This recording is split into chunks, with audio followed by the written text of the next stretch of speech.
Hello and welcome to my stream.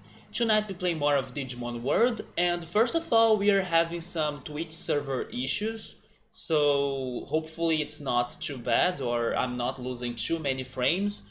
The server seems to be unstable. I normally use the Argentinian server, but it was looking not good, and then I changed to some couple Brazilian servers, and it seems that Rio server is the best one, but it's still going up and down, so let me know in case it's looking too bad so I can try try new servers or try changing them back or something.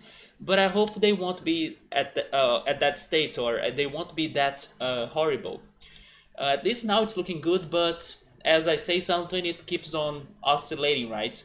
But anyway, about the game, we were playing curling last time. Today we may be playing a little bit more of curling as well, because it seems that I'm still missing another important item from that game. And I'm also thinking about exploring. I do want to go check the Ice Palace again, or the Ice Sanctuary again, because since we have fought Analog Man in there, I never really returned to it. So I wonder if it's going to go back to normal, or if it's still going to have that crazy other dimensional look. And who knows, maybe it's going to have new enemies, maybe new chests for me to find. Maybe not, but it's still worth a check, I guess. So yeah, we'll be also finishing Mamemon's cycle, because we had Ogremon last time, and then we won a reward from the curling that allowed us to digivolve Ogremon into Mamemon. And then let's see if Mamemon can complete his cycle tonight, and we need to think who are we picking next. So let me go for the game. I may spend some time trying to find Metal Mamemon again, because I guess it's all about Arniji for him to show up in the curling arena.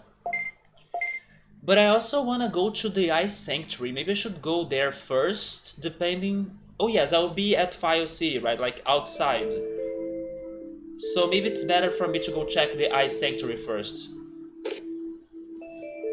I think we have fished. If I'm not mistaken, we have fished a couple more after the first round of curling. So I may not need to go fish again, but I will check that. I'm also waiting for Dreamojamon to come back, hopefully with something good. Let me check if I have fish. We have 11 anchovies. Is that all? You know what? That's not a lot. I also will fish a little bit more. Yeah, maybe we can get to 20 anchovies.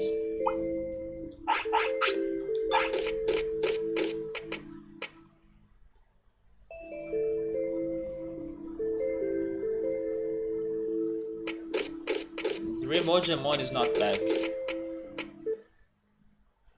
Wait a second. There is something else I can do as well. Okay, thank goodness I remember this.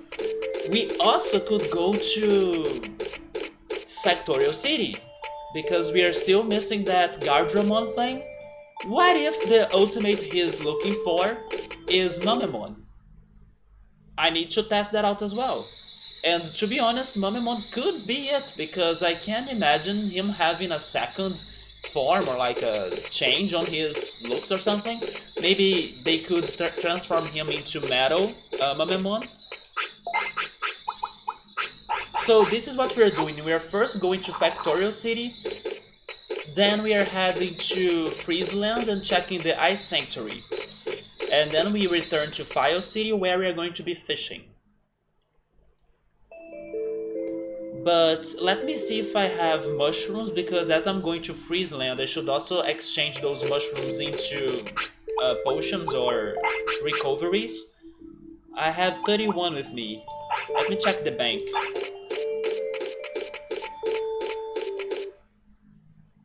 Oh man, maybe I am losing a lot of frames, but I don't know why are the servers like that. It's totally not my computer. Show me the mushrooms. Do I have any stocked?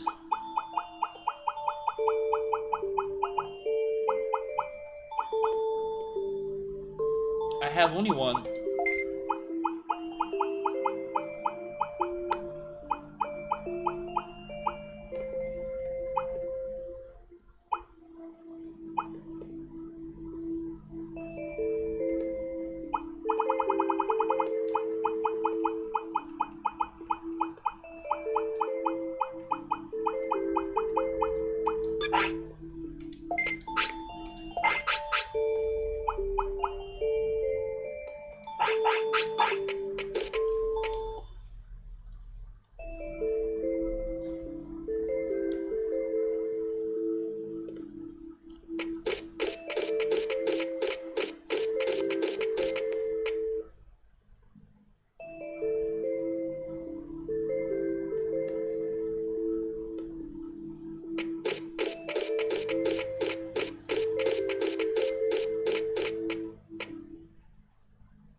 let's get a ride from Wamon so we can go to Factorial City fast. And then I hope that Mamemon can have some good fights. Also, hey player hater, welcome man. You remember first seeing this like a year ago when you first got your smoker? I'm still going strong. Yes, we're not wrong about that. We have been playing this game for, if not a year, very close to a year. I can show you the hours in game so far. We are probably past 250 hours, I would guess. You see? Almost that, like almost on point. Yeah, we have been playing this for a long time, but we are also getting there. We are also getting to what I was looking for, which are registering all of those Digimon. And we are now only missing 7 of them. Hopefully, I can get to an item that's going to make that list to go down to a 6. That's the item that I'm going to go after tonight. And also, I hope that I can get the other one soon enough. But yes, we have been playing this for, if not a year, very close to that. I can't remember when I started this.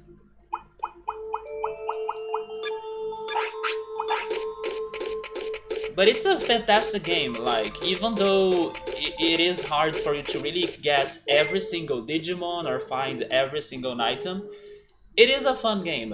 There is something about it that makes it very charming. So this is totally one of the games that I like the most to be playing at stream. Oh yeah, I was going to talk to Amon. And also this was my first ever Digimon game, so this was a very good start for me. Especially because many people say that the other Digimon games will only go downhill, or at least they are going to go differently than this. So I'm happy that the first impression I got was this game.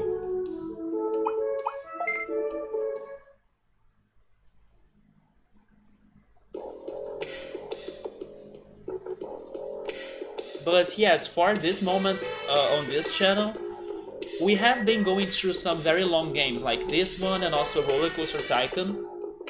Roller Coaster Tycoon still has a couple more levels for us to play. But both of them are fantastic games that I do like streaming and playing. That started in July 21st, you see, so we were very close to a year. That's what YouTube shows. Yeah, YouTube will be very close to when I started it, yes. Man, we are getting there to a year of this game, Jesus. And you know what else? In the beginning, if I'm not mistaken, I was playing this game on both days of the weekend, like Saturday and Sunday. So it seems, or it means that I even played this a lot when I started it. Although now I split those 2 days into different games. But yeah, we have played this a lot.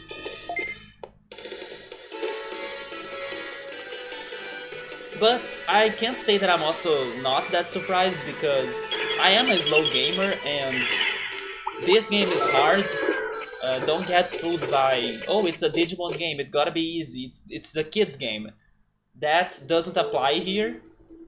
This game is very hard. I'm actually happy that I'm playing it as an adult because then I have more patience. I do not give up that easily. Even though sometimes it's brutal or very frustrating.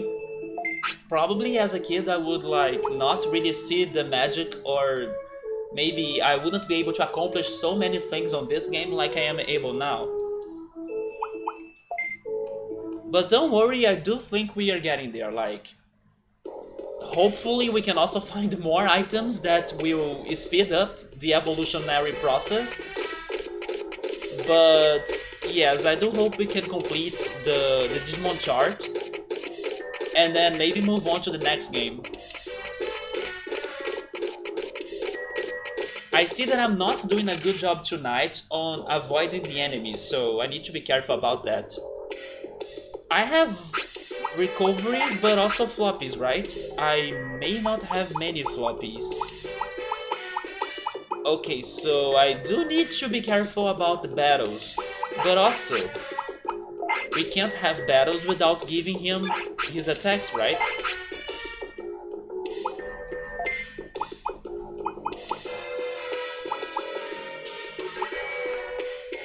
Well, at least he can have the pulse laser, that's a fantastic move.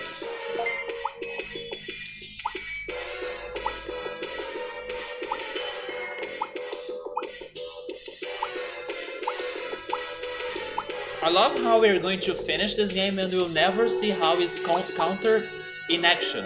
I don't remember seeing nobody or anyone using that attack.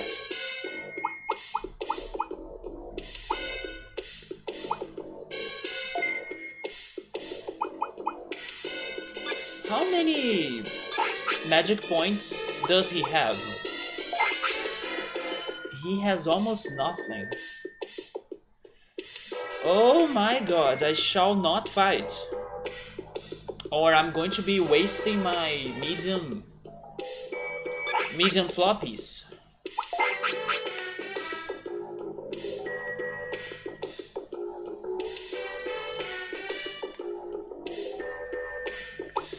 You know what? Screw it. I'm going to use them. I may not be fighting that much anyway, right?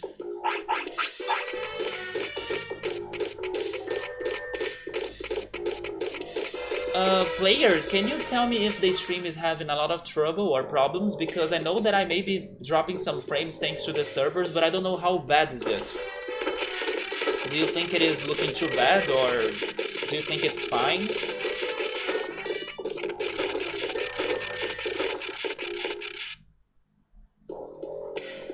At least now it's looking a little bit more stable, but I love how when I say the things, the computer or the servers, they hear me and then they go bad.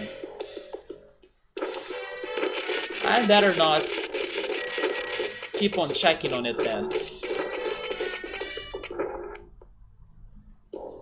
I'm now really hopeful that this is going to be the answer for this one side quest.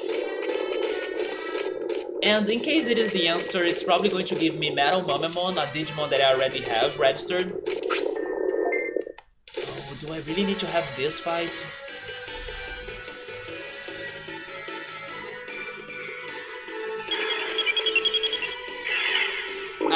I'm not having this fight. It is fine, the webcam is a bit laggy sometimes, but the game is looking clear. Yeah, I imagine it's because of the lost frames that I'm having thanks to the server, because my computer is doing okay for now. But if it is looking fine, then I will keep on going. At least changing the server helped a little bit, because the Argentinian server that I was using at first, or actually the one that I normally use, it's not looking good.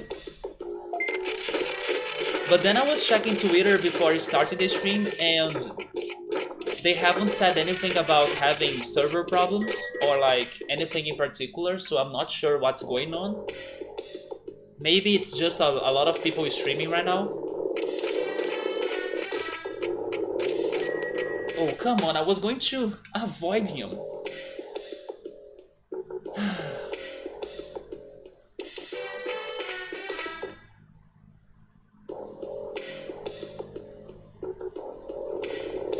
I can try fighting one, but not the three of them.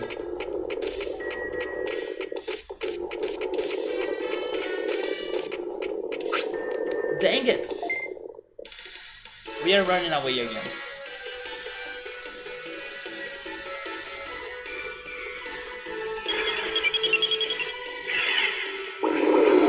But I was saying that even though this side quest could be giving me a Metal Mamemon, it's fine because I will get an answer. All I need is an answer and then not think about the side quest anymore. Even if it doesn't give me something new, that's fine. I just wanna know what is it for. Also, hey Subaru, how are you, man? Subaru may be having some server issues, so don't be surprised if the stream, I don't know, gets a bit laggy or some frames are dropping. The servers were not looking good today. There we go, finally! And Subaru, I'm here because I wanna go check if that Gardramon side quest can do something to my Mamemon. as Mamamon is a new ultimate of ours, we gotta bring him here to test it out. Also, hey Ultros, how are you, man? Yeah, now I see that I am losing frames, so hopefully it's not a big deal.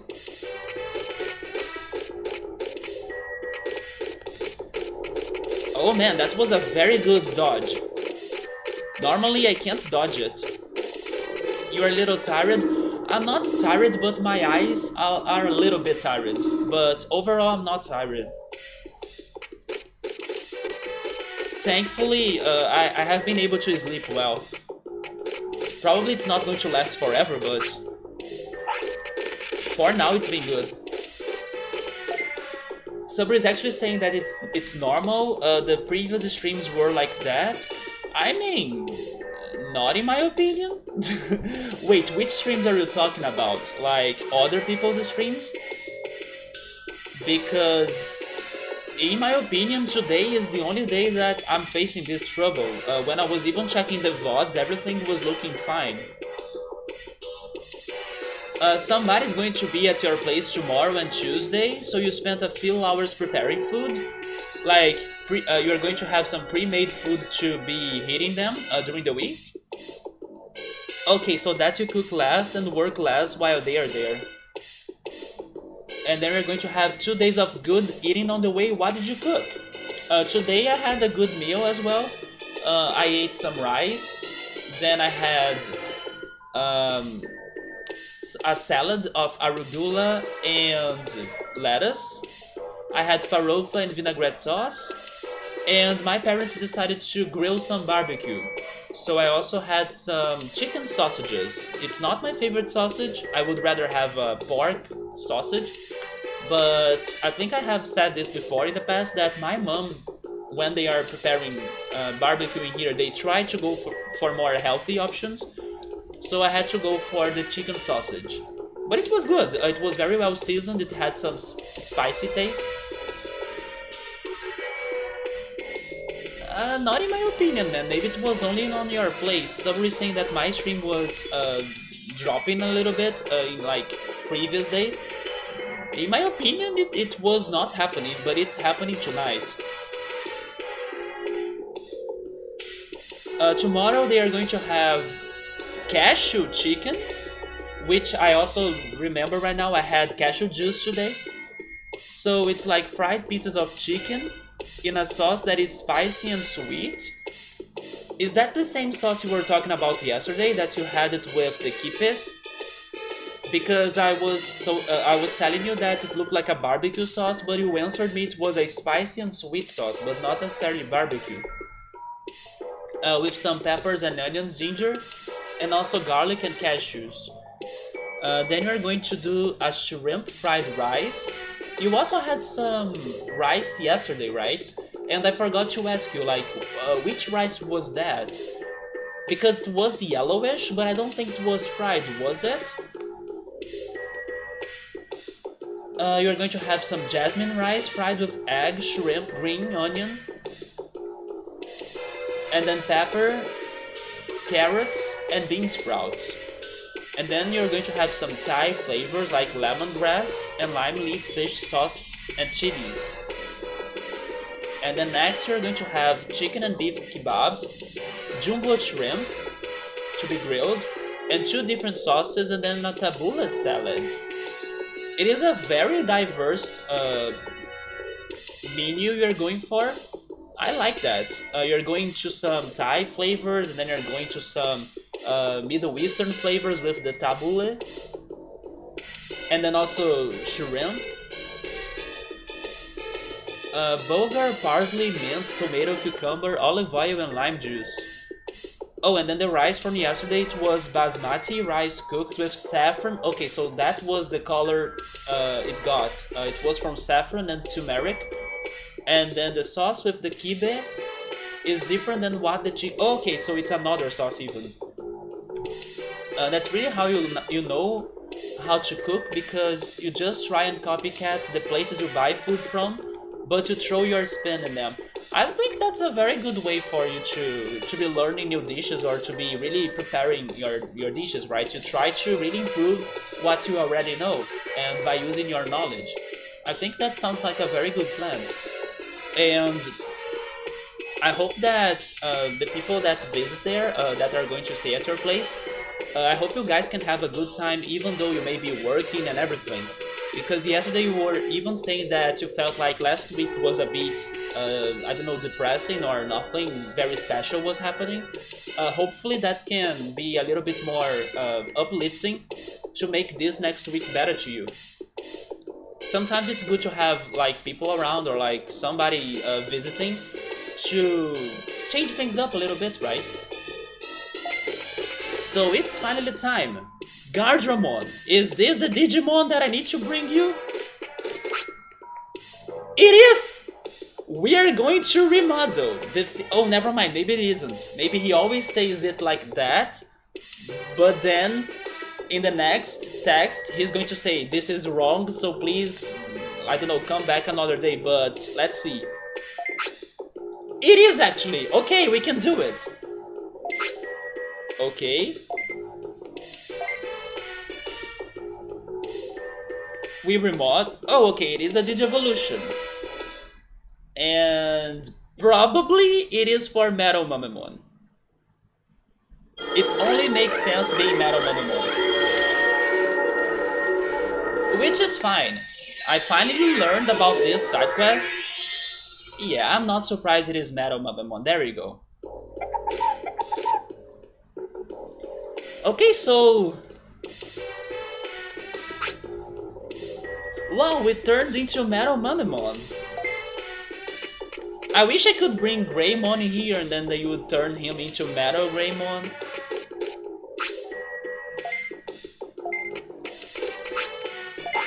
So this is actually interesting. This means that for you to get Metal Mamemon, there are two ways, or actually three, like there is the normal way, but you can bring Mamemon here and Digivolve him like this, or you can use the item that we also found before, right? I think it was... No, I can't... Metal Armor? Maybe it was called Metal Armor. So with that, I'm starting to think that Metal Mamemon is one of the easiest Digimons to get on this game. But there we go, that was pretty much one of the last mysterious things I had left behind the side quest, or regarding the side quests. Wait, did he refuse my autopilot?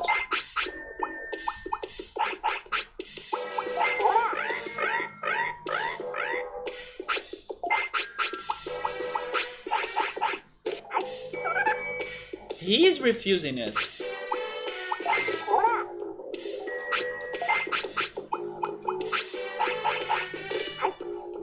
There we go.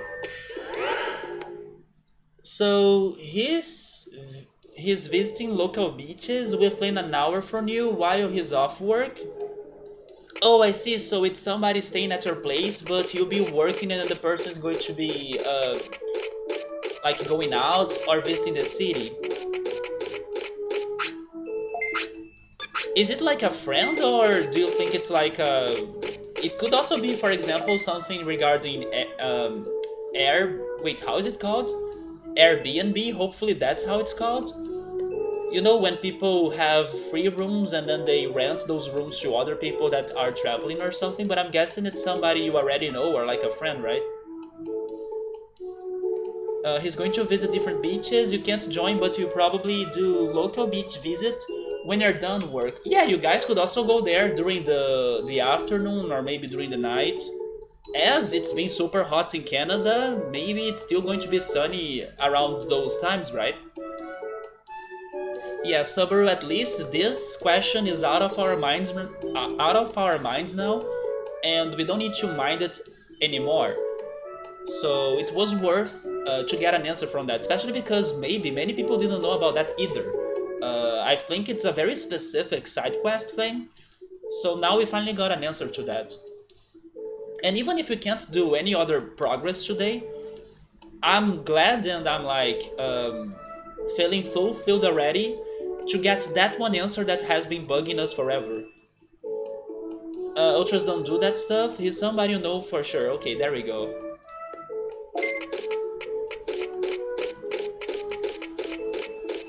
So now that I got Metal Mamemon, let's move on to the next part of the plan, which was going to Friesland and go check the Ice Palace to see if it's still looking like before, or if it's still altered after Analog Man went there.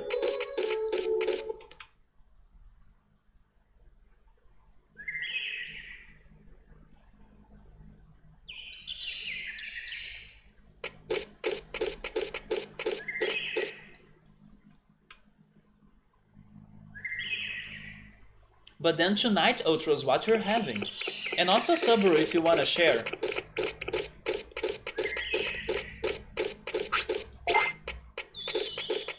Wait, in order for me to go there, maybe it's better for me to go through the canyon. You had Jamaican beef patties, okay. And some of the tabbouleh you made. Have you cooked some desserts maybe? Or have you been thinking about drinks as well?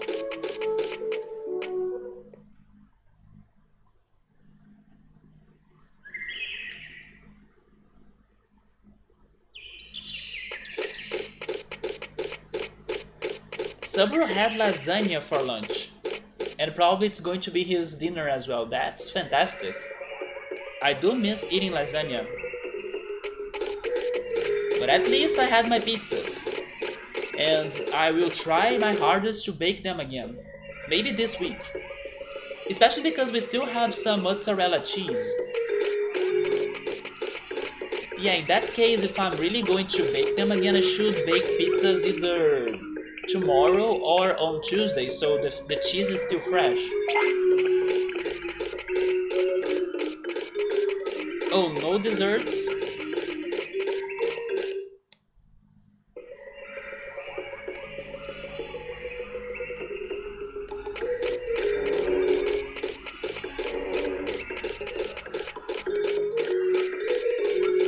Oh yes, I need to give him some attacks, right? I mean, I gave attacks to Mamemon, but not Metal Mamemon.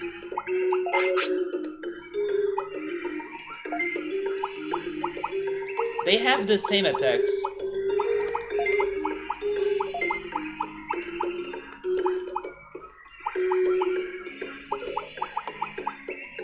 Subaru, did you know about this answer? Did you know that it was Mamemon that I had to bring to Gardramon?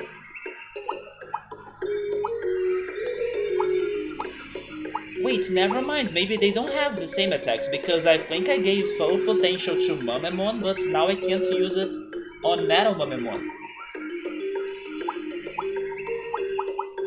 Oh yes, Subaru, by the way, yesterday you were telling me about that very weird The Walking Dead Bridge Constructor game, and I told you that I also saw it briefly somewhere. Today I think I remembered, or I kinda saw it again, to remember when, or actually I should say where, I have seen it before. It's because, Subaru, it's going to be the next free game on Epic next week. Next week, Epic will be giving away that game, the Walking Dead Bridge Constructor, and also a different game that I just forgot, or I can't remember. So that's probably where I saw it before. And I saw some videos, or like a short clip of it too. It doesn't look that great, but it seems that it's going to be about building bridges which are going to work as traps, so you can protect the humans from the zombies, I guess. Subaru has never done that side quest, or like he never really digivolved Mamemon into Metal Mamemon, but he knew about it. Yeah, it was on Epic. And speaking of which, this week's free game on Epic surprisingly looks good. I have been saying that I was very happy with the games they have been giving away in the previous 2 weeks, which were Sonic Mania, Horizon Turbo Chase, and also Overcooked 2. Those three games were games that I could totally see myself playing them at some point. But then this week I was feeling like, okay, finally my streak of good games they are giving away is over. But no, after I learned a little bit more about that game, many people have been comparing it to Portal. And Portal is one of my favorite puzzle games. I doubt it's going to have like the same mechanics as Portal because then I don't know, they would be copying Portal, but maybe they were referring to like the atmosphere of the game, or maybe the dynamics of like the when you explore the levels, trying to solve the puzzles. Maybe there are dynamics close to Portal, but not like the same mechanic. So yeah, they made me curious about this one game they're giving away right now. I can never remember its name. It's such a complex name. I can't even try guessing because it's a name that I can't remember. But it does look interesting, even though I have never heard of it before. I guess I will just keep Pulse Laser there. It's his best attack, he doesn't have a lot of MP, so... Also, by the way, I gotta say that tonight, for some reason, it's been loud outside. I think I'm hearing a motorbike or like a car with loud music passing on every 3 minutes or something. So I'm sorry for that. It is also bugging me a little bit. But yes, I'm realizing it's been kinda loud outside. And it's not because of a soccer game, because the soccer game has already happened. Oh, wait a minute, now it's my computer talking to me here, let me close that. There we go.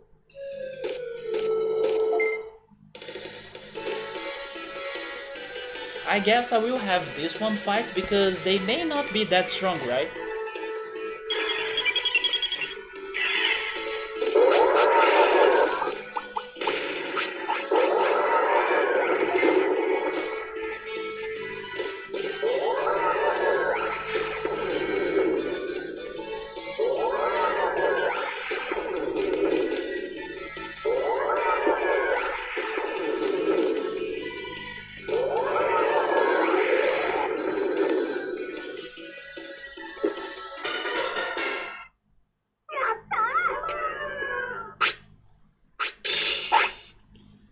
Some other couple news I heard today about the video games industry were that it seems that EA has been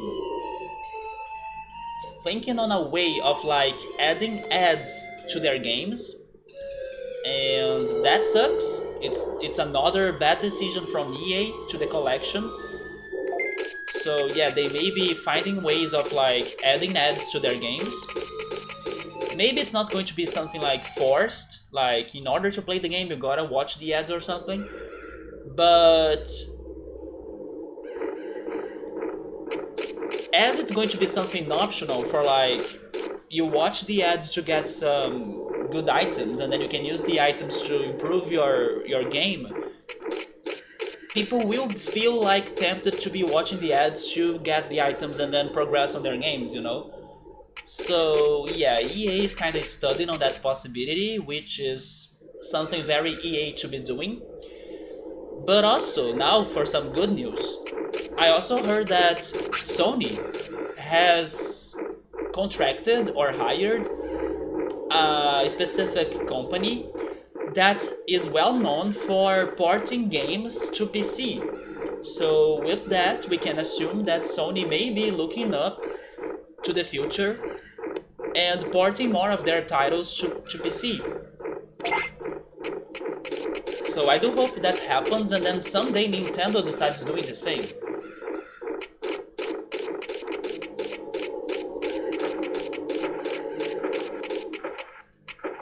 They were speculating that maybe games like Uncharted and also The Last of Us could be ported because they have like a couple games already ported, like Horizon, and it seems that the profit they got from that port was something around 250% or something. So they totally learned, or now they totally know for sure that it is something good for them to be porting their games. But on the other hand, yesterday I was complaining that they decided to raise the prices for their games here in Brazil. And then everybody has been feeling a bit disappointed or a bit sad because now their games are super expensive. Sabri is saying that it depends on the type of the ad. If it is like no, that's not the ad that I'm talking about.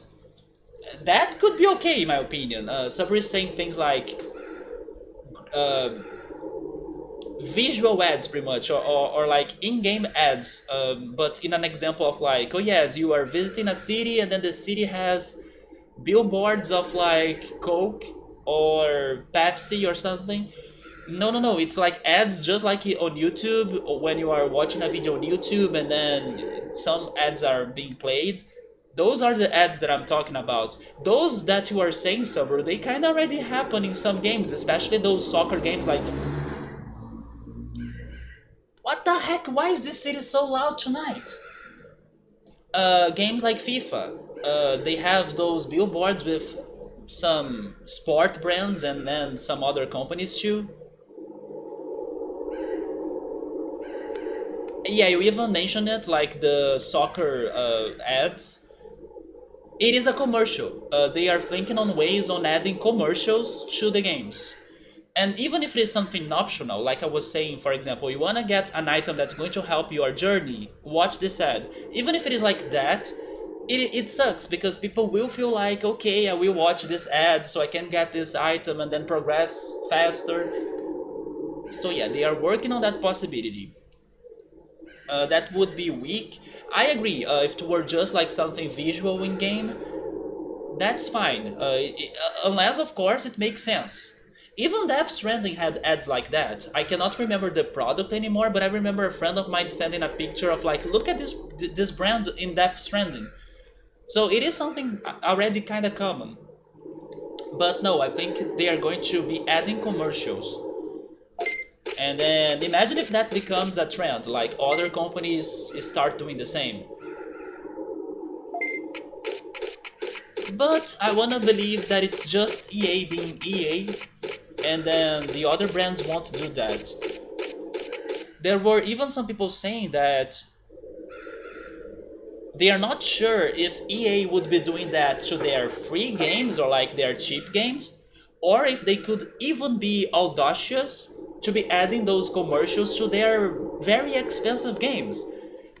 And then it wouldn't make any sense. Like, imagine you paying for, I don't know, one of their very expensive games and still have ads in game for you to be watching. They are... That's going to backfire them very hard, I think.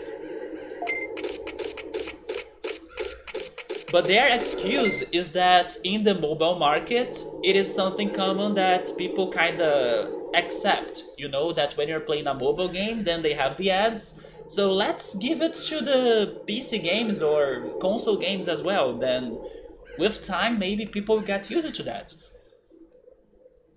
I still think they are shooting on their own foot. Subri is mentioning about Parasite Eve 2 that had a Coke machine, which was a key item.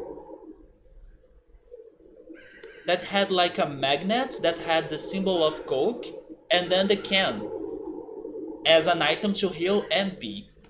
That was a fine add to the game, in my opinion. That's not something that's going to bug or bother many players or many gamers.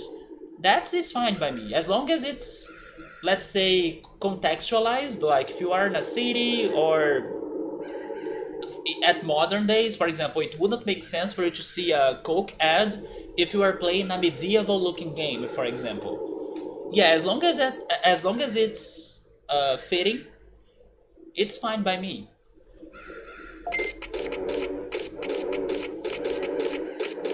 But Subaru, it seems they are going to work on that or test that out, so don't be shocked if that's going to happen. But once again, it's EA, so can't say they have done very good things to the gaming market, so it's them being them. Alright, Subro, get some lasagna, man. In the meantime, I will try entering the Ice Sanctuary, which I may not be able to do in case they are back to normal, because my Digimon will never be a vaccine. This is totally a virus, isn't it? Oh, I'm actually a data, but still I cannot enter there normally.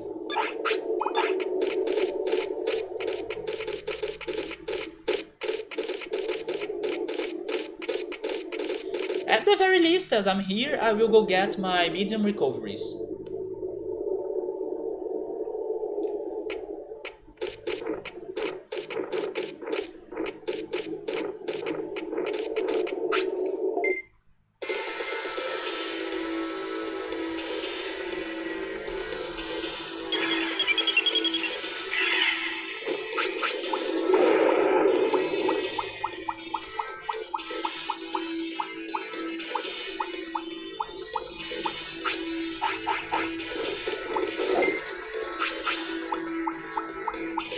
By the way, Ultras, we sometimes talk about animal facts in here, and I learned or I heard about fun facts about pigs.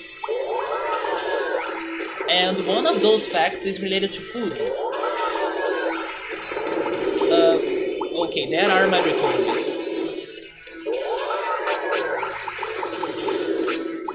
Actually, the reason why I learned those facts was because of the series I have been watching, and I was talking about it yesterday. Unso, the Brazilian dark-like show. They have a lot of situations happening with pigs on this show because it happens on a farm or in a small town, and the pigs are acting crazy in there. And then there are two things they told me about pigs that I didn't know. The first one was that there is this legend or this like popular belief that pigs cannot look at the sky. So basically pigs will die without seeing the sky. That's not real, but there is some truth to that regarding how pigs' necks kinda evolved with time to force them to look down. So basically they cannot raise their necks that high or that much to look up to the sky. But of course when pigs are like rolling on mud or doing their things or laying down, or there will be an angle they will be able to see the sky.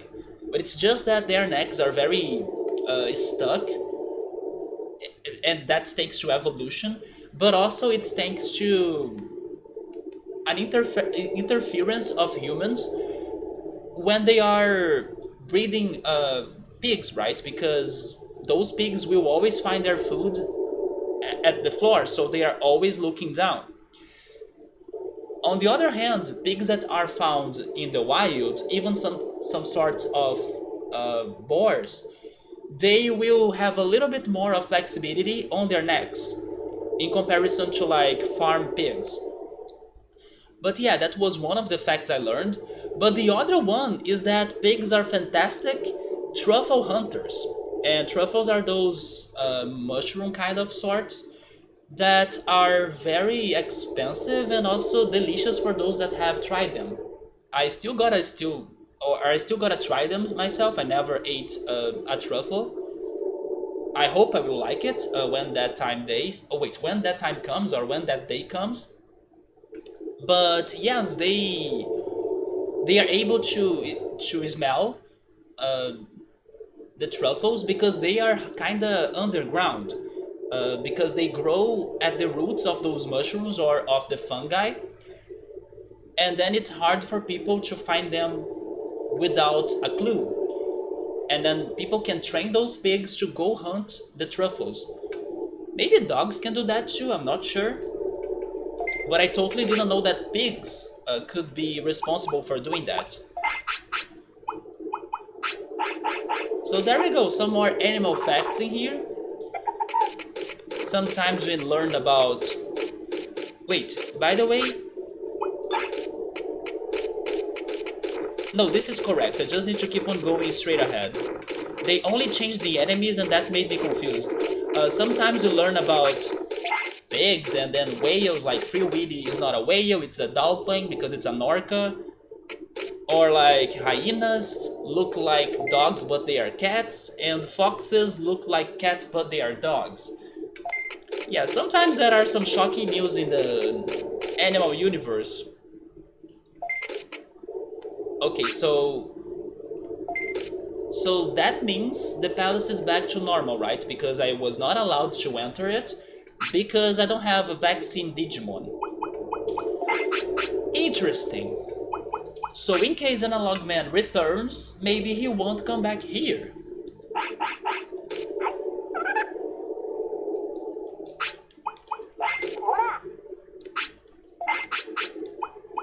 But with... Wait, never mind! Don't use the autopilot. I was about to say that with this I can go back to curling. Not yet. I also need to change my mushrooms into recoveries.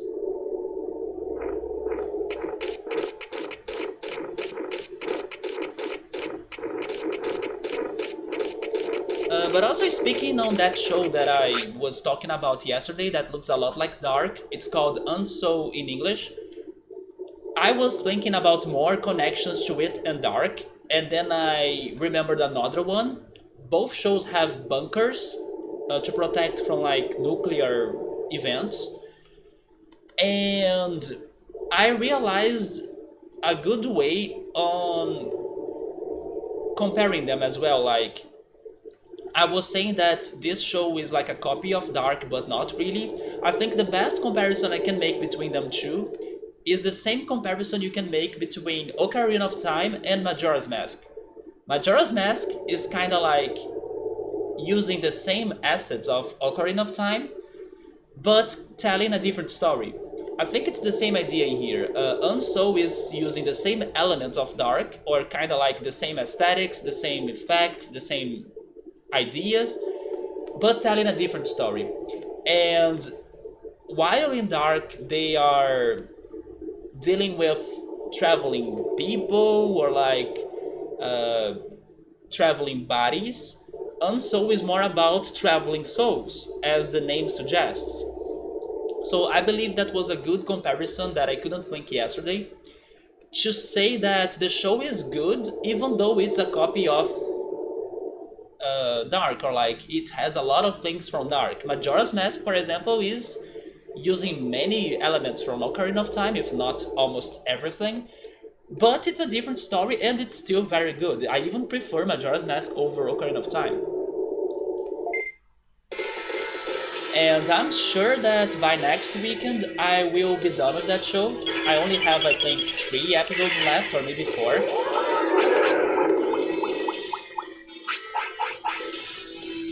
I'm still concerned it's going to be a little bit creepy by the end, but I hope I can take it. I may be actually watching just some creepy things soon, because I also saw that Netflix released... I think it's like a movie, or maybe it's a series, I'm not sure what it is exactly, but it's like a story told in 4 different parts. That's like a horror suspense show. I believe it's called The Streets of Fear, or maybe Fear Street in English. I'm trying to translate its Portuguese name into English. But I'm curious about that show as well, even though I may be scared.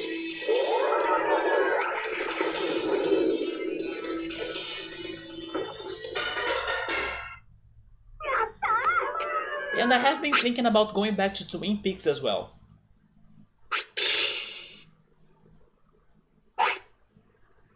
Twin Peaks was going or getting to a very disturbing moment. And every time I think about going back to it, I feel a little bit unsettled. But at the same time, I gotta do it because I also need to know how is that story going to end.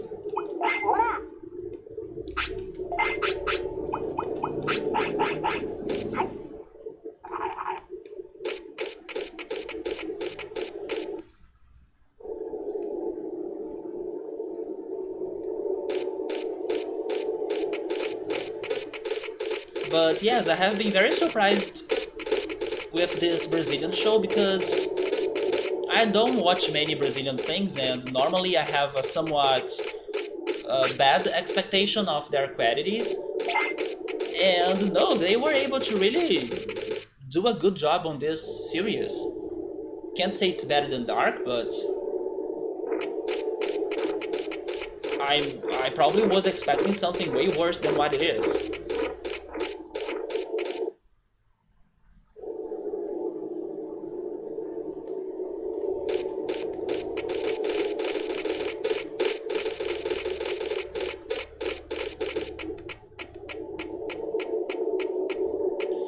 Alright, back to Mojamon Igloo. It's been a while since we came here.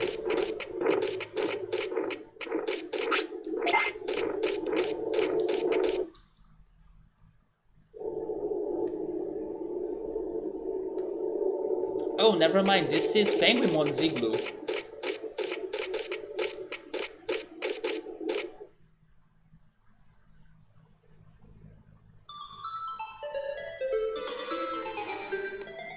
The OG curling arena.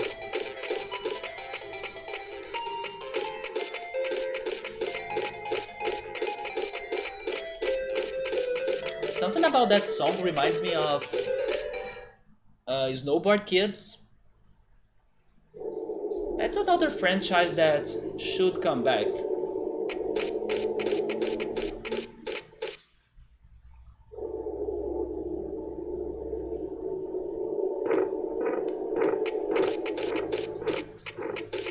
Speaking of truffles, I don't have a big Digimon, but we are finding them all.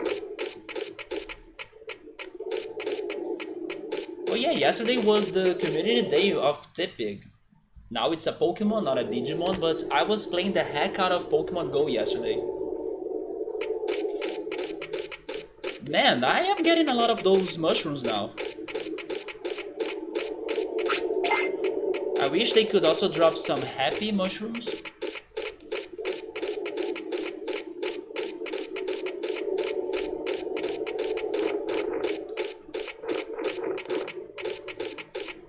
Wait, it's not that guy. Did I miss him?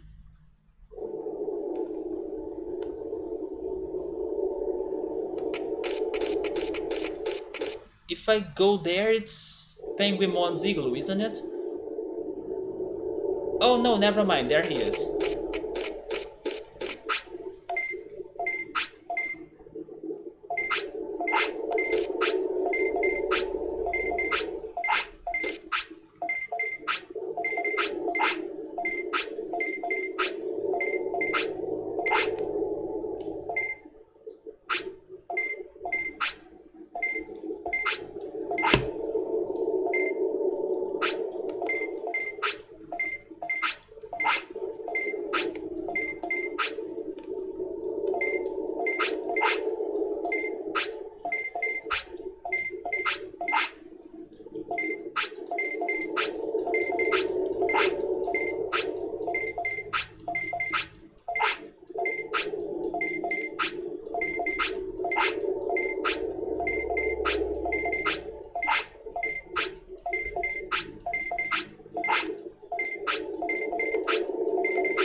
Welcome back. We are here getting the medium recoveries.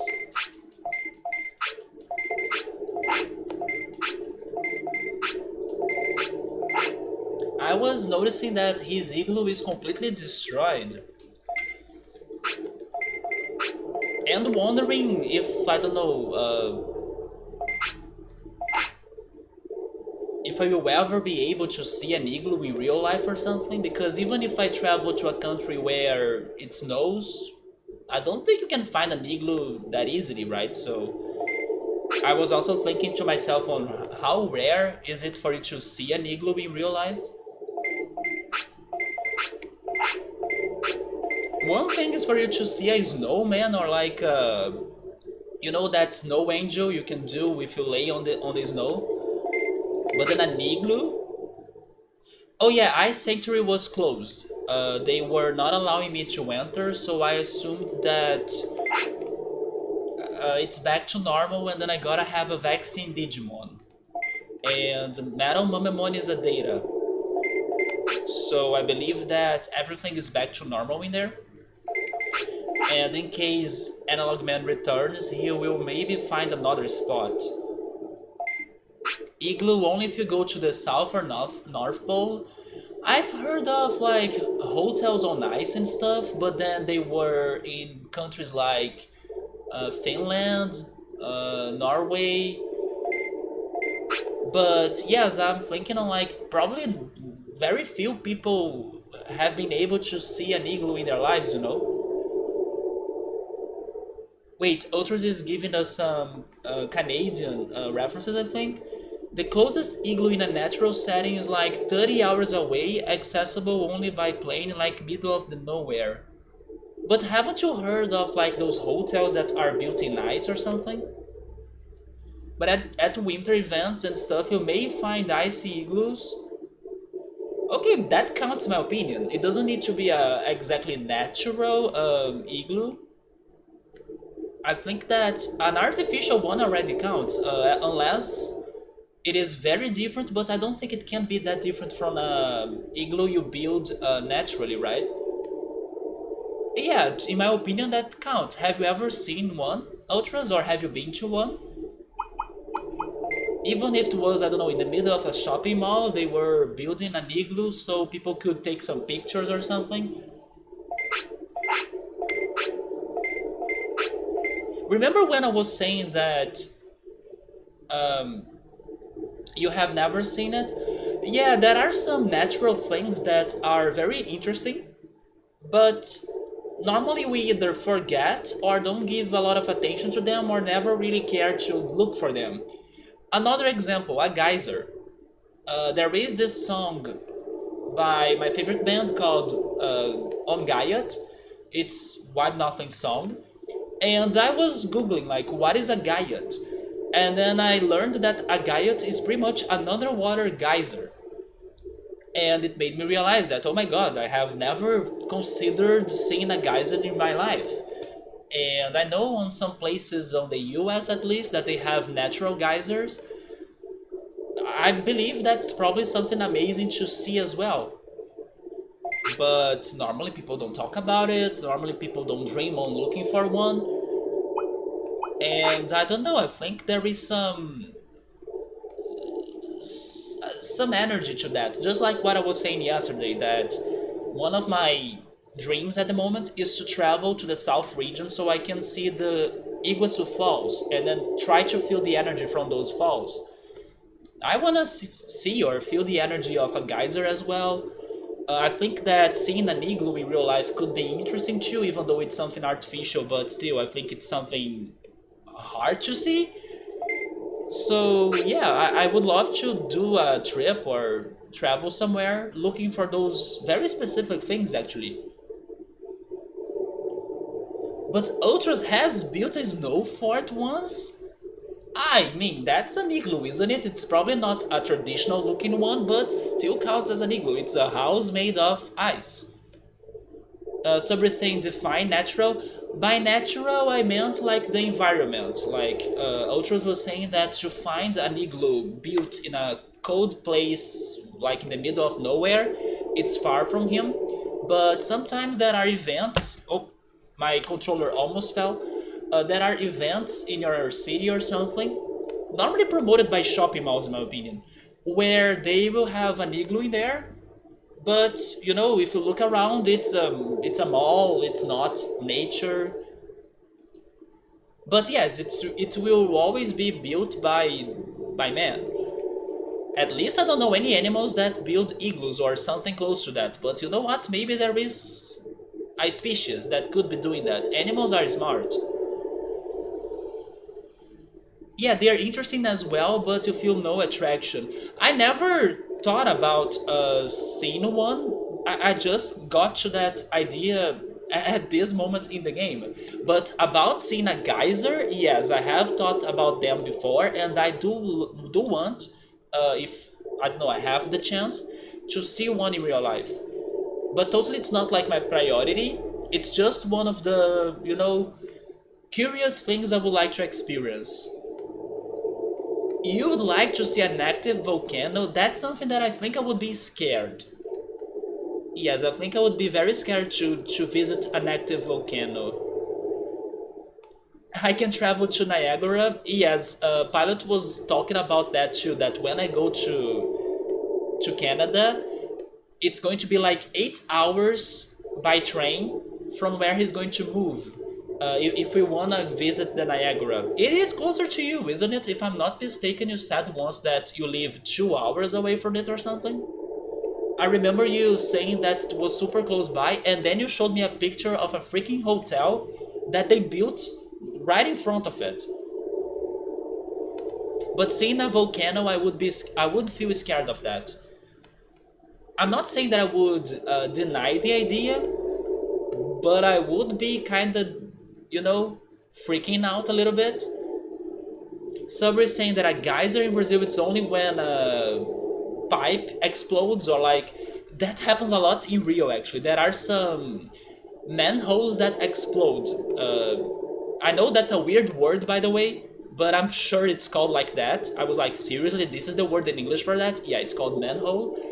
In Rio, there are situations where for some reason the sewers will generate a lot of gases, and then there is this danger to the population. Some people got hurt and died because of that, of manholes exploding.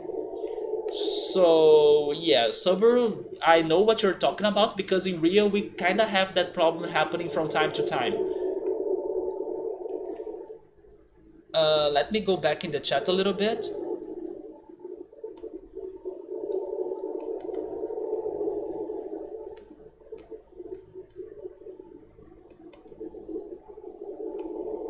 So traditional igloos that Inuit stayed in, frames were made from whale bones and animal hides.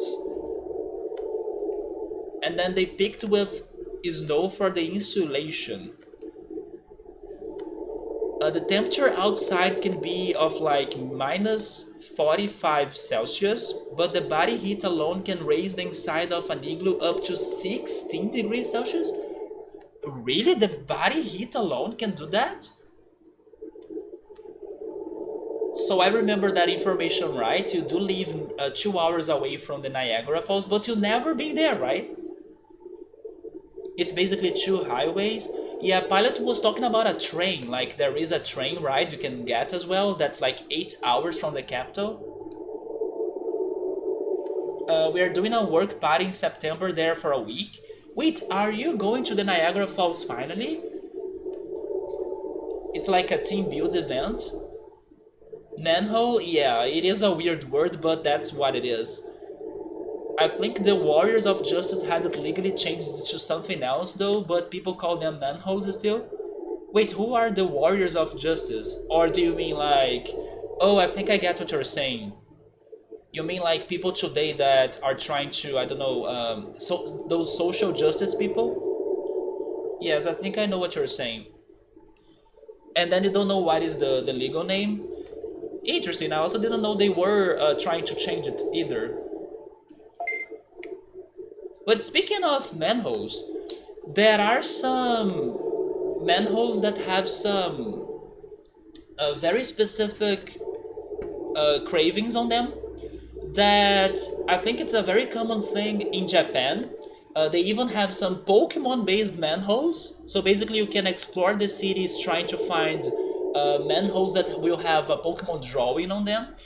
But it's not only that. I'm pretty sure I watched a video once that was talking about weird activities that people can be doing. And one of those activities was hunting manholes that have specific cravings on them. And they were kind of listing maps and lists of where to find those manholes that have those codes or like specific drawings or things written on them. And some people are hunters of those things, like they were exploring cities and trying to find the tiny details those cities have, even regarding the manholes of them. But I also remember seeing those ones that were Pokemon related, and they were always spread around Japan. I wonder if they have one manhole for each Pokemon. Something like that could happen as well, and then you could try finding the all or those all manholes with all of the Pokemon, and then complete a Pokédex.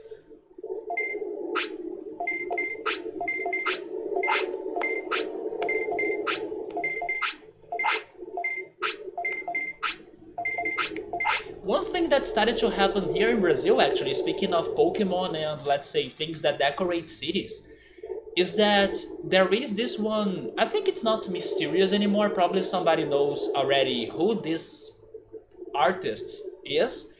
But there used to be this one artist is or this one sculpture creating statues of Pokemon and placing them around some cities, if I'm not mistaken, in São Paulo even.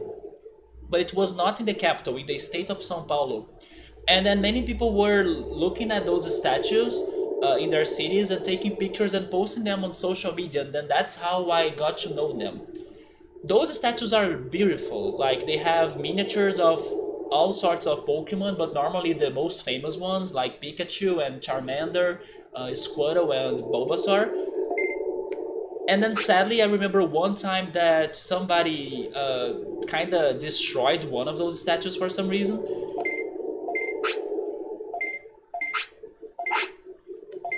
But you know, when something like that happens, it does make me want to see them in my city or try to spot them myself. And now I kind of miss going for some sort of not artistic, not artistic, but like um, you know, taking an artistic detour maybe, or like going for museums, going for places where you can see art. The last time I did that was when I went to an Egyptian exposition, but it's been, I don't know, 2 years now, maybe? Actually, maybe not 2 years, maybe a year and a half. Yes, I think I went there in the beginning of 2020.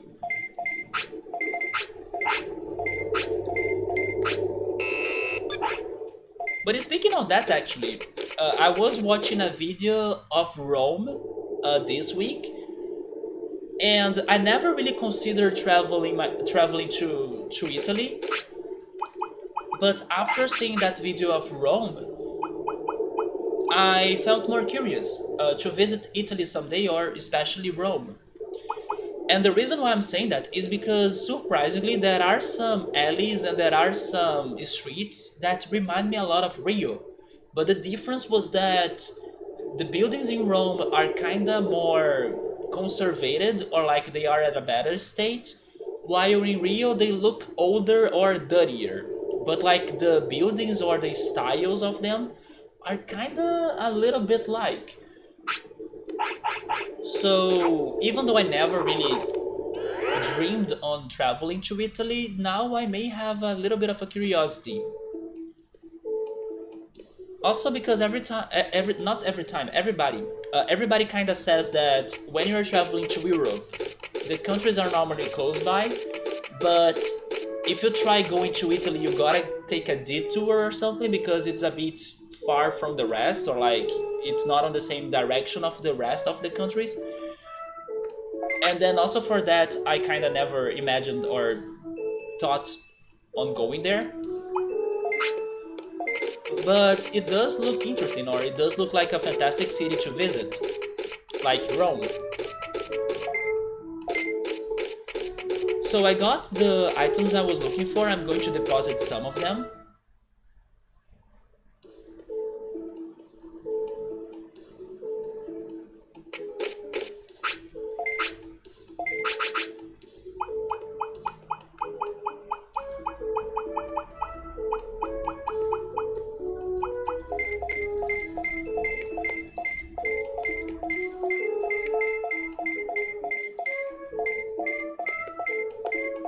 I gotta remember to buy some MP floppies next time we start a new cycle, so we get the discount. And then now we're going to fish.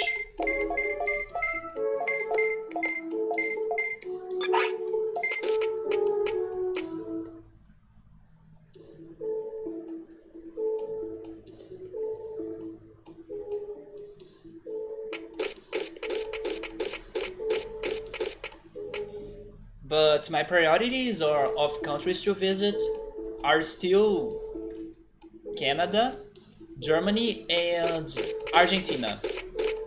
Hey Ritsuru, how are you, man? Good afternoon.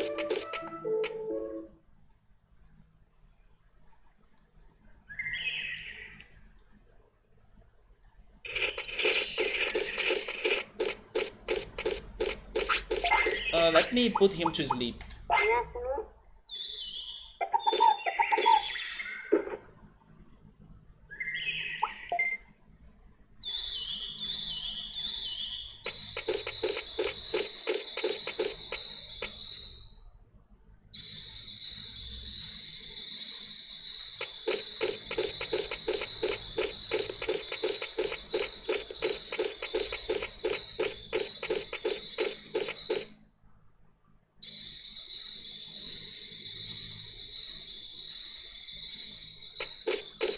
Oh yes, I forgot about that, man.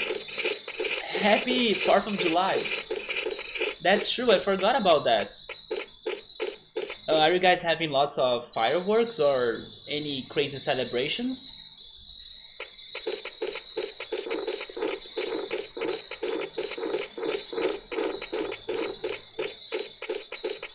I wonder if there is a city in the US where it's like the biggest 4th of July celebration.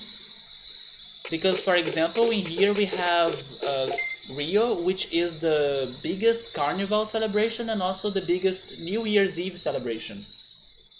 You guys are having the fireworks, nice. But then is there a city where, I don't know, it has the greatest party of that? Or, I don't know, you can't really compare. Oh, you were there celebrating? You got back from a parade or a vendor celebration? Is there any other tradition besides the fireworks? Like, is there any traditional food or maybe something more specific than just the fireworks? Yeah, because when I think about it, I can only remember the fireworks. But maybe there are other things that people normally do besides the fireworks. Oh, you think that the largest celebration is going to be in New York City? That kind of makes sense actually. They have, at least I think, they have the greatest New Year's Eve celebration as well. It's super well famous, or like they talk a lot about it when it's the New Year's Eve. And then they have concerts and stuff as well. I think that most people do fireworks, but they have a barbecue and get drunk, if applicable. So the traditions are the hamburgers, the hot dogs, the barbecue, and now I'm hungry, and then also getting drunk. In other realities, alien ships come and laser blast the Earth. That sounds like Independence Day, by the way. Either way, both are very entertaining. I need to rewatch that movie actually because it's based on a book that I read. Can I remember the writer? I think it was Arthur C. Clarke, or was it? Yes, I think it was Arthur C. Clarke. Yes, and it's a book called The Childhood's End. Yeah, it's called Childhood's End, It has a very crazy plot twist in that book. But then I gotta watch Independence Day because I know it was based on that book. Even though it's not like 100% the same of the book, it's going to have its changes. I still wanna watch Independence Day. Calling in sick for work the next day because of hangover. I would like to watch it somehow, but I don't have access to it really. Yeah, I may have an access to it now because of my parents' streaming device in here that kind of has a bunch of all sorts of things and things from many different streaming services. And I also need to see if the movie that Pilot recommended me yesterday is also in there. I think I will check that tomorrow. It's called The Fountain. I'm hoping that now Independence Day and this one, The Fountain, will be there. So it's going to be easy for me to watch, even though they may be dubbed. And I kind of prefer watching things in their original language with subtitles. But it's better than nothing, so I will even watch them if they are dubbed. The other one movie that I also wanted to watch a lot was The Shining, but I could not find The Shining on the service, so I need to look for The Shining elsewhere. Especially because this week I was watching a video of like recommended movies, and then the person recommended The Shining, so I was like, yes, I know, I gotta still watch The Shining. Subway is saying that I should also watch Independence Day too. Wait, there is a sequel? And Ultros agrees that I should watch The Shining. Yes, I do want to watch The Shining. I actually have the book, but I never started reading it. And at this rate, I probably won't read it anymore because I kind of stopped my readings, but... Me neither, but there is a sequel to The Shining, which is a movie you wanted to watch, right, Ultras? It's called Doctor Sleep. It's funny, that one I found on the streaming service in here, but also because it seems it's a more recent movie. It seems that Doctor Sleep is not too old. But regarding a sequel to Independence Day, I didn't know about it. What I knew is that there was a series, a TV series, that was a little bit more loyal to the book I mentioned, which was Childhood's End. Yeah, there was a TV series that was like according to the lines of that book, more than Independence Day is. Although that TV series was not a big hit, I think it got cancelled. I don't even know if they complete the story. But it does have an interesting plot twist that you kind of do not expect to happen. And what is also funny is that the plot twist is uh, it is something, let's say, a bit abstract, but at the same time genius. But then if I keep on talking about it, I probably will end up spoiling it. It's a fantastic plot twist. And then you kind of keep on thinking, what if things were that way? And then I could totally see like a lot of shit happening. It's such a creative plot twist. So somebody's saying that there is a sequel, but it was not that successful because it didn't have Will Smith. Man, that's the first time I hear of a sequel of Independence Day. So I'm guessing you have watched it, Subaru? Did you like it? Also, why are we fishing on the lake today? But sure, since we are here, let's do it in here.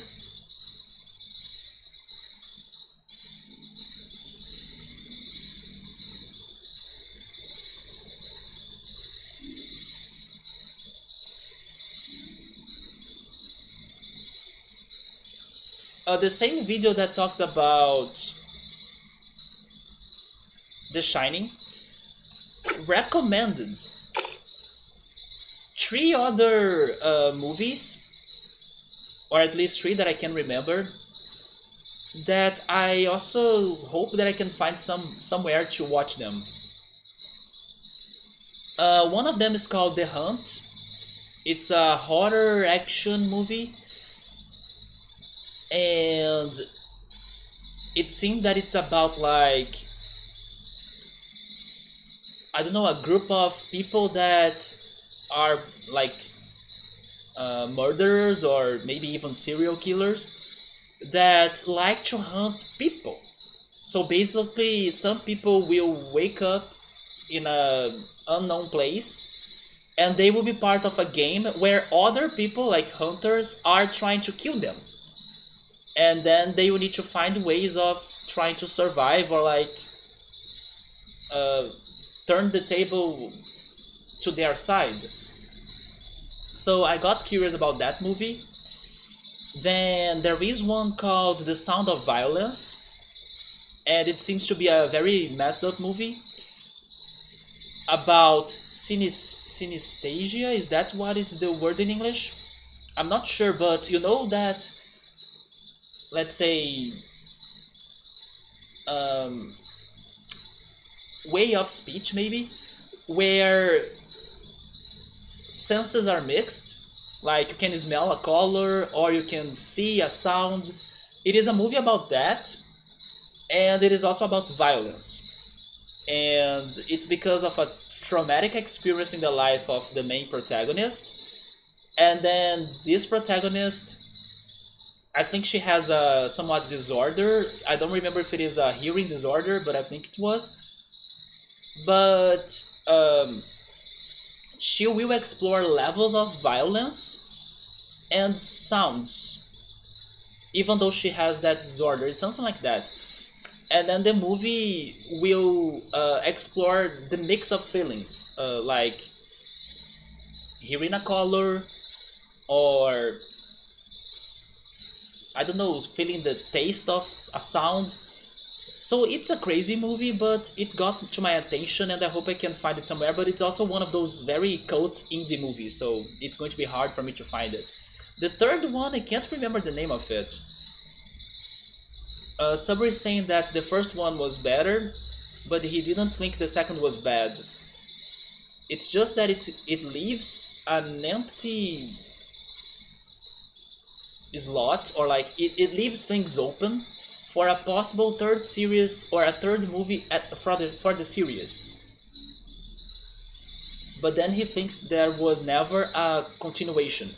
You know, the series that I hope that gets resurrected and then gets like more movies or more books even?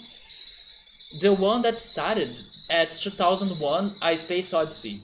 I do know that there is a sequel. I know there is like an indie cult, low budget sequel to that, but I could never really find it so I could watch it. But I would rather see a more modern looking movie, especially with the technology we have today, to that first 2001 A Space Odyssey movie. That movie, I don't know if you all have watched it, it is an experience. It is such a crazy movie. You can't really explain what is going on, but so much happens that you kind of want to know what's next. And then the movie ends in a very crazy cliffhanger. But then I don't know how this story continues. So if I could like ask for a continuation or for a sequel, even though I know there is a cult sequel movie to that one, that's the one I would probably want to see the most, or at least that I can remember right now. But you know, another sequel that I also should be watching, and this one I saw it on my streaming service in here, Hannibal. Recently I have watched The Silence of the Lambs.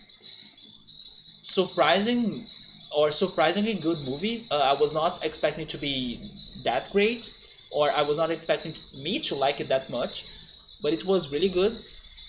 And then I gotta watch that sequel. Actually, a friend of mine told me that there are many other movies of that series, but only the ones with Anthony Hopkins are worth watching. And then I'm guessing that Hannibal is the one that has him, and then we'll continue the story of The Silence of the Lambs, because some other movies in there will either tell the same story but with other actors or with another cast, or they will be like a prequel or something like that. So I will also see if I can watch that one.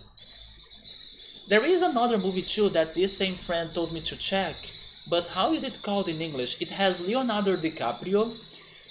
Oh, maybe I remembered how it's called in English. The Wolf of Wall Street. Yeah, he also told me to check The Wolf of Wall Street, especially because it's about investment and stuff, but I never watched it either.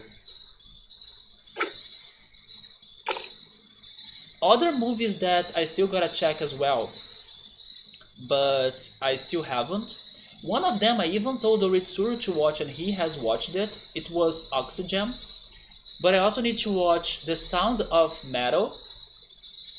I actually tried watching it one day, but I kinda stopped it. What else is there for me to watch? Yeah, I need still to watch Oxygen. But now I'm kinda more focused on series. Oritsuru, by the way, I have started watching a Brazilian show called Unsoul, and I have been telling everybody that Unsoul is the Brazilian Dark. It is super funny to see the coincidences and the connections in there. They totally base that show on Dark, like there are so many coincidences. The way the show starts is the same thing that happens in the beginning of Dark. Even the opening, I posted the opening of it on Discord today as well. Like it has things that look a lot like Dark. It has things in common regarding religion talk, past, future, present talk. They both have bunkers and Chernobyl happening, moments in the past, moments in the present. But the greatest difference is that in Dark, it's like people and bodies that are traveling. In this show, it's about souls, like the name suggests. Yeah, it's called Unsoul in English. It's been good. The more I have been watching it, the more serious it's getting, and I'm actually scared. I'm actually scared to be, I don't know, somewhat impacted by this whole spiritual thing, because it is getting serious. So I am curious to see how is it going to end. I'm going to finish it this week for sure. Tonight I'm totally watching at least one episode, but I don't know if it keeps on growing on this suspense. I may be scared at the end. Because at first I was only laughing. I was laughing at the connections I was seeing. Oh yeah, Dark had a scene like this, or look at the woods of Dark. And then Dark has like birds dying. This show has pigs dying. So it's like the same uh, assets, but different game or different series. Just like Majora's Mask and Ocarina of Time, that I was also bringing that connection earlier today to compare those two shows. But it's been really good, considering Brazilian content or like something trying to copy Dark. It's not bad. I could be expecting something way worse. You'll be lurking, alright, man? But yeah, Oxygen is okay. I will give it a shot. Maybe I just need to feel the mood or the right mood for it, because I also think it's going to be a very slow going movie. So I gotta be on a right mood for that. Oh, Sabro has watched The Wolf of Wall Street. Did you like it? A friend of mine said it's good, but it's long. Yeah, he said it's a little bit long. It's like a 3 hours long movie. But I will also try watching that one.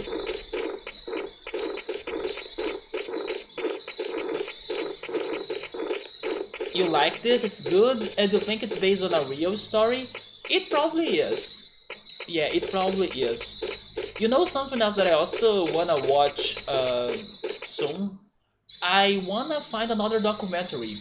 It's been some time since I watched a documentary, but lately I have been enjoying documentaries a lot.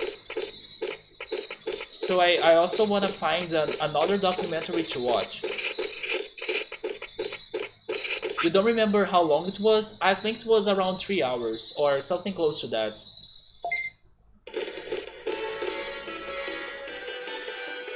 But those are my plans. What are or what is really happening is that I'm watching animes like Pokemon. I still gotta check the episode of Pokemon of this week, and then I'm now starting to watch JoJo's Bizarre Adventure. I'm also surprised because I was not expecting to enjoy its start that much. I kind of had my doubts if I would be enjoying JoJo's Bizarre Adventure that much, even though I didn't know exactly what it was about. It is different. It is a bit different than what I was expecting it to be. Although, after the first episodes, now it's getting to a lot of action and a lot of fights, and it is losing me a little bit in there, but at the same time, it's still, let's say, intriguing. So I'm still like down for it or curious to see how is it going to get or how is it going to evolve. But yes, the beginning of JoJo impressed me a little bit, and now I'm kind of trying to drop my expectations a little bit more so I don't get disappointed. But in general, I am enjoying it more than what I expected or what I was predicting. It hasn't been, let's say, boring or that bad. I was afraid of not enjoying that show. But no, it's been good. And I also have been thinking about watching more series as I'm watching this one also, and then I even said yesterday that because it has something to do with Chernobyl and then, radio activity, why not jump into. Oh, you know what? There we go. I just said that I wanted to watch another documentary. And then now there is this connection to Chernobyl. Let's go and watch Chernobyl, like the HBO series that got super rewarded. And it may not exactly be a documentary as far as I'm aware, but I believe the presentation of that show will look a lot like a documentary, so I think it's going to work like that. Yes, I think I will jump into Chernobyl next.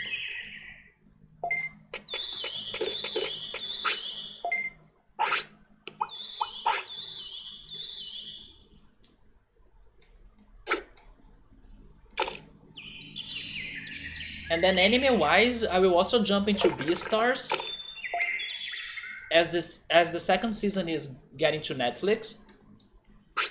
And there is also a romance drama uh, anime that Netflix is going to get this month too, but I don't know its name. Even in Portuguese, it's a very long name.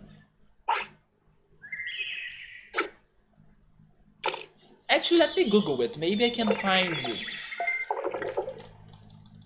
its name on Google.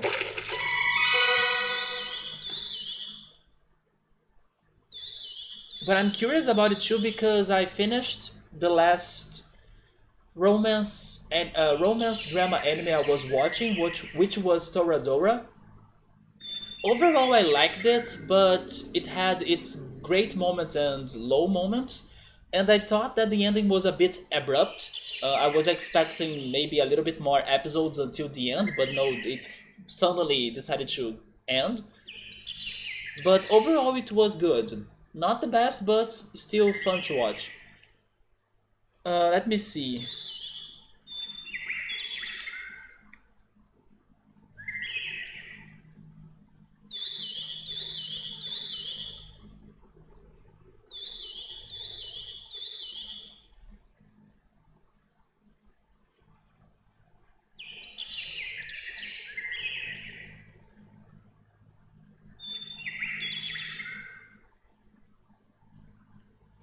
Okay, I found its name in Portuguese, but how is this in English?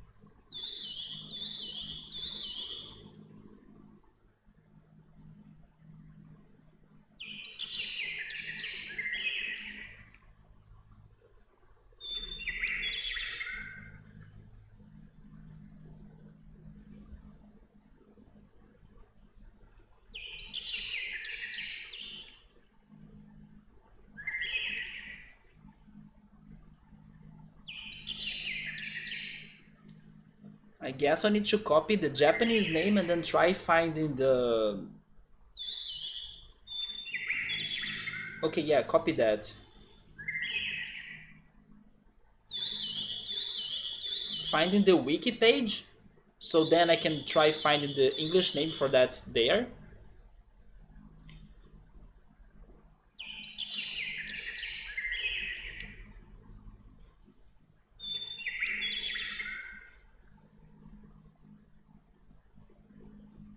Okay, there we go. I found the English name, finally.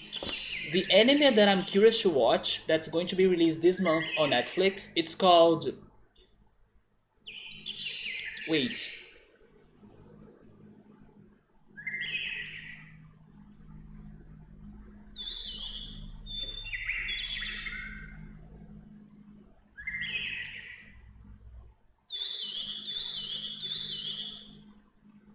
Words bubble up like soda pop.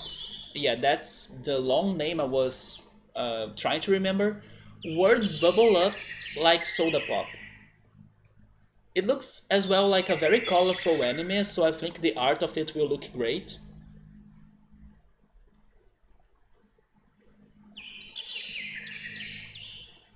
I'm actually really happy that Netflix has been getting some good amount of anime.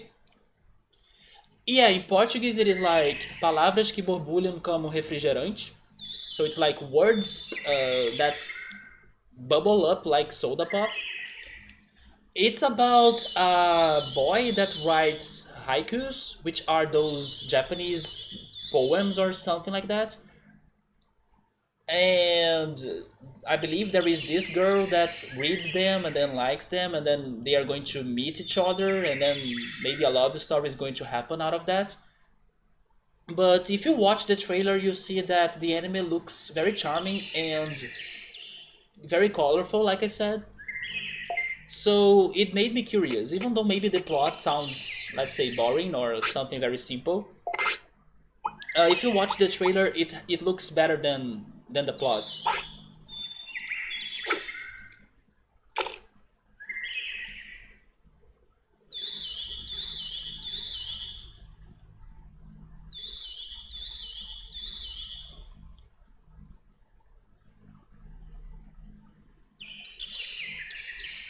And then I'm also thinking about going back to the Dragon Quest anime.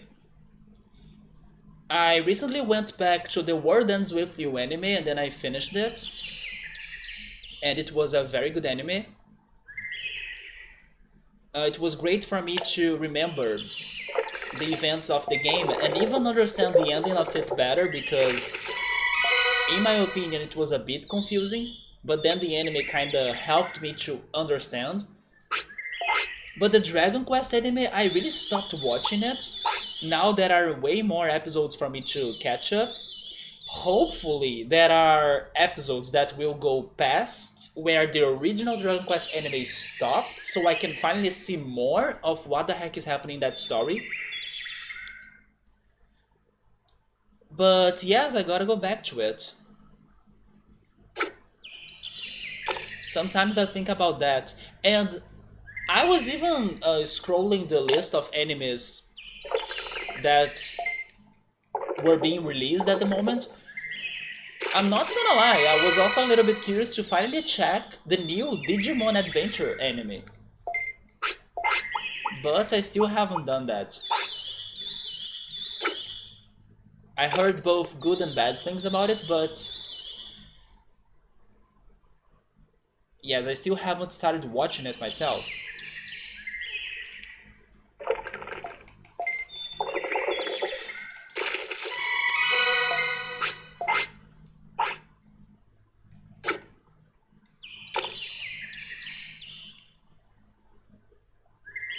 You haven't been able to go back to the Digimon Adventures anime? There is also that, if it is very close to the original, I mean, you already know the story of the original, so it may not be that surprising, right? So if there is something new going on or a new distraction happening in your life, you can kinda change your priorities for sure.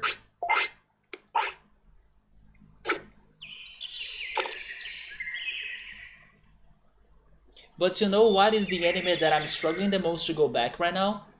Rema. Rema 1, 2, or 1 half maybe? Yeah, Rema started feeling a little bit repetitive, and there are so many episodes. It's like 180 episodes maybe? I know I'm around the episode 100, but it's been super repetitive now. So every time I think about going back to it, I feel lazy. Especially because I know there are so many episodes still for me to watch.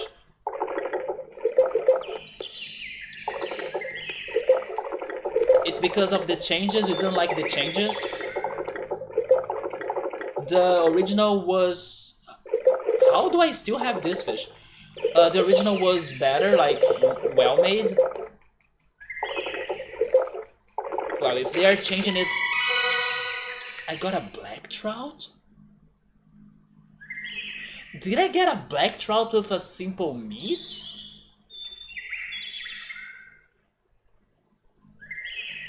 What the heck?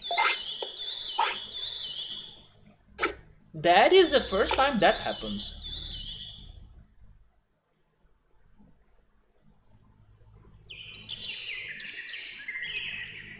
Yeah, if the changes are for worse, then I understand you.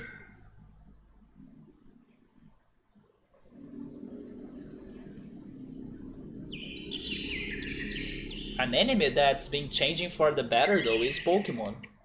This week there were spoilers of another returning character that's going back to the anime this month or in one of the July's episodes. And it's going to be great. Although I don't know if I should say who is it because that's a spoiler. And once again, Pokemon Journeys has released on Netflix, at least here in Brazil.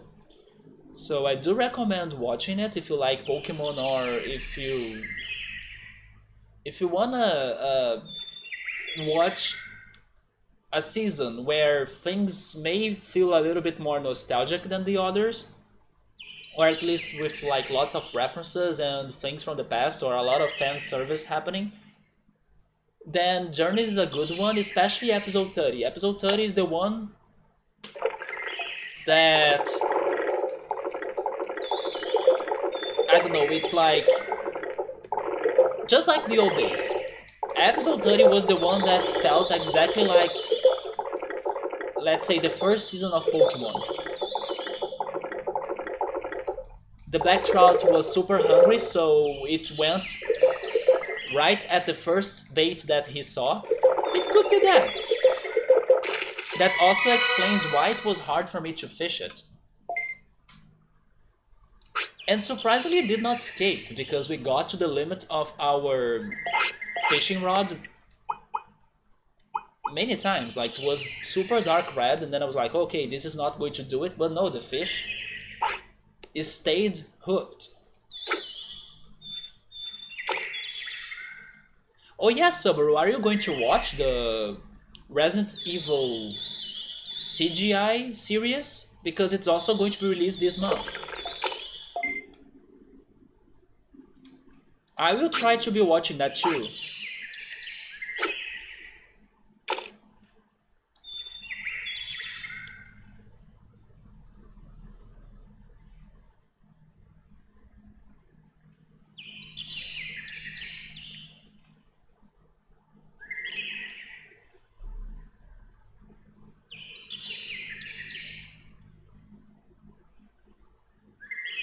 You don't have Netflix, only if it's on the internet? Yeah, I hope you can find somewhere to check it out. I still need to find better websites or things to watch movies because, for example, I still gotta watch The Shining and I don't know where to do that. Series as well, but thankfully the streaming service in here has a good bunch of series that I was looking forward to watch. Like I watched Utopia, Euphoria, now I'm watching this one also. Um, I was able to watch Upload as well. I watched that crazy one that people was saying that used to be like Black Mirror, but it's by Amazon. It was called Soulmates.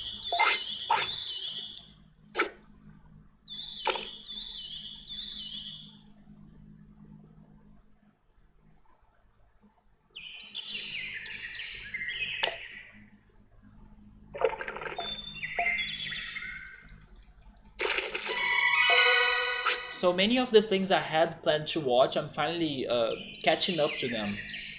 And things that were not on Netflix. Movies as well. I have been watching lots of movies in here. But unfortunately, most of them are dubbed. Oh wait, that's a black trout. Oh, never mind. It was a black trout. Let me see how many fish do I have. We have 19. Let's get maybe 3 more.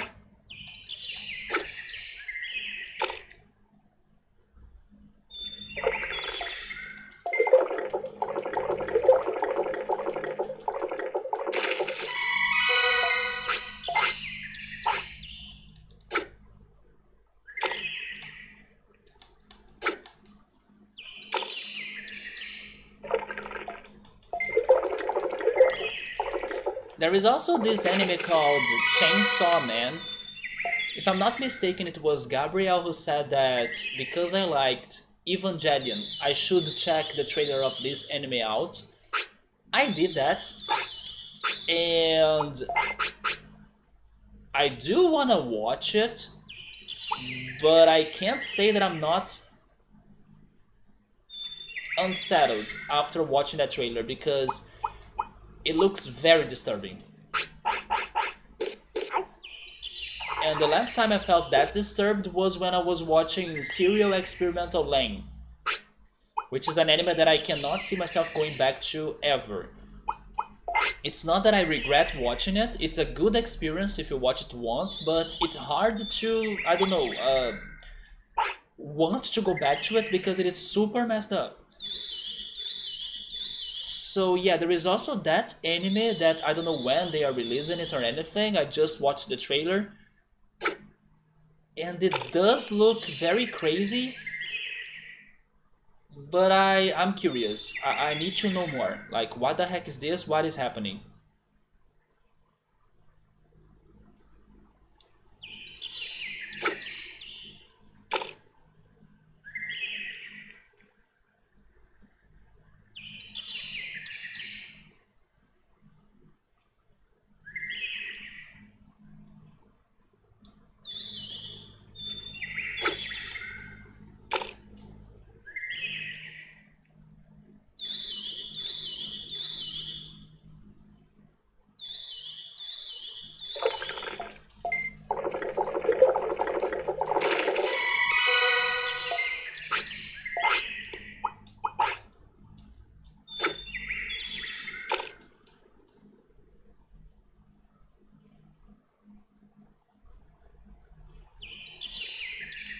Watch the trailer and tell me later if you are not feeling unsettled. It is worth watching the trailer. It is a very crazy thing that the trailer shows to you. I saw people talking about it too, especially on Twitter. That was when I first heard of it. And then Gabriel, I believe it was Gabriel, maybe I'm mistaken, but I think it was him, that told me to go check the trailer. And then I did it this week. I was feeling unsettled, but no regrets. Because it did get to my curiosity. I do want to watch this anime now. Even if I get scared by doing that, just like what happened to me and Lane, it's fine. I do want to know more about that. It doesn't look like an ordinary anime or something usual or common. It looks like a very crazy thing that I don't know. I don't know what they're doing in there, what is happening. Why is it like what it looks like? I don't know. They got my attention. So when that anime is going to be out, I will be watching it. and I do not guarantee my mental health for the days I'll be watching it. I can't guarantee it. But speaking of disturbing things, I also heard that Evangelion is getting another movie. It's called 3.0 point something. It's like a crazy number that I'm guessing is going to finally be the end, but I'm not sure because they never really end that story. But I saw some people talking about it too and getting excited to watch this new Evangelion movie.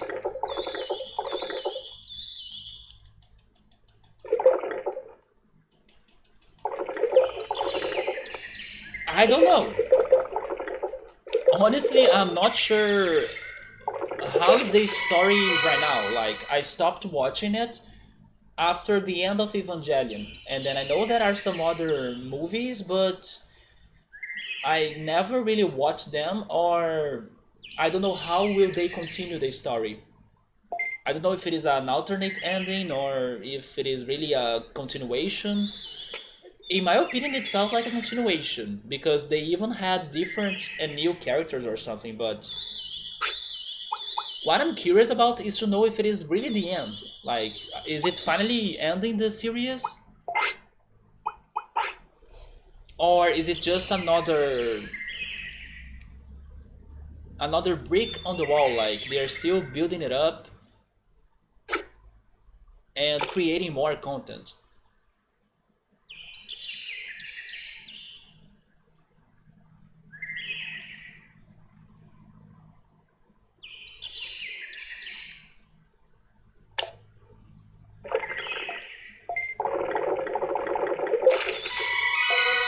Okay, now I think it's good, right? Let's go fish.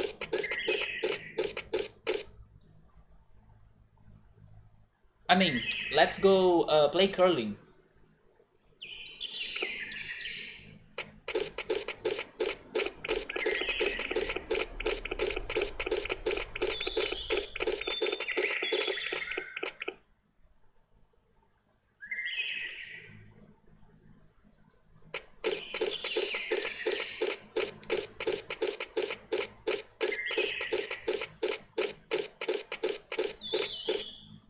Another movie that I have in here and I'm like, should I watch this? Should I not watch this?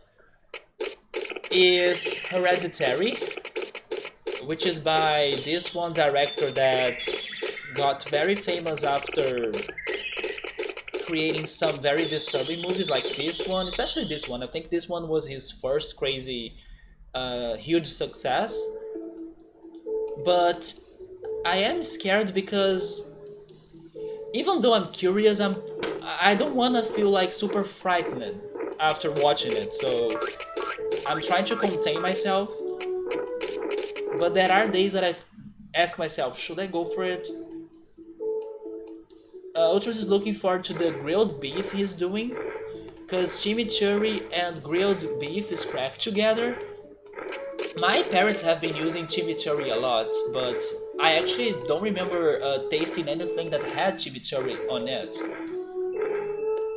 Martyrs is a disturbing movie. Is it the one you told us about before? Especially since it's a very much in the real life possibility, and it wouldn't doubt it at all. I don't know if I will remember the plot, but isn't it about a kidnapping and then all sorts of bad things happen after that?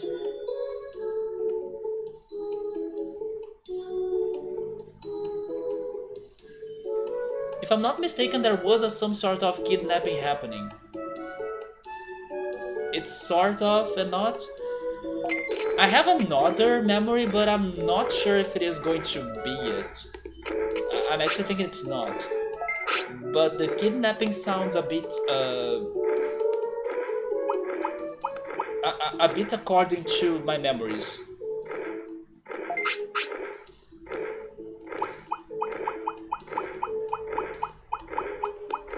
But then, if I'm not mistaken, that movie had sequels, wasn't it? I think it was like a series of 3 movies or something. It is a group of wealthy elite in some sort of secret underground society, and what they do is torture young women to near death and as close to death without dying. I was saying kidnapping, but thinking on women getting abused like that. Yes, but I forgot about the cult and the near-death torture. I forgot about that.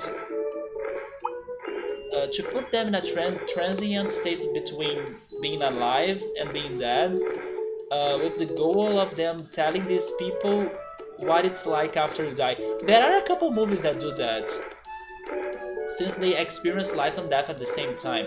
Oh yes, you know another movie that I need to watch? I don't know if I will end up watching it, man, but I would prefer you not spoiling the ending. But you can tell us if it is a somewhat surprising ending or you just thought it was a somewhat okay ending. Like, were you mind blown by the ending?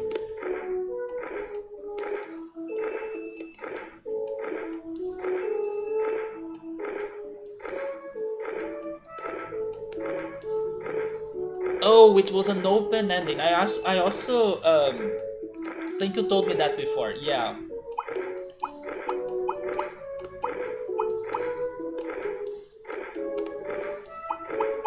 Wait, why am I here again?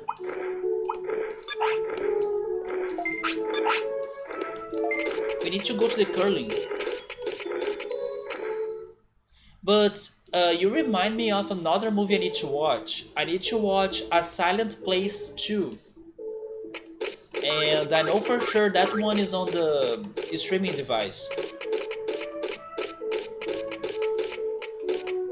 So there won't be a sequel, there doesn't need to be, but the ending is sort of a surprise and leaves you wondering a few possibilities of why that ended that way. I don't, or I haven't watched Silent Hill. No. But I have my doubts about Silent Hill because, again, it may be a bit too disturbing to me, but I'm not sure. I know some things about it. For example, I know about one enemy that's called the Pyramid Head.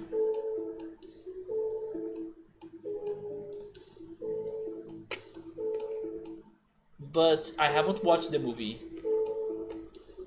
It is good. Yeah, the problem is how impactful is it going to be, because I do adventure myself a little bit on horror, but I'm always trying to be careful to not go beyond my limit so I don't get like freaked out that I cannot sleep. But that was your first exposure to the universe, and all you know, and that's all you know because you never read the books or played the games. But the movie was good.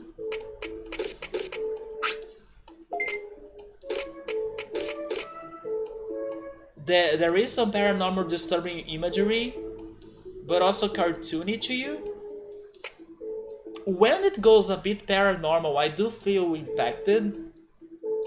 Big reason why I'm a bit scared now of the show I'm watching, Unsoul.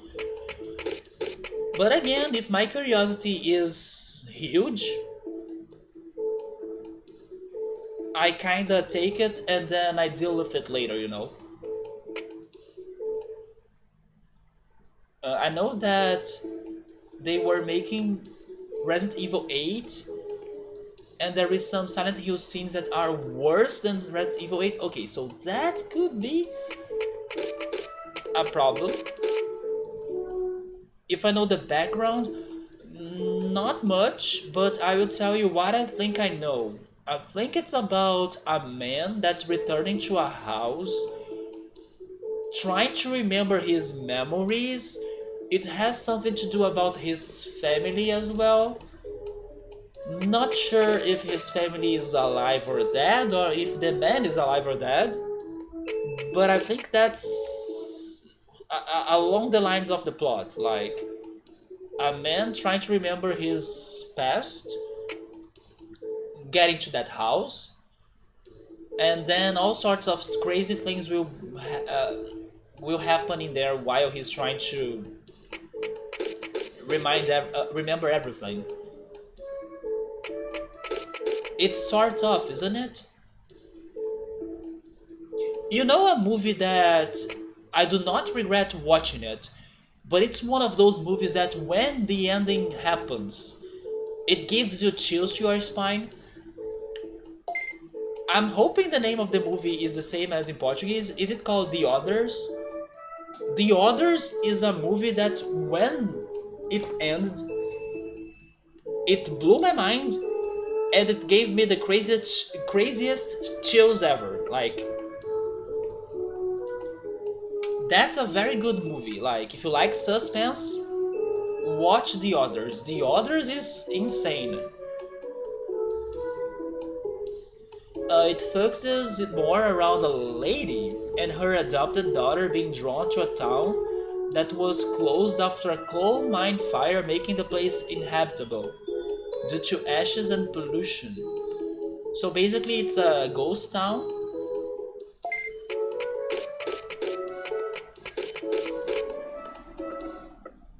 So they end up there, and there is sort of like a flip-flop mechanism between daytime and then like a dark, evil paranormal time. And there is like two timelines going on at once. You have seen it a few times and you can't quite figure it out, but you really like it for that type of movie. Okay, so it doesn't have a lot to what I imagined then, especially regarding two different timelines. It has good twists, turns, and the imagery. It's not often you find a horror movie like which sucks because you love horror, but maybe less than 10 movies in the entire genre. Um, I think that if you like some psychological horror movies, you should maybe look for The Others. Because it does have its imagery and stuff, but the the idea it shows you in the end is what's the most horrifying of the movie. I like the old gothic, timey, insane Christian church built into it. There is a church involved throughout the movie, actually throughout the movie. And then Martyrs is just disturbing because it's 100% possible and it's likely happening to some degree. And also, I believe it's also very graphic, I imagine. It's probably one of those very graphic movies.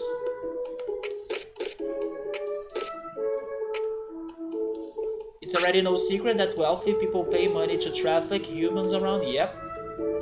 And that's what we do know, imagine what. And that's what we do know, imagine what we don't. That's true, worse things can be happening even, right? But what makes it crazy on this one movie is that you're saying they torture them to like study the limits of life and death. Like that's a bit crazy. I don't think that in real life people would be doing that way. I think they would be doing that just for their own pleasure, pretty much.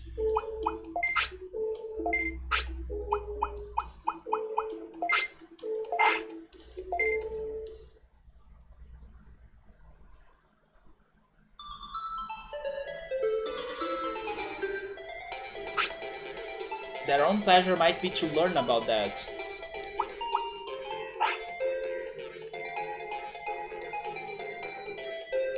Japanese did some horrific things in World War II to study human and human limits.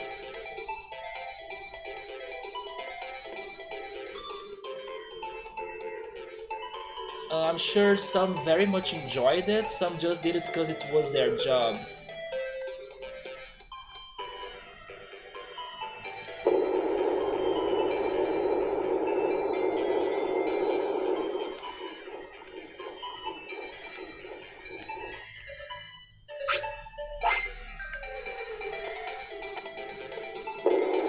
Wait, you haven't seen this Curly Man? Yeah.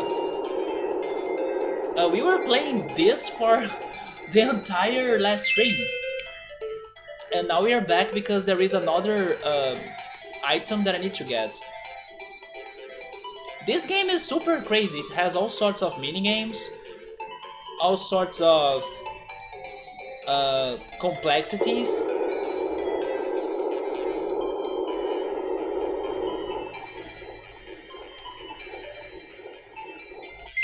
It is a very complete RPG. It's something you never did, and is this popular in Canada, really? That's good to know. I'm imagining there are maybe curling clubs or like um, curling rinks where you can go and like play a game with your family and friends, like when you go to the bowling. Honestly, I would be down. I probably would suck at this, but like I was saying, I would love to try some new things and exquisite things, like seeing a geyser or seeing an igloo. I would love to try curling someday as well. But I didn't know it was that popular. I felt that only the crazy aficionados would be playing curling in their own, I don't know, ice field or something.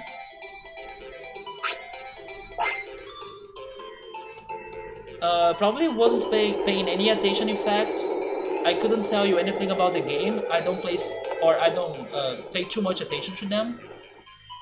Other than when you call on us to like select a color of the egg. But I understand, like in general, we have been doing very repetitive things in here. So curling is huge, and there are curling clubs all over. It's a more of an upper class sport. I can understand that, but I didn't know it was somewhat accessible. Like, it's in there. If you want, you can go there and play. I felt it was more reserved, or something that people wouldn't really look after. But right now, as you were saying it, it sounds that it's just like golf. It is an upper class sport, but there are many golf fields, many golf courts, and people do go there from time to time.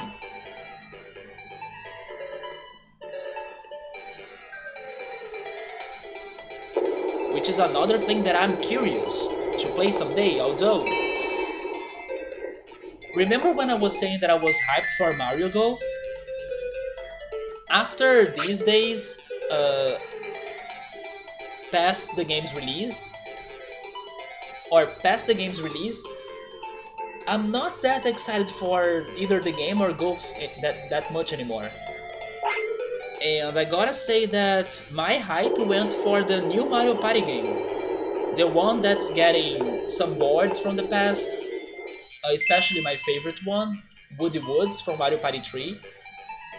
Yeah, my hype for Mario Golf ended after the game was released. Something that happened to me as well, just like when Pokemon Snap was released. Maybe after I saw a little bit more of the game, I was like, maybe this is not what I was really hoping for. But yes, now I'm more excited for the next Mario Party.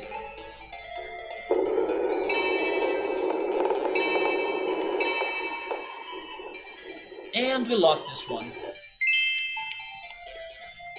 Like, if someone plays curling or is part of a curling club, they are not the type who live in a bachelor apartment, eating microwave diners, or dinners actually, microwave dinners, taking the public transit usually. It's more of a thing, things are so good for me, and I have a real balance of wealth and free time and family work life, so I'm going to start doing something like curling. Not exclusively, but it's sort of in the same neighborhood as golf, but even more exclusive.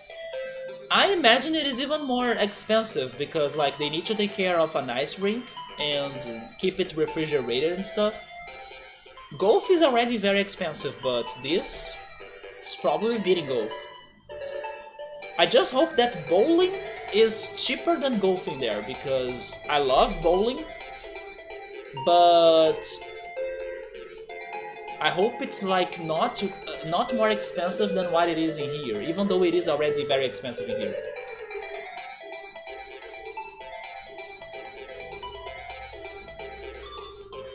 I worked in a club that had a curling arena, and then there is one down the street from you. Come on, Ultros, you gotta go there, try it. And up north in a small lake with rich people lake houses, and then they make curling ice on the frozen lake. And they have parties and tournaments in the winter time. Bowling is around. It's not super crazy popular to be honest, but the bowling alleys that exist run strong. But you don't know how the pandemic affected them. Probably, I would even say a lot. Your high school had a curling team. A curling tournament is called a Bonspiel. That's funny. It sounds like a mix of French and German, because Spiel is like a game in German. Like spielen is the verb to play. But then Bon sounds like, I don't know, French maybe or Italian. Basically that translates to good game, like GG, because Bon is like good as well. The last date you went on with a girl was to a bowling alley, and it was after her birthday with a few other people, but you never say, or you have never seen her again. You almost typed him again, because you were thinking about how her dad made it extra awkward that time. Oh, oof. But I do love bowling. I haven't been to bowling in a long time, because not only it is expensive, but they are kind of far from where I live too. And once again, like the friends that are the closest to me, it's not something they do a lot, you know, like it's not the activity the friends I have the closest to me will be looking forward to be doing. Just like when I was saying that it makes me sad that those friends, they are not like big gamers, so like they wouldn't be playing Mario Party with me or something. We do play Mario Tennis, it's like the one that's the fair, or it's like everybody can play it fairly, but it ends in there pretty much. Someday I hope I can try playing Overcooked with them, but again, I don't know how is it. Oh no, I left the place. I don't know how is it going to be like. We normally just hang out to eat, go to restaurants or cook something at somebody's house. Sometimes we go for the beach. We used to go to the movies, but not anymore. Not in a long time. Yeah, our greatest activity is to eat. We hang out to cook, to eat, to talk about food. Sometimes we play board games, but it's always the same ones. Or we play cards as well, like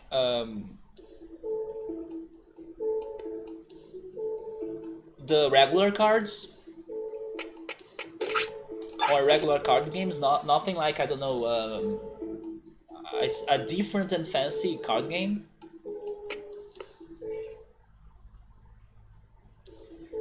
We hadn't known each other too long and already was meeting her family because her birthday celebrations, and it was just too awkward. I didn't like any of it. You bought stevia sweetened cola? It's absolutely effing horrible. That sounds bad actually. The worst thing you have ever put in your mouth in a liquid form? Can I think on the worst thing like that?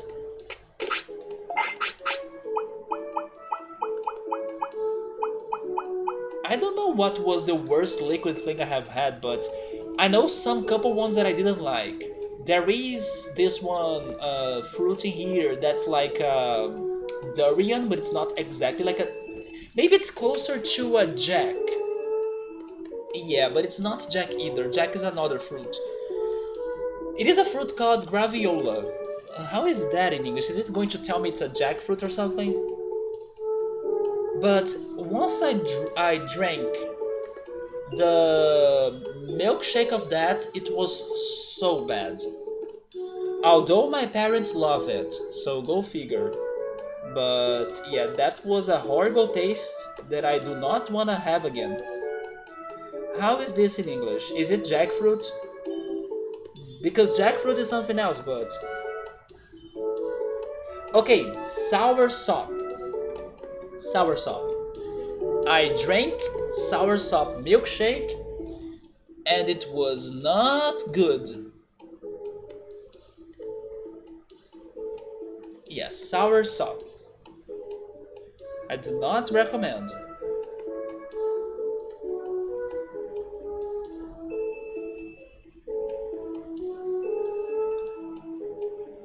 This brand's ginger ale was like a 5.5 out of 10, which for you is still tolerable and drinkable. So you were like, okay, if their color is at least 5.5, then I can take it. But this one is like 0.10. You have never heard of soursop, but have you seen the fruit before, like the picture? Maybe not, right? It's probably one of the Brazilian things or like tropical country fruits. It is not good, or at least I don't like it. It's definitely going to be exotic, so maybe it's worth a try, but don't have high expectations.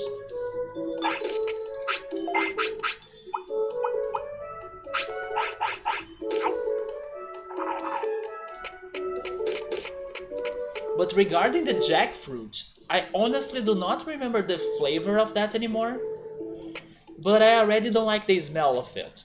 So I can assume I will not like it. I'm sure I tried it once, but can't remember the taste of it anymore. And then I never felt like trying it again.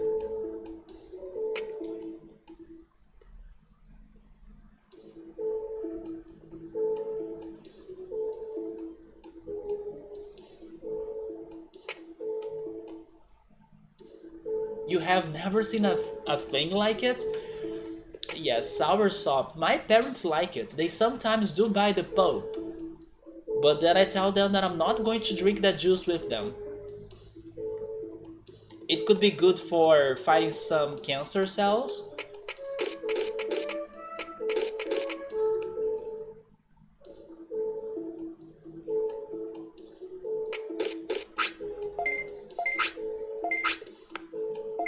Once again, I'm thinking on acai, and I wish I had it. It's been probably more than a year since I last drank acai. And acai has some crazy properties like that too. Oh, you know somebody that tried acai recently? Joe Dancing. Joe Dancing told me that she was able to find it and she liked it a lot. And then I was like, okay, I need to drink it again because it's been forever, but I still haven't.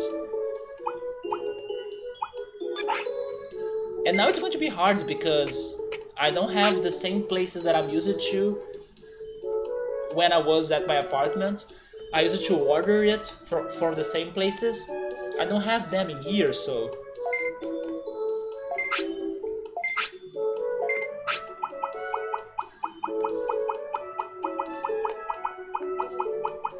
Wait, where are the...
do think we got this one. Especially because he's throwing it, right? Not sure what he's trying to do here.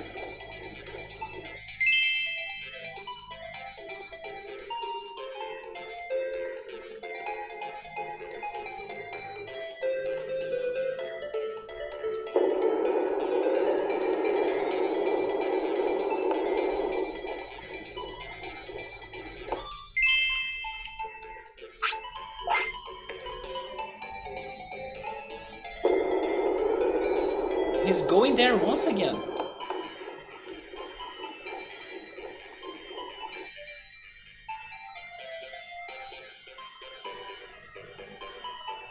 Yeah, now I don't think I can still score more points. I mean, unless I get 1 point from the larger blue circle.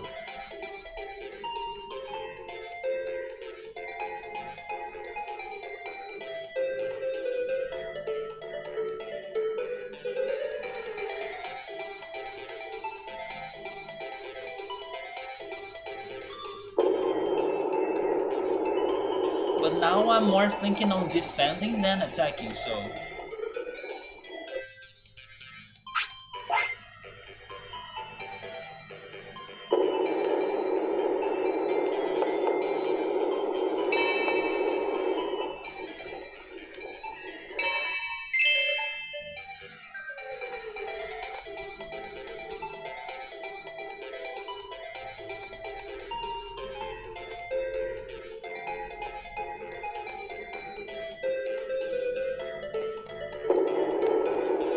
Okay, so here comes the first item of the day. Are we going to be lucky? I gotta say that I have been feeling very lucky lately. But I'm pretty sure that the more I say it, the faster I will lose the luck, because that's how it goes. But also, maybe I have already used all of my luck in the past days. I'm saying that because I was able to win a prize, but don't expect anything like crazy. It's going to be a simple prize. But what surprised me were the odds.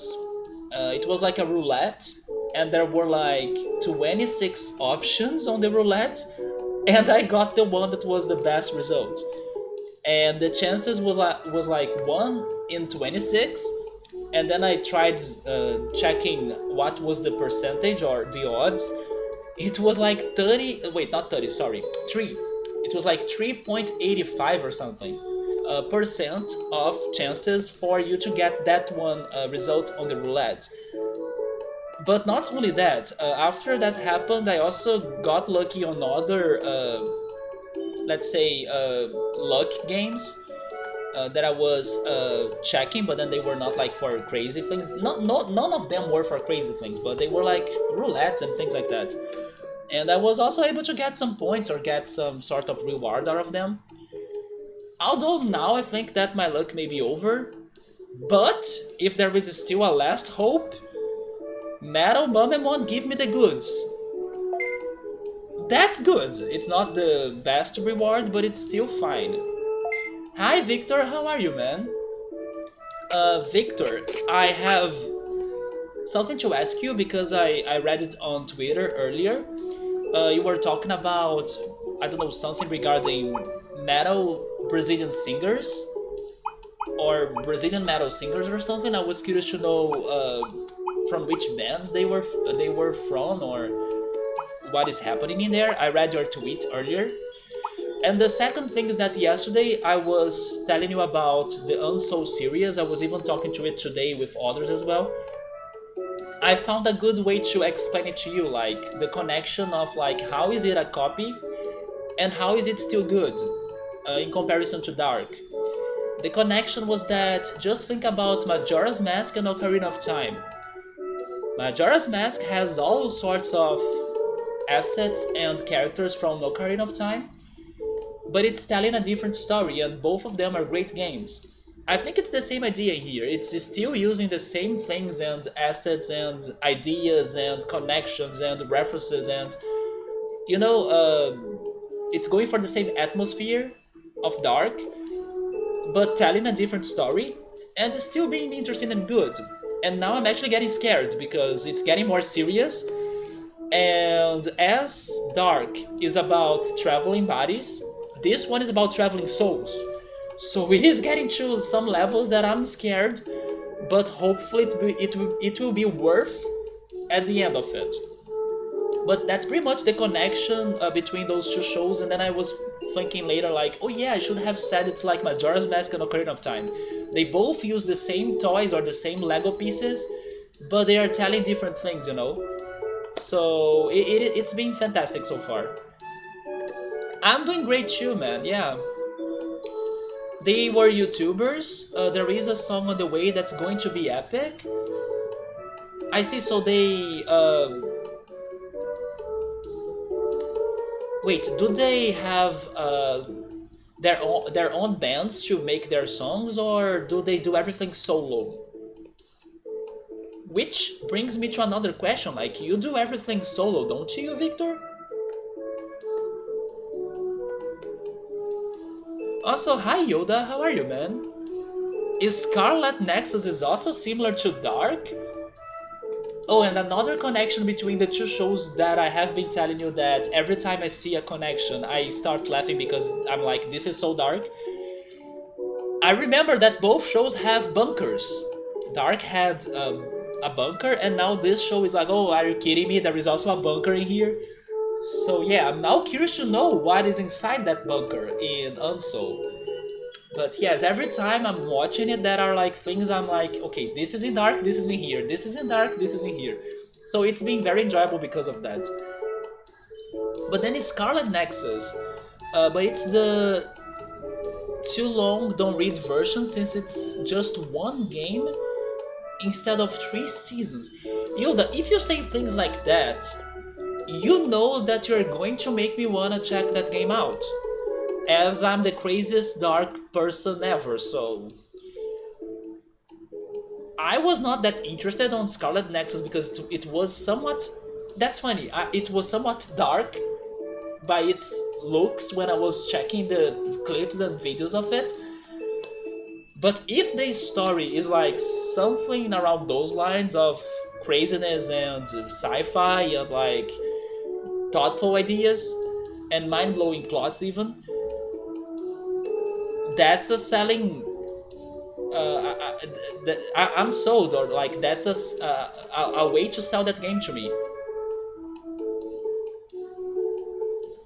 So story-wise, OOT and Majora's Mask are nothing alike, but they use the same tools, don't they? The same characters, the same styles. I mean, differently, because Majora's Mask is way heavier than Ocarina of Time, but you understand the idea, right? They look like the same universe, but they are different things. So you do everything by yourself, unless somebody is doing the vocals. And let's just say that there is a reason why you know they have got something epic on the way. Oh, that's amazing. That's amazing, man. Maybe we're able to, you know, share some messages with the Brazilians. Hopefully you have been learning some Portuguese, even though I don't teach Portuguese in here, but who knows. Yoda is saying that there are 2 routes, the male and the female main characters. And then he has been following the male main character route first. Is this some sort of like alternate reality stuff?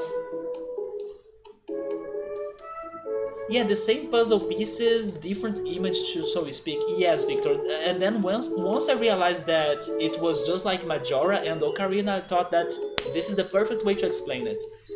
But it's still, I don't think it's going to be better than Dark.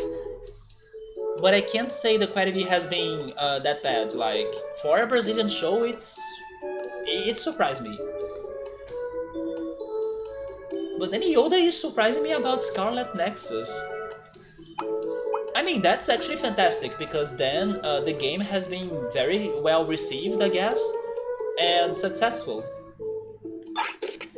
The only thing I got from it, besides somewhat messed up and crazy looks from it, was that it seems to be a lot about high-tech, It has a lot of cyber looking things in there as well.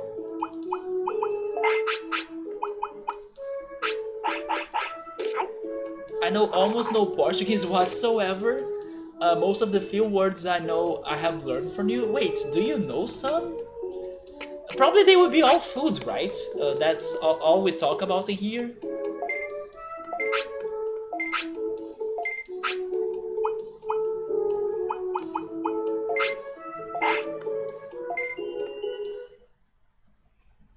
But I like that coincidence that you were somewhat interacting with Brazilian musicians.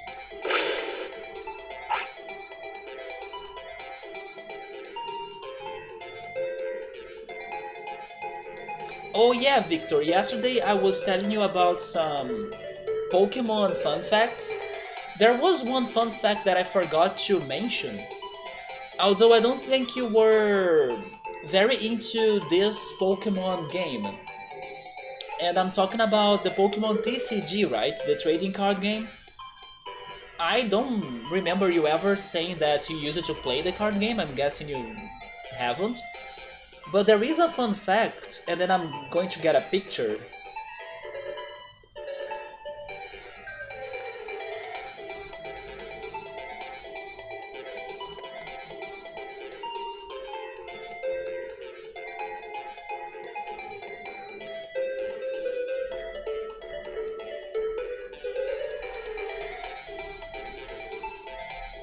Yeah, just found the picture.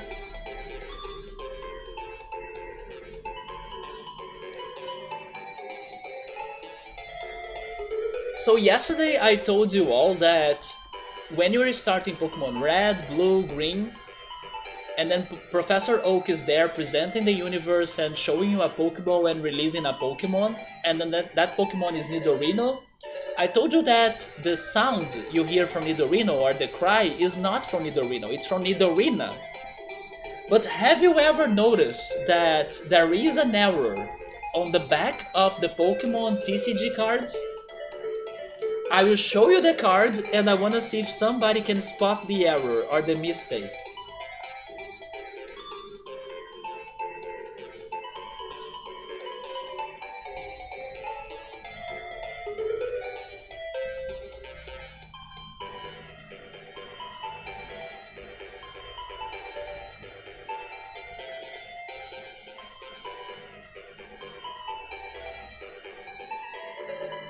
Okay, I got tired from holding the phone, but if it's necessary I can show it again. I just need to rest a little bit. But there is a mistake on that card that I never realized or I never really paid attention to. And when I was googling, I believe they were able to fix it. Okay, Victor, look at it again.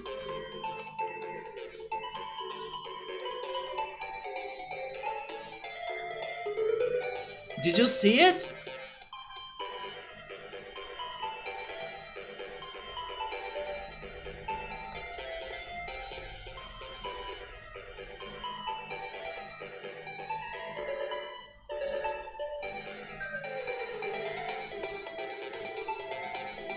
Wait, it started reflecting.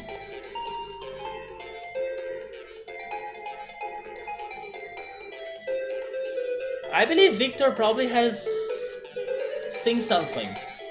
Maybe he's not sure of what he has seen, but he noticed something odd.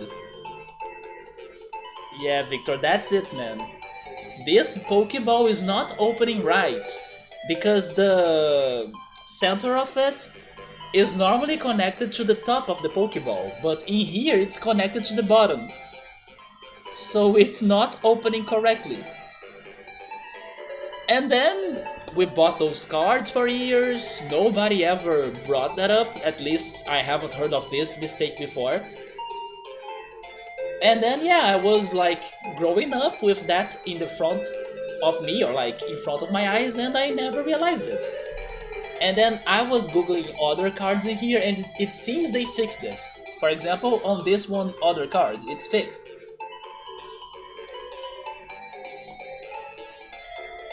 So that's another fun fact about Pokemon, that even though it's quite obvious, I guess nobody really notices it until somebody brings it up. The Nidorina's Cry, now this. You see, maybe there are even more mistakes out there that we are not paying attention to.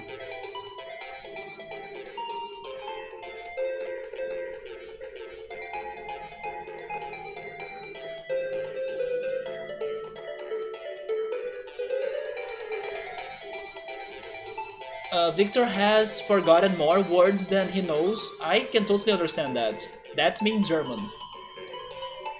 The male route is more mysterious, while the female route shows you the plot or the dark reference sooner. Yoda, you're going to make me add that game to my wishlist. If there is something that resembles Dark, I gotta check it out. Victor does remember a few classmates of his playing it on school computers during class. I used to have the CD-ROM for the game as well. And I do have the Game Boy game. Yeah, I mean, I do have it on my 3DS by using the Virtual Console. I think I was able to beat it once, but it took me a lot of time, like it took me years. I don't remember beating it as a kid. I think I could only beat it now as an adult playing it on the 3DS. Someday I want to bring it to the channel as well and try playing the sequel with some sort of patch so we can play it translated, right? I have never played the sequel. It is that game, yeah. There were many different softwares for you to play that game. For example, there was the Game Boy game, there was a CD-ROM that I had that had another interface for you to be playing the trading card game too. Today probably there is a different one as well, that's where people will play against other players on their phones or on PC. How did they let that happen? I would actually say, how did we never notice it, right? Because I do not remember somebody telling me that before. But it's been always there and nobody notices that. Yoda's guess was also right. Yeah, but it makes me feel like trash, like I grew up with this lie in front of me, come on. My brain needs to wake up harder so I can see the mistakes around me. So he had so many Oh, you did have the cards? Okay, I didn't know about that part of your Pokemon childhood. They are still hidden away somewhere. I once got a whole bunch of them from a girl in school who was a year older than you. I think she had found them somewhere and didn't care much for them, so she just gave them away. It was like 50 to 75 cards. Victor, you gotta find them and see if there is a Charizard. If there is a Charizard, Victor, you're rich. Oh, okay, but maybe Victor has already checked them. Like, unfortunately, none of them are worth much.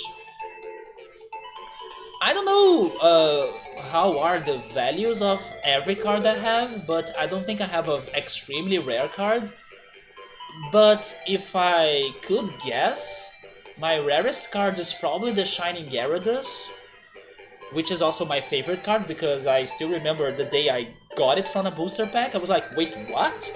And then its number is like 65 of 64 cards. It's like an extra card. So I remember being mind blown. I remember opening the booster pack while my mom was driving us back home. So I still remember the car ride and then being surprised in the car. But if I'm not mistaken, this card, the Shining Gyarados, it's going to value maybe $60. It is a lot of money, don't get me wrong, but it's not as much as some other crazy rarest cards out there. It is 60 something, I think it's $60 and not like 60 reais. I do think it was dollars.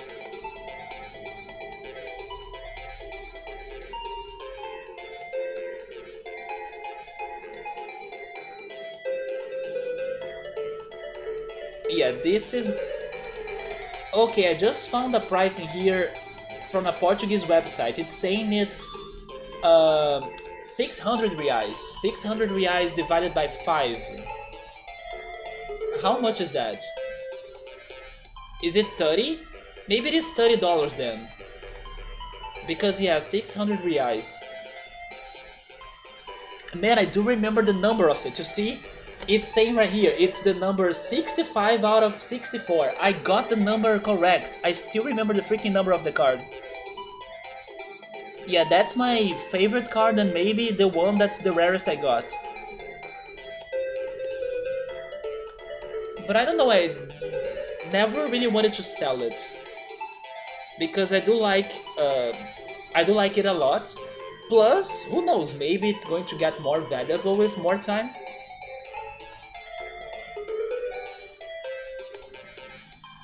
You were so OCD with the first deck you got that they had to be in the correct order. So you were not like spreading the cards or mixing them. And when you got more cards, they also had to be in the correct order. You even had nightmares about that. I remember when I was super addicted to Tetris, I used to dream on Tetris, or like sometimes I was looking around while being a passenger in a car or in the bus, and then seeing Tetrimino blocks falling and stuff, and I was connecting them with my brain.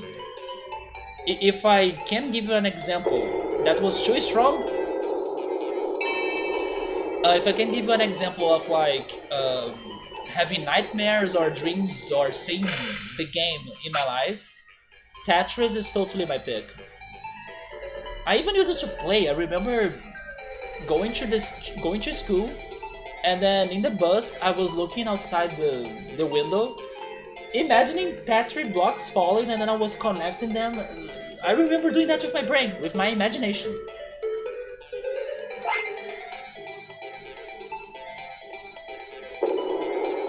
You had the order perfectly memorized and had nightmares about the cards getting shuffled, and you would forget the order. You eventually decided to solve it by shuffling the cards and leaving them shuffled, forcing yourself to not care about it. I think you did it right, yes. You should not be that much obsessed over organization, right? There is some beauty on chaos as well. Which, by the way, that reminds me of one of the indie games I got to know during E3. It's called A Little to the Left. Yeah, that's the name of the game. And it is exactly about that. It is about organizing things that are a little bit off, and then you can feel the pleasure or the visual pleasure of seeing things organized. Like, okay, I have a bunch of papers, you gotta place like them inside a box, and then you place the bigger paper on the bottom of the box, and then the next smaller one, and then you keep on going until the smallest paper is on the top. And then there is like a lot of pencils, and then you put them on a crescent order as well. I hope you're here by the day I play that game, Victor, so we can have OCD together. You were sometimes, but you had to put them in order again afterwards. Oh no, wait, you lost it? You couldn't keep it up?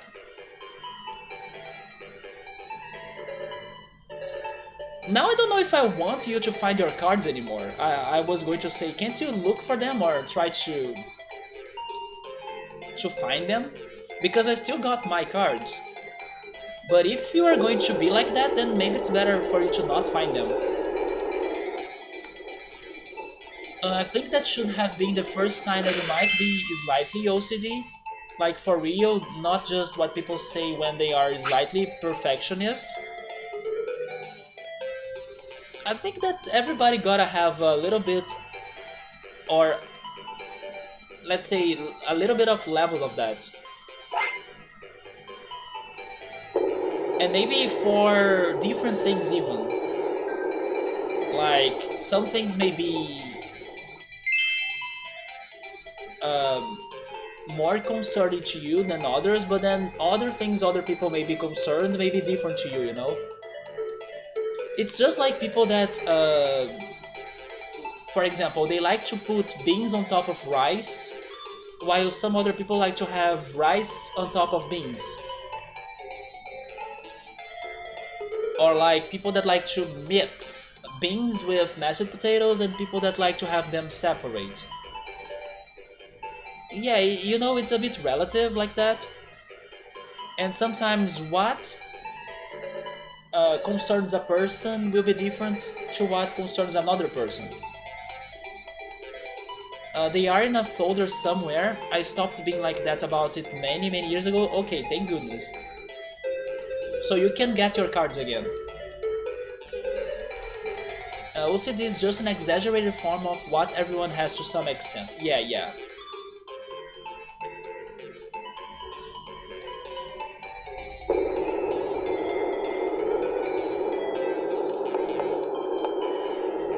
Oh my, that was a fantastic play.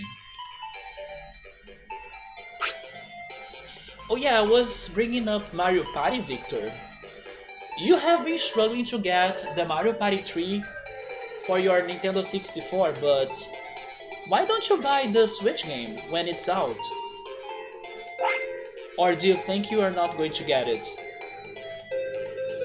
Because the Switch game is going to get the old...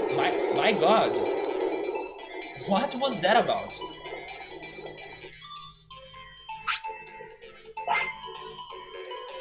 My useless stone?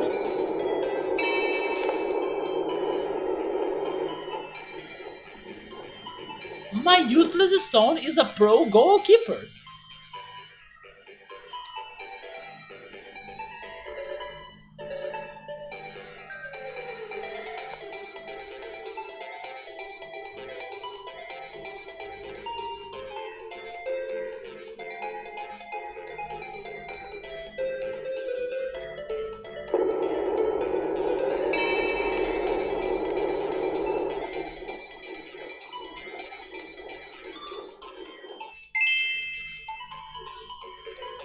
Or at least I have heard it described as that. I'm definitely no expert on that topic. Yeah, man, me neither. But yeah, it is totally an exaggeration of what is, let's say, seen as normal, right? But we would rather get the Nintendo 64 game, partly for collecting and partly for experiencing the game properly.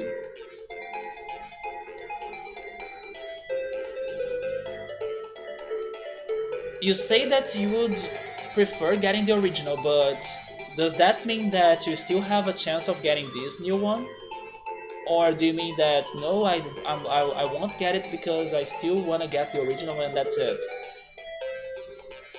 I don't know, I think you should maybe give it a shot. But I agree that the original has some magic to it. Also, the other boards, right? As far as I know, they are only bringing back a single board from the third game.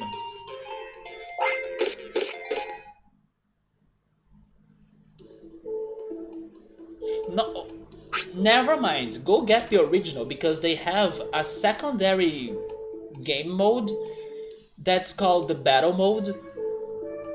That's one of the things I miss the most in the Mario Party franchise. And since you also like Pokemon, imagine Pokemon in Mario Party. It's the battle mode. You get the creatures from the Mario universe as partners. You need to fight the other partners of the other players while playing the board game.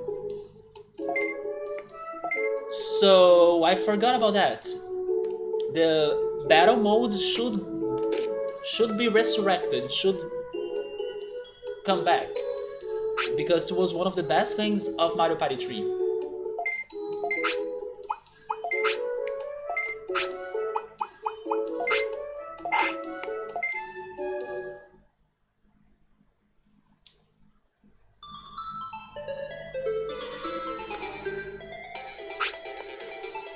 Yeah, so maybe you're not getting the game, right? The Switch one.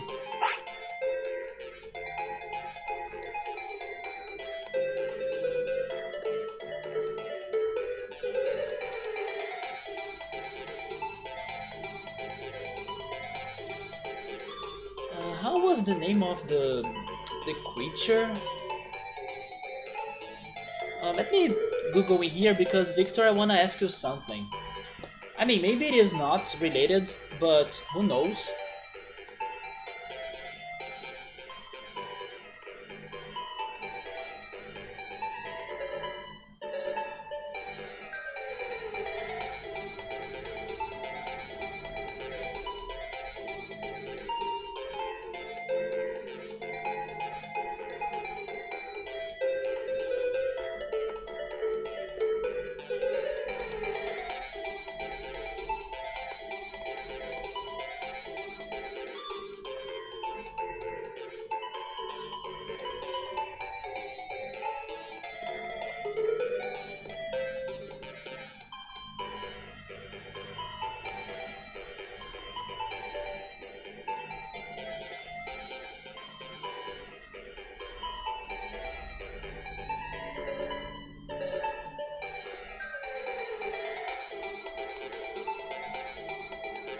Okay, I found it.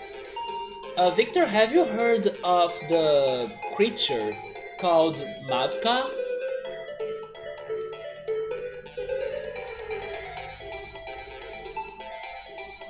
Have you heard of Mavka?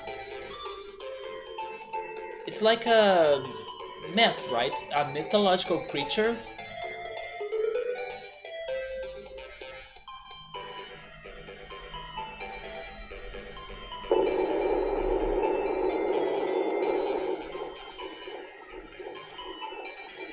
Don't think so?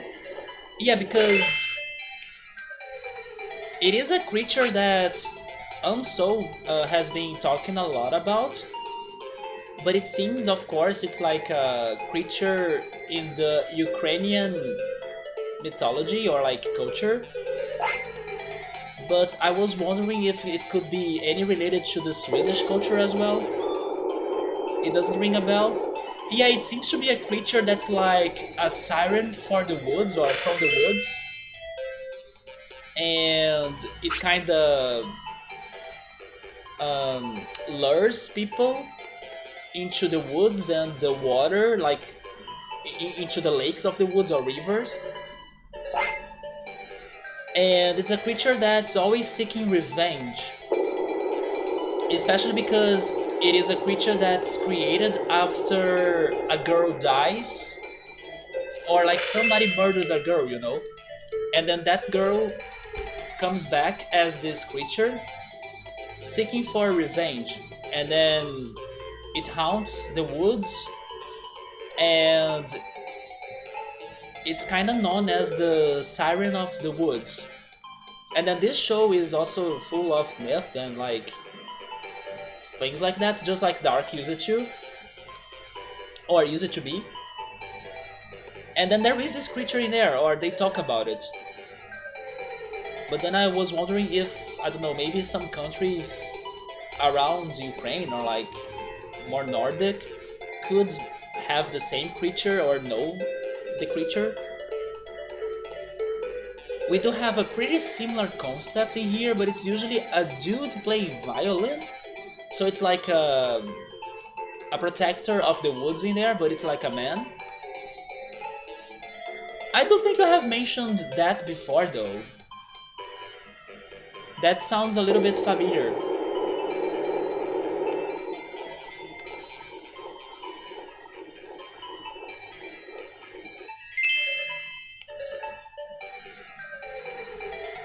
Oh yeah, there is a celebration on this show that it looks a lot like Midsummer.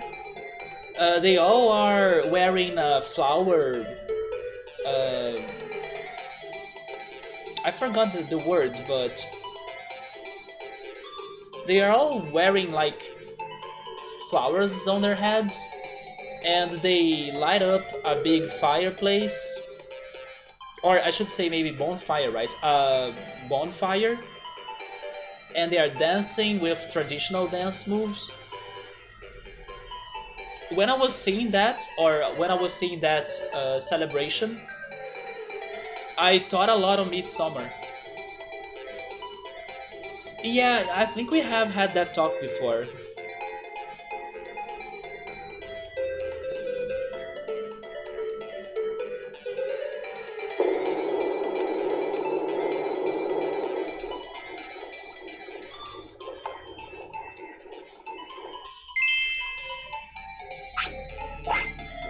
I think he's going to attack me now. I knew it. At least I'm not on the bed.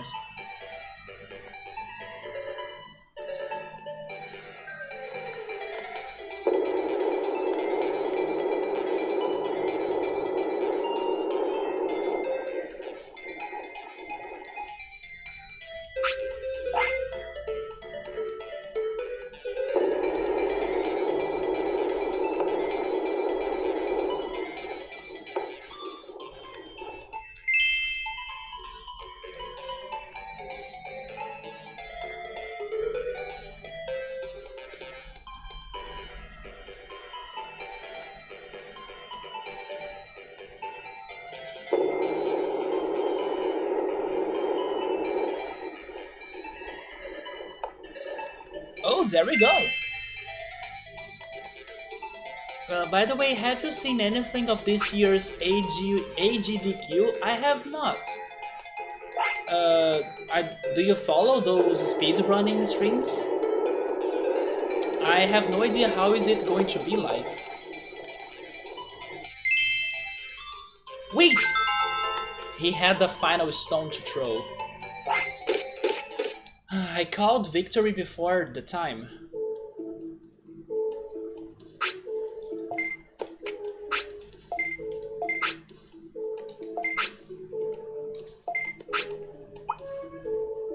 I mean, SGDQ, of course. I'm still like clueless of what's going on. Is it like summer games done quickly? Is that why it's now S? So it started today and already they have had a couple of interesting runs of games like Mario 64, I'm guessing?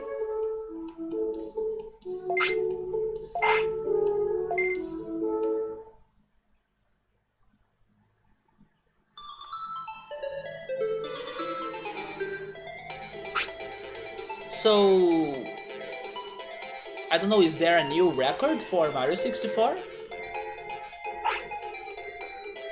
Oh, never mind, maybe it's yes for the summer games done quick. I see.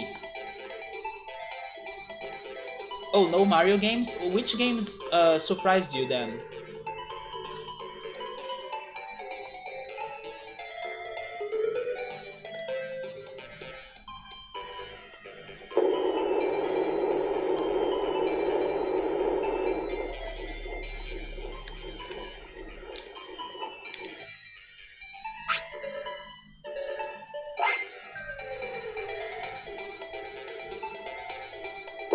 Spyro? That's another game that I need to play. There was a kind of fun run of the first Spyro. Have you played Spyro? I always saw you as a Nintendo player, so I imagine that maybe you haven't.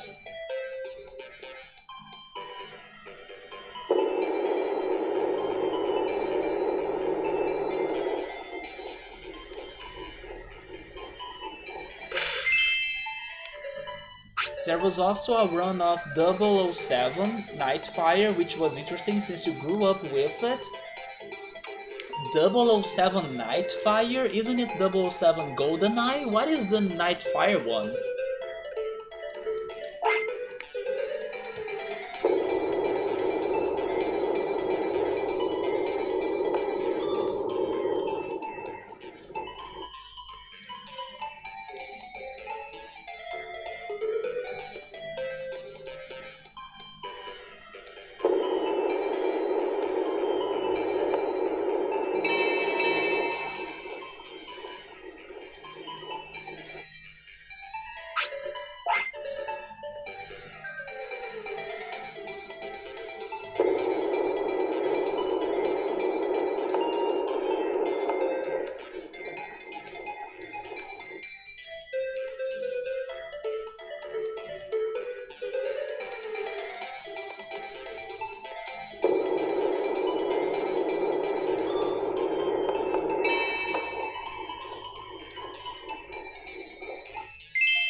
Did it glitch for a second or was it just my imagination?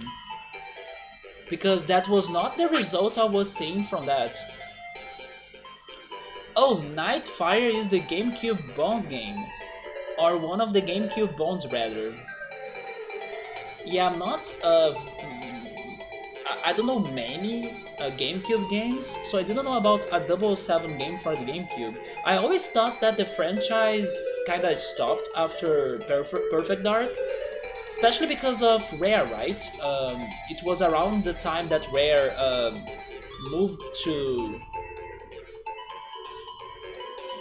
Microsoft. But wait a second, the Xbox is not.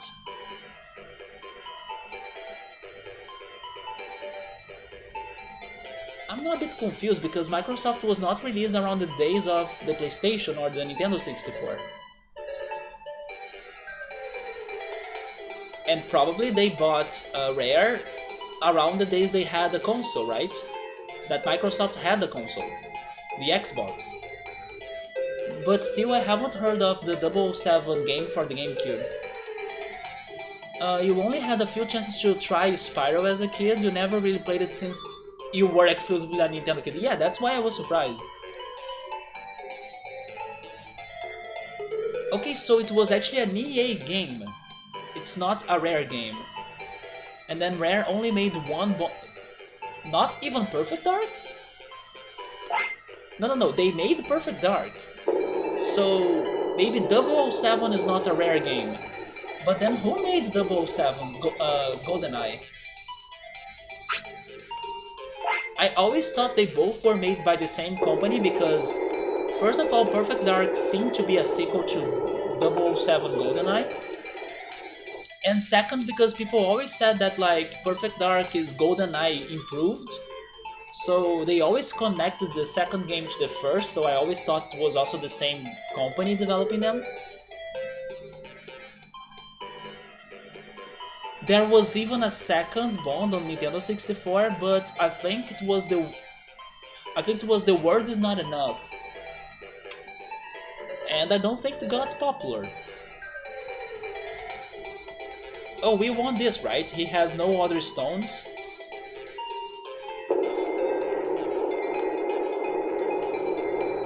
So interesting, 007 GoldenEye was not a Rare game.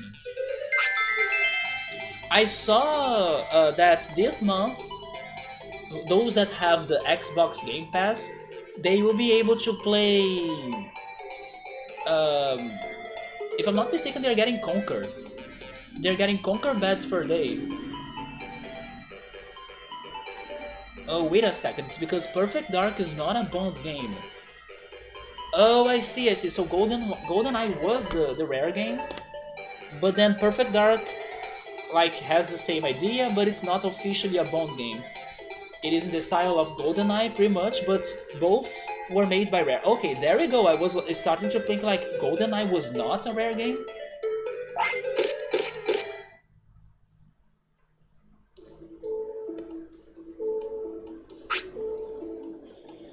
This is, I think, our third shot, and we didn't get what we are looking for.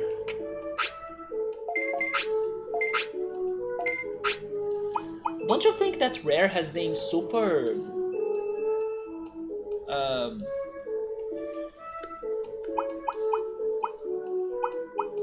maybe super stuck at Sea of Thieves? I feel like it's been 10 years since I have been hearing about Sea of Thieves, and that's all they talk about. At the very least, I believe people have been enjoying Sea of Thieves a lot, or at least more than when it was released. And now they are going to have the Pirates of the Caribbean DLC, but I'm so tired of that. The gameplay is similar, but Perfect Dark has nothing to do with Bond in any way. Okay, so never mind. It's a totally different franchise. Speaking of franchises, I also was surprised to know that the XCOM franchise is super old.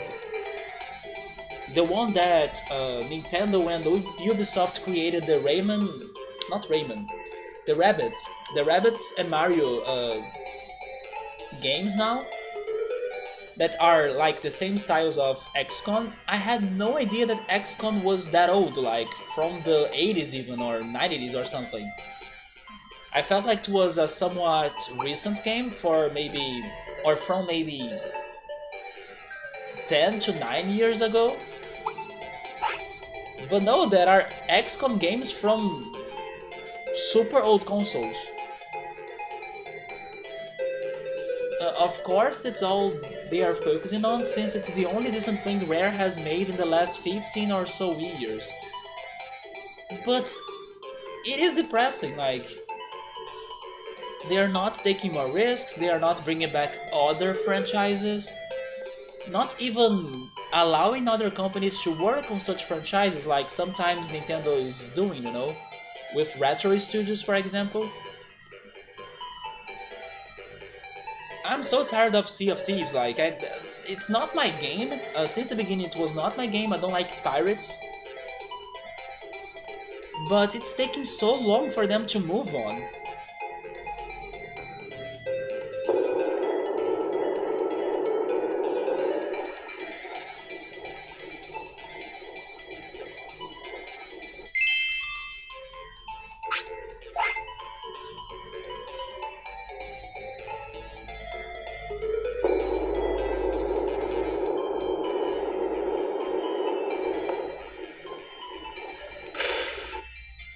So, Victor, what is the event on this AGDQ that you are looking for the most? Is it Mario 64? Is it a different game that they are going to speedrun that you are excited to watch? Or you just want to watch like the overall event because you like it regardless of the game? So Rare isn't at all the company they were in the late 90s, right? They were releasing so many games, like, from year to year.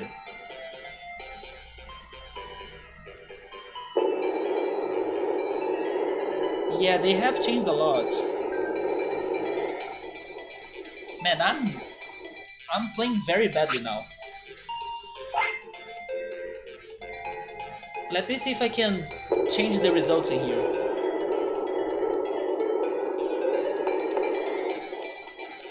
At least he is not playing that well either, so...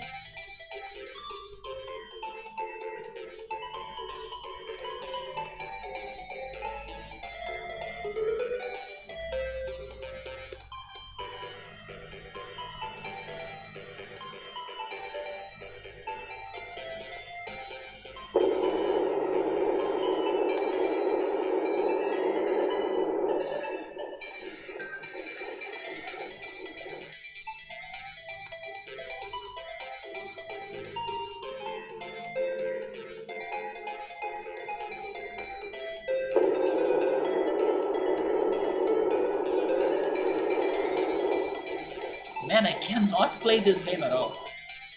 0 points. There is not a single game that has really caught on your attention that much, but any game that seems interesting you might be watching. So yeah, you'll be just like browsing and then sometimes checking it out, right?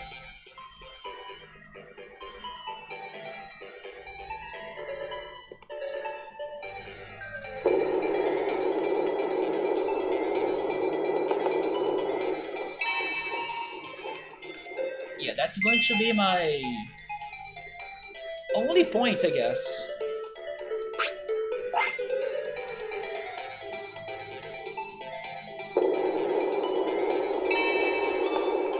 Never mind.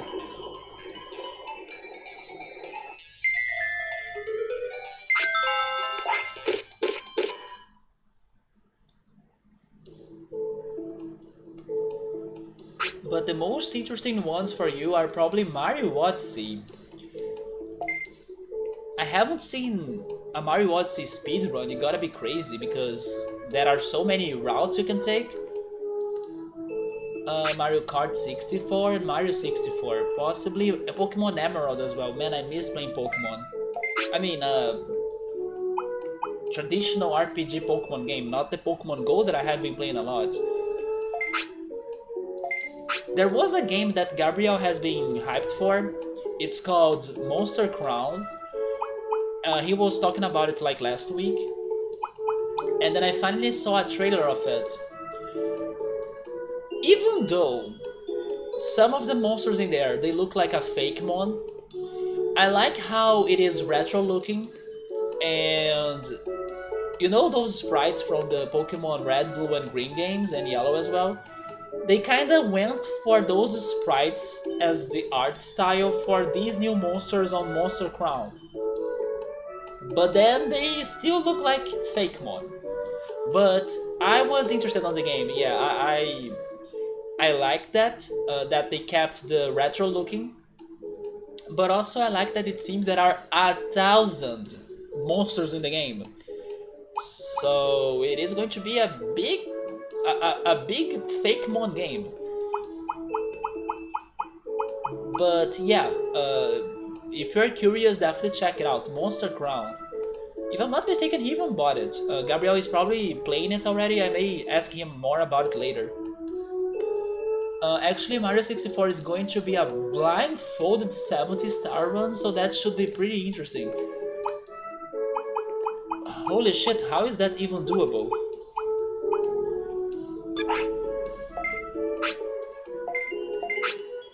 Like, somebody playing Zelda blindfolded is hard, but I can still imagine a little bit.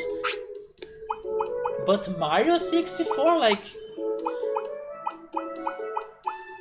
exploring the castle and then all of the crazy platforming you gotta do.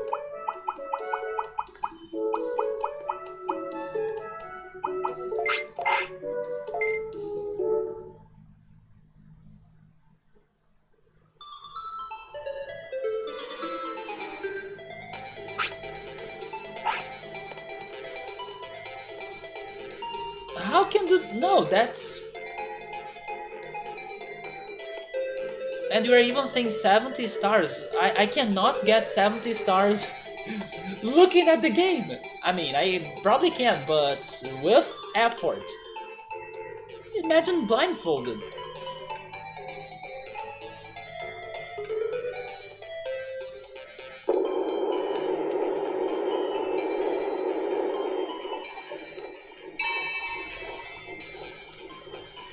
Finally a good throwing here.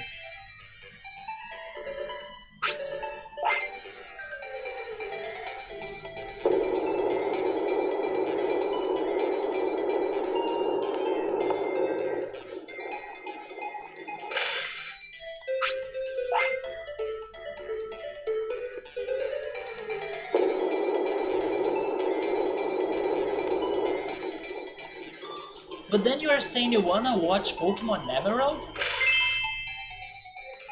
Is that because they won't go for a different Pokemon game? Because even though you have played Pokemon or you have played the Gen 3 game, I wouldn't say it's one of your favorites.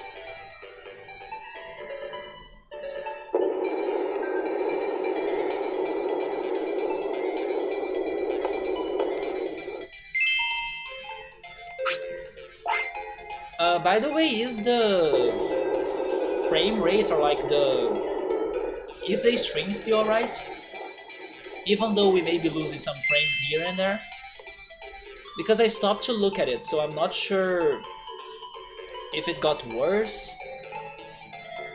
I just hope that by next weekend my original server can be back to normal.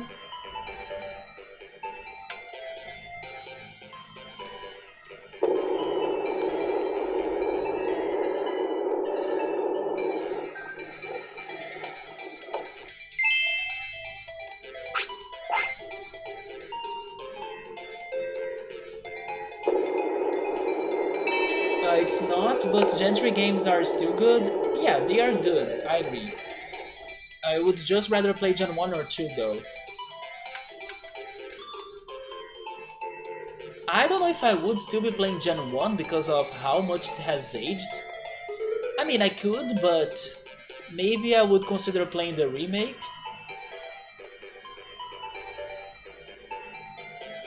Oh, you haven't noticed frame drops? Really? So maybe it is better now.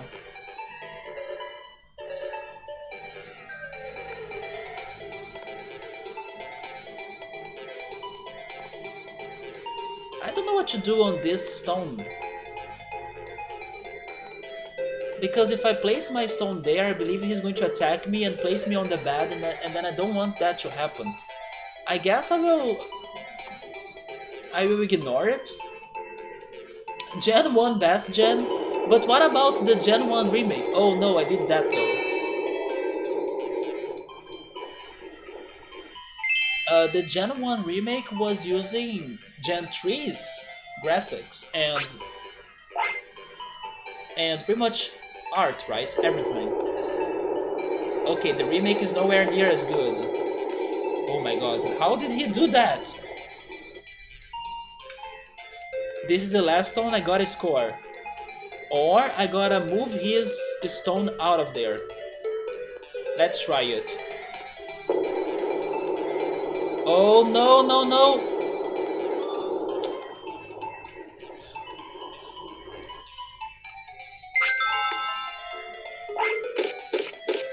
Man, I'm doing such a bad job in here today.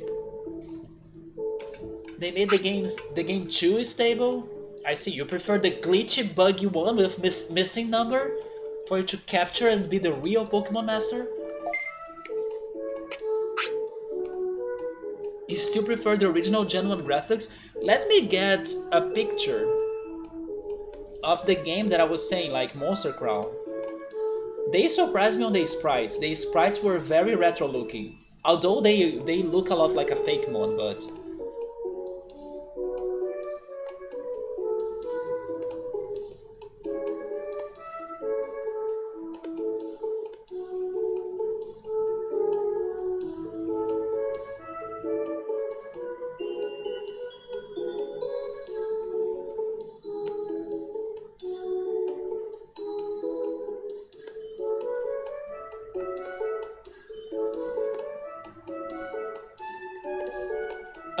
look at this example.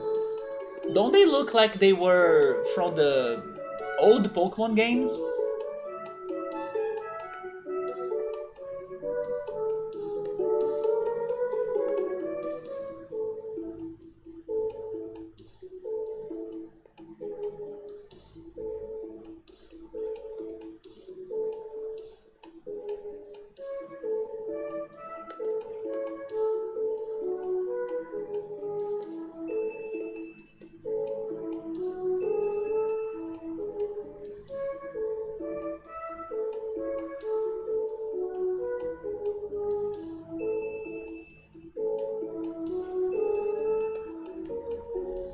One of the things that makes Gen 1 so good is how much you can break it.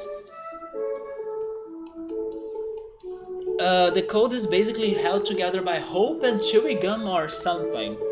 Even though you can easily break it, I have never done those glitches. They have more colors maybe, but they look a lot like OG Pokemon, right?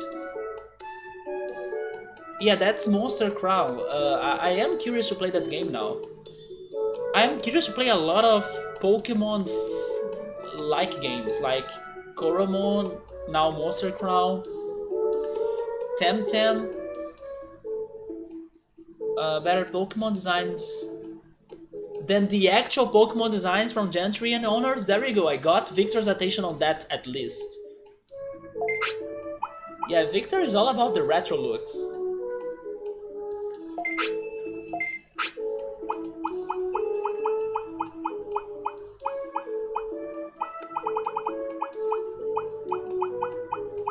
So I don't know how are the battles on that game. Maybe they have a little bit of a difference.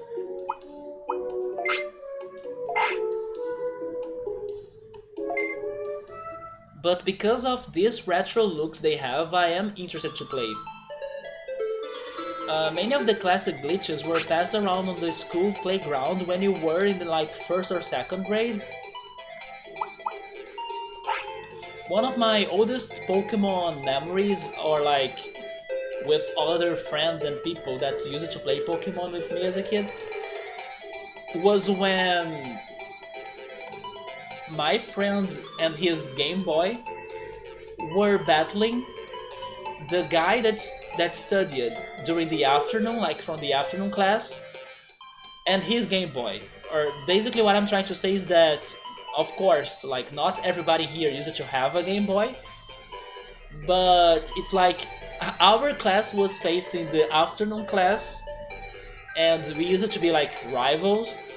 Although they used to be way better at sports than us, so in every competition in the school they used to win over us. But I remember that fight, and I remember that the guy kind of refused to lose because he didn't want the game to register a loss on the charts. So I remember he was like a horrible loser, and he turned off his Game Boy. So there was no record on his game. Can you believe that? And I remember that happened in a school trip, because that was when the two classes finally met each other, like had some time together. That's one of the memories I have from the old games and the Game Boys.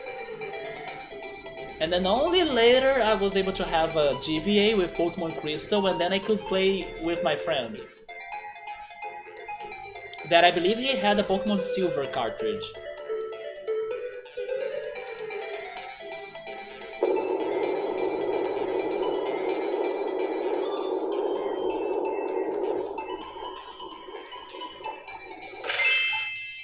It's just that the design differences starting with Gen 3 was too apparent and Pokemon already had a style. It's also because the designer changed. Like the original artist, it stopped working for them. I'm not even talking about graphics, it's just that it looks like they got a completely different team, but it is. But yes, it is a completely different team. And it's been happening every time now. For example, there was a new artist being responsible for the designs of the current season Pokemon, like Gen 8 Pokemon. The Pokemon Company even dropped a video showing us that artist, and he could give us a speech or like some details on how he had the ideas to create the Pokemon he created. They probably have been hiring different artists with, let's say, fresh ideas for Pokemon designs for every game or every generation now. I knew it! I've been thinking that was the case since I first played Gen 3, but yeah, it is what happened. Of course, they may try to follow the lines of the original artists and stuff, but they have changed the people, so in the end, everybody will always have their own taste to their work, right? Or their own twist to their work.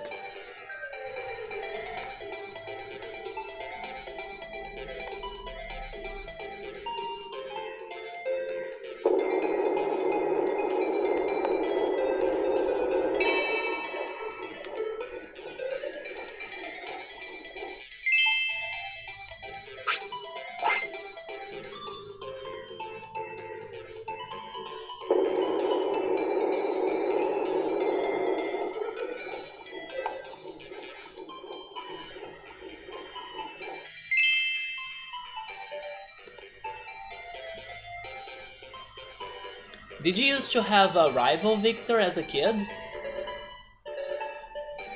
Like a person you used to play Pokemon against?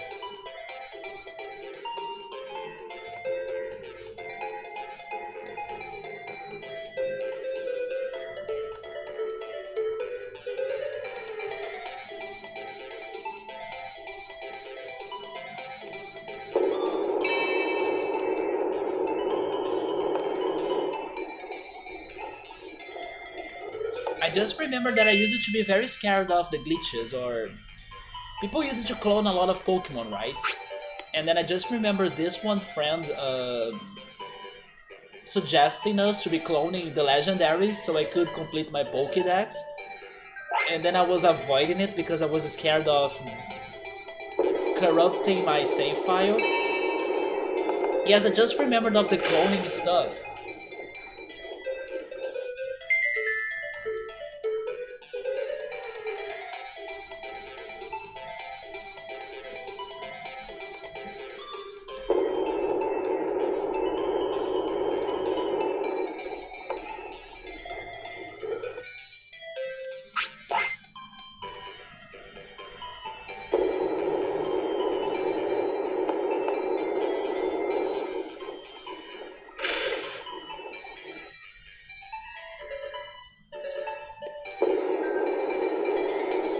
Not really, but it wasn't too uncommon that that when hanging out with friends we used to battle it out.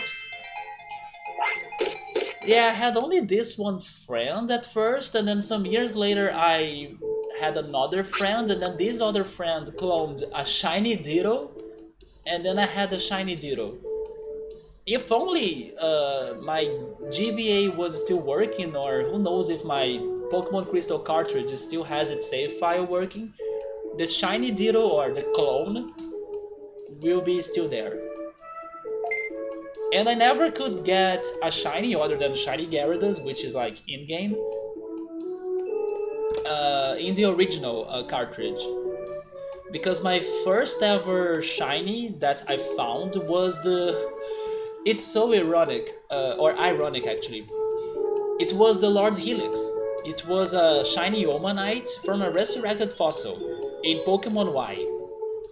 And then after that, I started getting many shinies.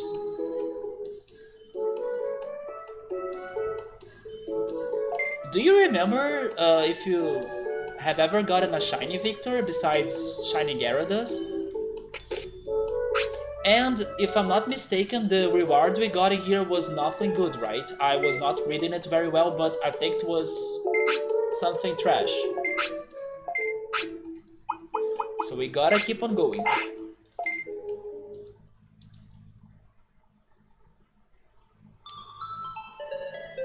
Also, Sabur, what have you been thinking of Persona 3 now that you are quite fair...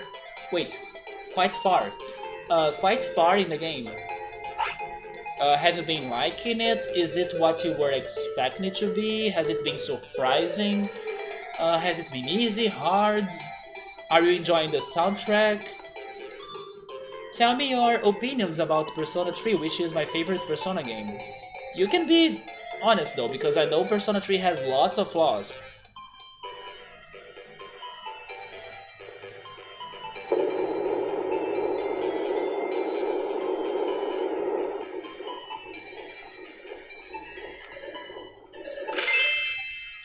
I specifically remember one time when I was over at a friend's house and we had a battle in Gen 2.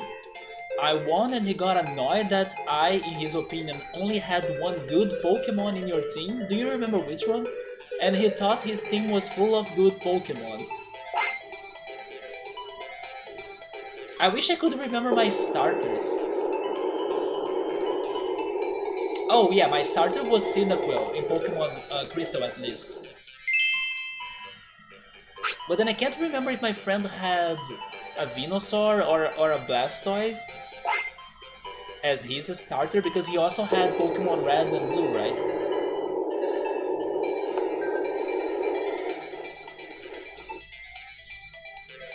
I think he had a Feraligatr as a Gen 2 starter.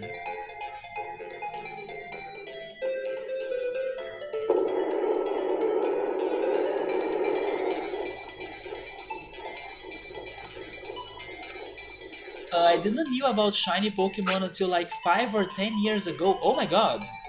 It is possible that I encountered some without knowing what was going on? Sabri is liking it. The music... Really? You didn't like the music that much? They are okay, but nothing special. Dude! That's rough because I love the soundtrack of that game. Especially the sad tracks. You might have had the red Gyarados. That's true. They can change the tracks inside of Tartaros when you're exploring. Yeah, but then I can't say that Tartaros music is what really gets to the game. Like, okay, about that I agree that the Tartaros songs are not that amazing, or like they will get repetitive and stuff. But there are some melodies that I love from that game because they are so melancholic. And I also love the one that's called Joy. Da-da-da, da-da-da, da-da-da, da-da-da. Bum bum bum bum bum bum. Ta-da-da, ta-da-da. I love that song. And then it gets to the vocals. Jump around, jump around, jump around now, jump around, jump around, jump around now. Speaking of vocals, Pokemon, and songs, I hope you guys have checked what the Pokemon Company did and post on their YouTube channel on Bidoof Day. Did you guys know that now it's official? Bidoof has its celebration day.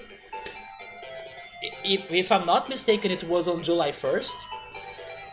I love their video, and I was even listening to it today. I of course can never go with lyrics, but here's what I can remember of the music and of the lyrics. This Pokemon can do much. You know the rules, and so do I. Always be a friend, Bidoof.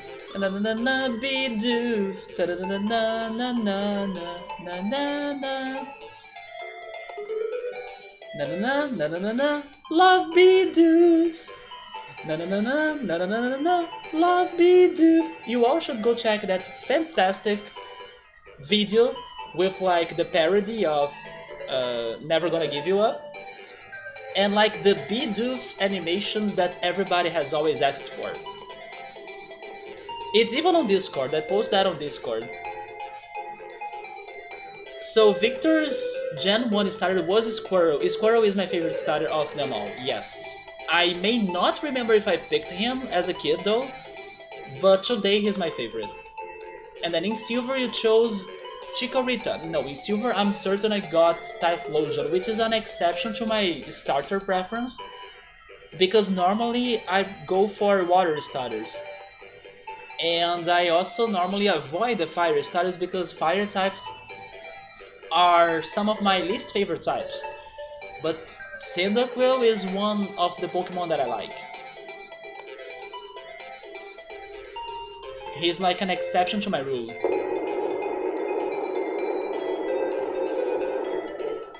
Social Link is fun, or it's nice for the franchise, but at the same time it bothers you because you can't get some of them. That's true, and then if you can't start those social links, you will not get a boost from the fusion or the Persona fusion, yes? Yeah, it is. That's why your choices will always matter. Like, it is very hard for you to really get every path or every social link in your first playthrough. I doubt I will be able to get, like, not even all of them, but like 70 or 65% of them completed when I try playing that game someday in the future. It is complicated for you to manage all of the choices you have and all of the secrets you gotta find as well. You low-key Ricky rolling us now? I was not doing it. The Pokemon Company did it. It is a fantastic music. I wish I could remember the whole lyrics, because the lyrics were so funny. There was even a part of it that they were joking about how everybody gives Bidoof the move Cut, so he can be the HM slave. They were saying it in a part of the music that Bidoof can learn amazing attacks, not only the infamous Cut, but we love you for that. It's such a good lyrics. And the video too, like they hired a group of animators, I guess. You can see Bidoof working, for example, so it is a worth checking video. It did make my day. And in the meantime, I was capturing lots of Bidoofs on Pokemon Go because it was like a wholesome event, or like a it was happening at multiple platforms of Pokemon. They even showed us a TCG card game with Bidoof decks, like Bidoof versus Bidoof. So unfortunately the Pokemon Company commits many mistakes, but when they fall for the memes, they do a good job. When they accept the memes or the community or what the community likes and wants, they can do a good job. On that one day the community was happy. And then I can't wait for next year's Bidoof Day. My only complaint is that it's not happening on February 2nd, which by the way is my birthday, because in my opinion it could be a good opportunity to connect that day and the memes to the Groundhog Day. But then of course Bidoof is not a groundhog, but you know, it could have been a stretch. But yeah, now it's on July 1st. Let me see, how am I messing with him but also scoring? Unless I go like this, I will try that.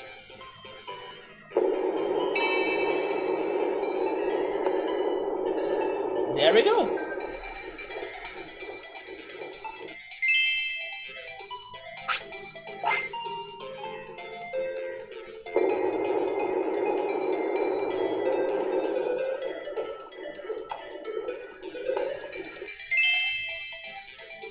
We did it. But man, I'm surprised that Subaru was not impressed by the music. To some people, the music is what makes Persona. They even created the freaking Dance All Night spin-off games. But I will say this, Subaru. I'm certain you're going to love the final boss music. Because if you didn't know, I have only got into the Persona universe because of that song. I was listening to a playlist of like my favorite video game music, which is from a, let's say, somewhat big, how can I put this? It's from a somewhat well-known YouTube channel for doing those things, like creating best video game music. And then it's like the biggest channel that I know that does that, with like the, let's say, not necessarily the best list, but with a lot of quality. It's from Super Darky on YouTube. And then I was there browsing through his favorite video game music, and then I heard this one of Persona 3. It was the final boss music. I didn't know that by the time, but then later I learned that. And I heard that song, I was like, holy shit, this is such a good song, what is this game about? And then that's when I entered the rabbit hole, and then I fell in love for Persona. So I'm certain that Subaru will, at the very least, enjoy the banger that is the last boss or the final boss song. You are used to the Chrono Cross OST. I was listening to the Chrono Cross OST earlier today, a little bit, just before it started the stream. What I was doing by the time? I think I was still playing. Oh yes, I was playing Pokemon Go and having some battles. I was trying to guarantee some more Deoxys. It's the legendary of the moment. And I can sometimes get one if I'm winning some battles against other trainers. So I left my TV playing some Chrono Cross because I was over with my YouTube videos while I was having some Pokemon battles. But yeah, the Chrono Cross OST will be very different from something like Persona.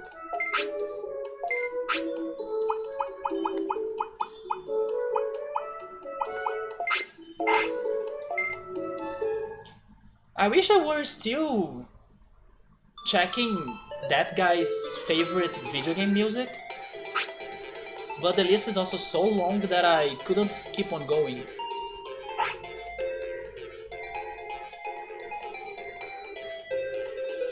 But the same list is the one that introduced me to the Wild Arms games. That even though they are Western and stuff, which is not my thing, they have fantastic music. And I do want to play a game, not only to listen to the music, but to see if it can surprise me as well.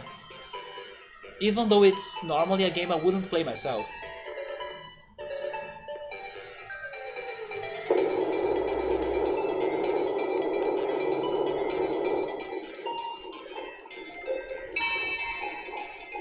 Although probably now Wild Arms will be postponed because I will probably play a Dragon Quest game earlier than that.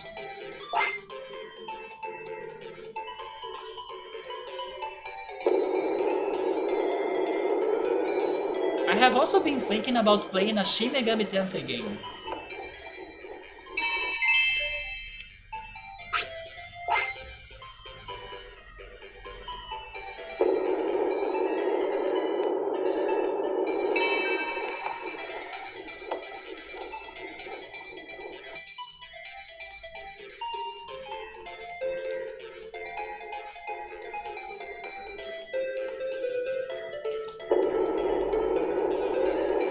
Actually, nobody. I mean, Gabriel likes that game, but it was on my coming up soon games because of me, pretty much. I was in between Wild Arms, Suikoden, and Golden Sun, and then I decided that Golden Sun should be the next. But then the more time passes by, the more other games get to my attention, like Dragon Quest, and then probably I would be postponing Wild Arms out of those.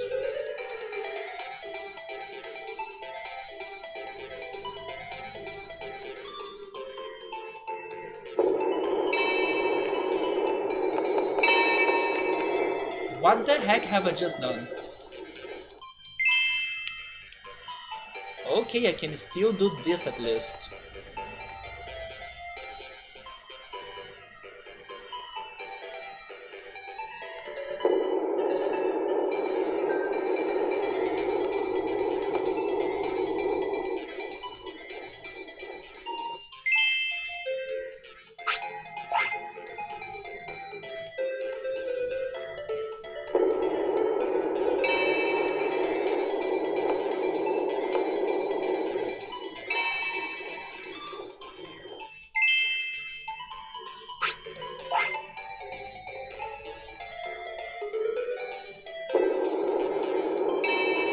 You're going to post some Shin Megami Tensei music on Discord?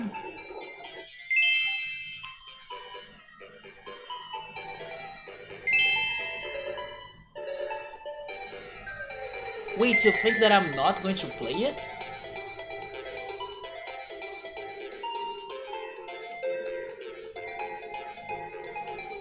I do wanna play Shin Megami Tensei someday. Why is he winning now?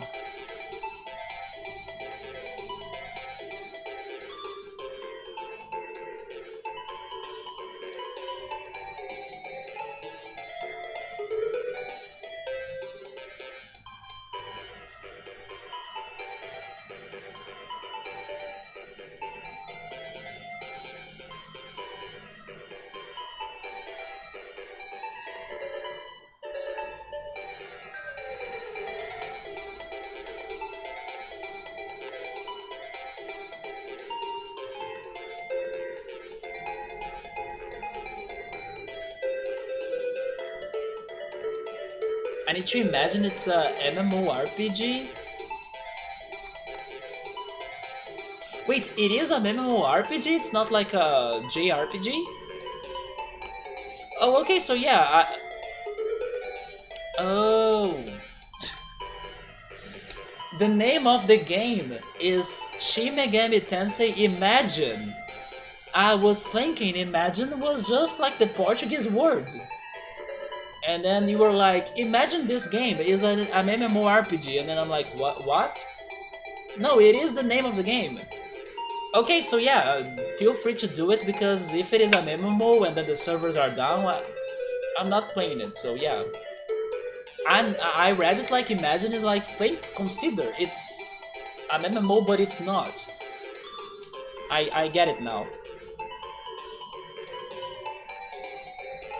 Um, I don't know, I need to... I can either attack this one or that one down there, but...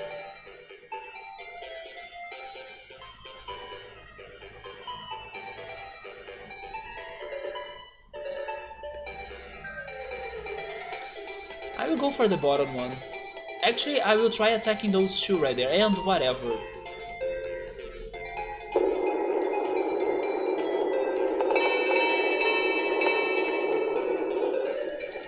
I guess it worked. There we go. Please, Metal Mummymon, Metal Greymon, give us a good reward.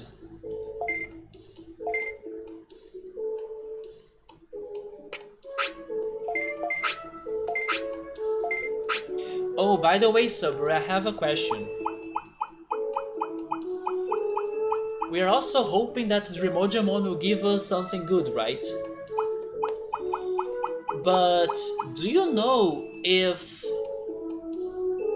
I can get goodies from both courses, or if it is only for the special course? Like, do you think it is worth going for the regular course as well, because he's going to bring us different things? But then I have been ignoring the regular course because I believe the special course is better. But then what if there is something good at the regular that I'm missing out? So all I want to know is that, should I go and try the regular course as well, in your opinion?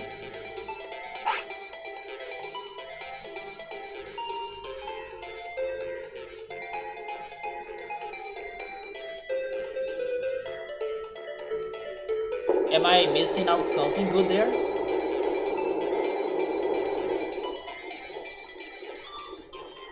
You think that I'm missing something on the special course? Yeah, I also think that, because I only got one item and it was not a very amazing item, so maybe there is something even better than that. While in the regular I got nothing, so... But again, I'm seeing by playing this that the odds for me to get something good are very low, so... It's not because it never happened that it can't happen, so I gotta be careful about my truths. And who knows, maybe I am missing something important on the normal course.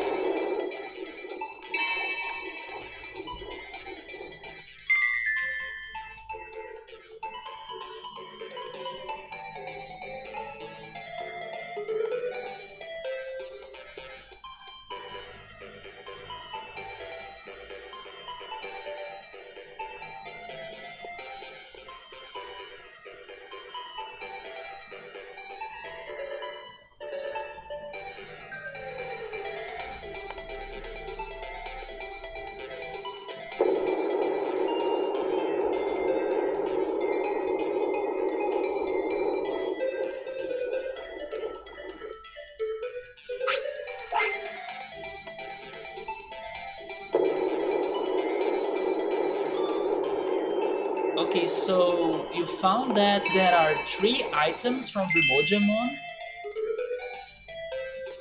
but it doesn't say if it is something from the special or regular course, and you think that I have all of the 3 Digimon.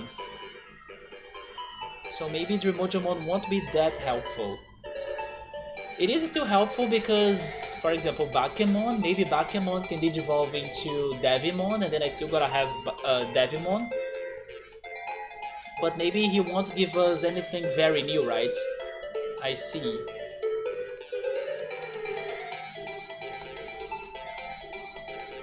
I guess I'll keep on going for the special course then. how many hours. We checked that earlier today. We were in 251 hours, so now with more 3 hours, or actually 4, we maybe get into 255.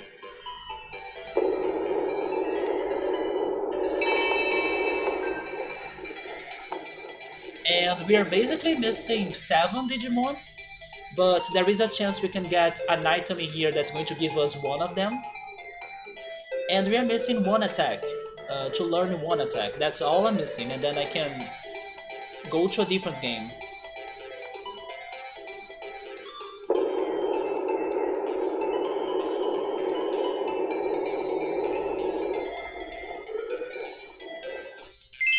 You know another thing that I have been thinking?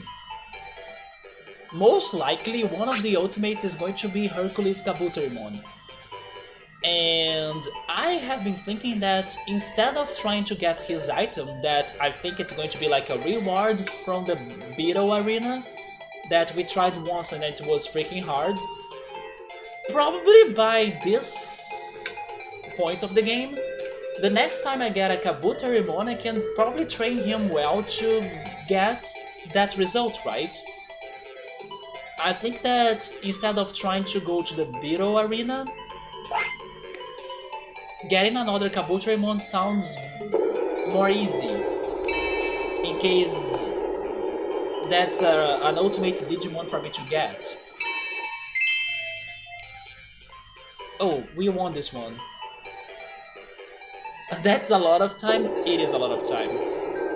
It is actually more because of the time that I pause the game and chat and stuff. But in-game wise, it's 250 plus hours.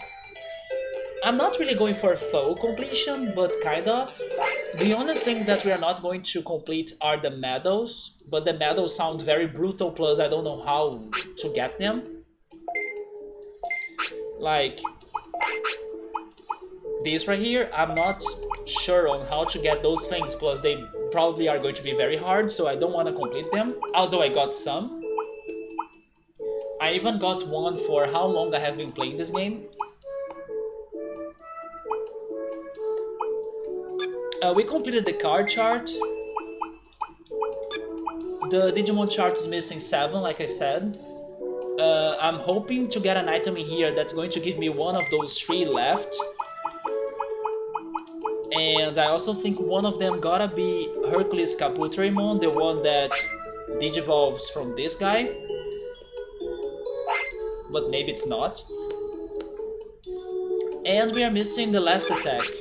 But the last attack, I believe it's going to be somewhat easy to get, because I know, or I have a good idea on who can teach that to us, that attack right there. I just need to get a Digimon that can learn it. So I don't think that's going to be too hard.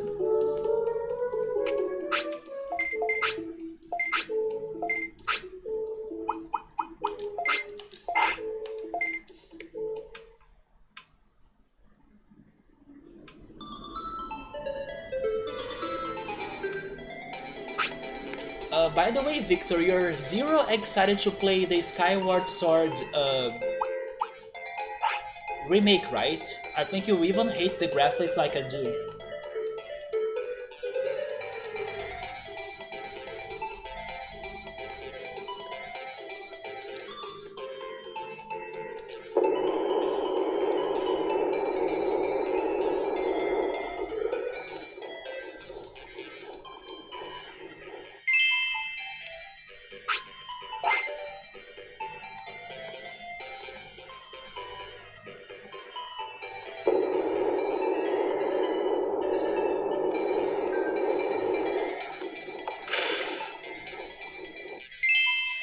Do you guys want to know something crazy that happened on the games announced on this E3? Maybe this is going to impress you like it impressed me. It's like a list of the most pre-ordered games after the E3 at GameStop. And surprisingly, the top 5 games that were most pre-ordered were all Nintendo. All of them were Nintendo. Number one was Metroid Dread, and then it had Zelda Skyward Sword, the one that I'm asking Victor about. Then number 3 was Mario Golf, and then 4 was Pokemon Diamond and Pearl Remix, even though they haven't brought those games to anything announced on E3, but during those days they were pre-ordering that game a lot, at GameStop at least. And then number 5 was Mario Party Superstars, and then finally at number 6 it was another developer game. It was that Marvel's Guardians of the Galaxy game. And then next it had Far Cry 6, and then Dungeons and Dragons Dark Alliance. I don't remember seeing this one in E3 though. Then number 9 was Madden, Madden NFL 2022. And then number 10 was Pokemon Legend Arceus. So another Pokemon game on the top 10 pre-ordered games at GameStop that was not announced or said or mentioned on E3 itself.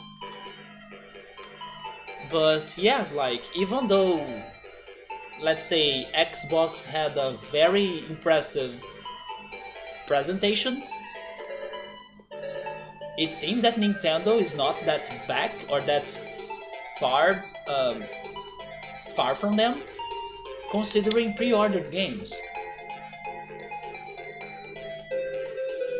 Yeah, Victor is not a fan of the art style, me neither. Sabri is saying that it's all about the Nintendo geeks or Nintendo fans. Yep. I was a bit surprised that Nintendo got the 5 first spots. I may not be surprised on Metroid Dread though, but even Pokemon Diamond Pearl, like, they were not even shown on E3. Victor doesn't like quite how the faces look, other than that it's fine but not quite up to Zelda standards in your opinion. I don't like, yeah, the face, but especially the lips. I don't know, it is a bit weird. Maybe it's because it's a bit realistic and not necessarily cartoonish like it used to be before. But yes, Skyward Sword was at number 2 in there. That's also surprising to me. Especially because Skyward Sword is one of those games that you either love it or hate it. And I used to know, or I used to think that there were more haters than lovers of that game. But hey, at least they are going to fix the mechanics, or it's going to have better motion controls, or even you can play without the motion controls. So that's good. It's going to make the game a bit better for sure. But when you stop to think about it, it's crazy that it got so many pre-orders in comparison to so many other fantastic games we got on E3 too, right? Especially even from Xbox or Microsoft.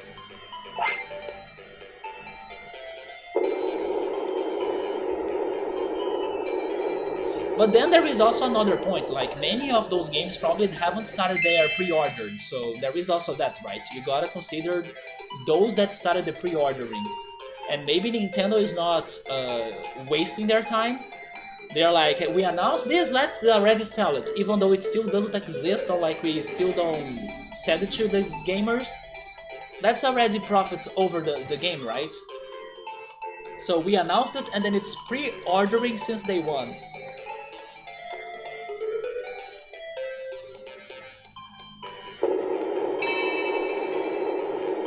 Maybe that's it, something looks kinda off at least.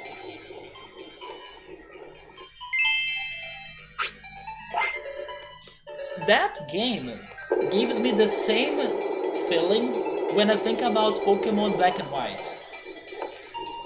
There is something missing out. I don't know, even the colors of both games, like the color palette, they both look a bit like the same to me, now that I'm thinking about them.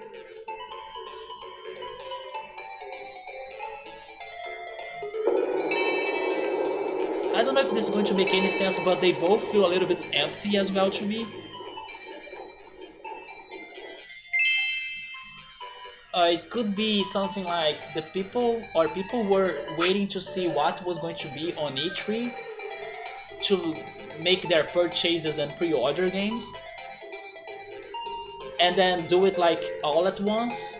I see, so people were holding it up, and then they finally saw E3, and then let's get the games that I was looking for, and then they all order them at that time.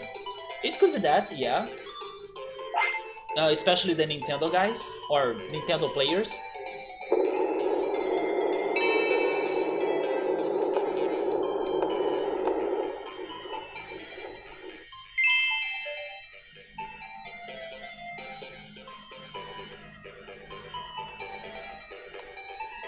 Wait a minute in here. Why don't I have 8 points in here? Oh, it's probably because of this stone right here, right? But I don't need to score anything else. We won this one.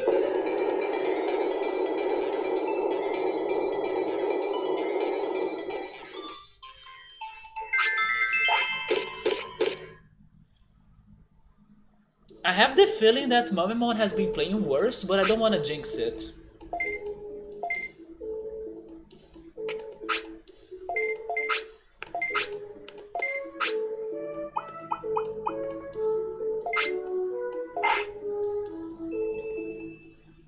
So Victor, back to that talk about the Brazilian singers. I wonder if you guys are working on a Brazilian music or in another track, like an international track.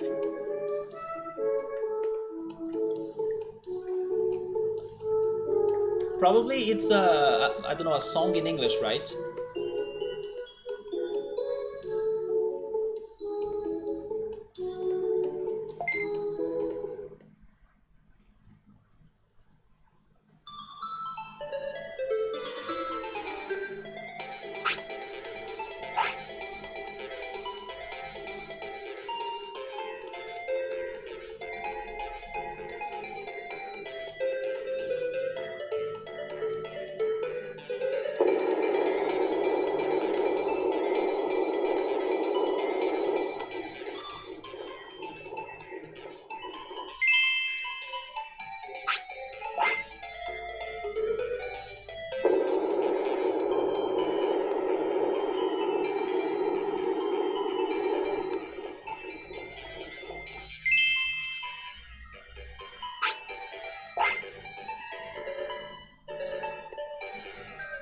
Oh, it is in English? Yeah.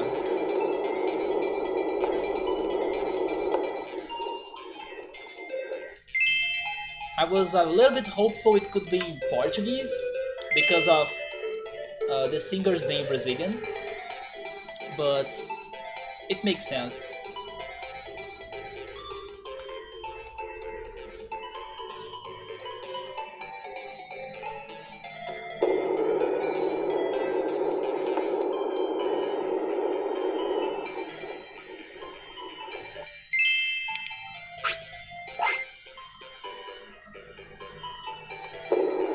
You know a game that they also haven't brought up on E3?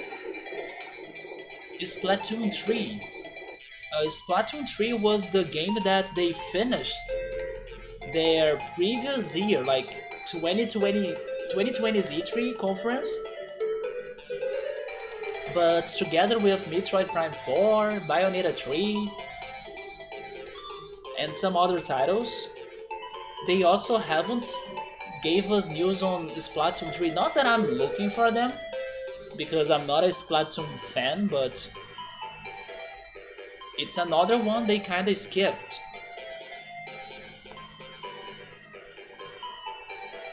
Oh, by the way,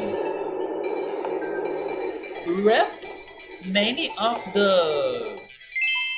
dreams of the Smash Brothers players thanks to the Sakurai conference where he presented the Kazuya moveset, which was the last released character for Smash. That freaking Mii fighter, right? The Mii fighter costume that they are adding to the game now.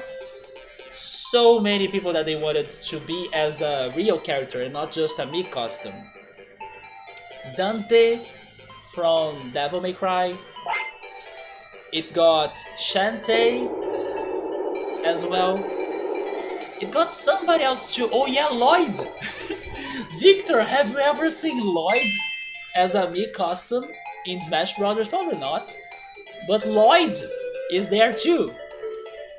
So yeah, everybody's dreams on those characters at least were all destroyed. And then now remains the mystery, who is going to be the ultimate fighter to the game. But I'm just remembering seeing people's reactions like, no, not Shantae, or like, Dante!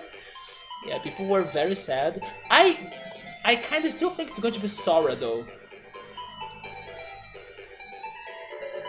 The last character... No, it is the last ever. I think they are not working on more DLCs after that Subaru. It is the last character to Smash Brothers Ultimate. And hey Alza, how are you, man? Perfect run? No, this is not a perfect run though. You didn't know, Victor, that Lloyd Irvin is in Smash Brothers as a Mii costume? Let me get you a picture. But some people were hoping to see him as a fighter, right? A real fighter.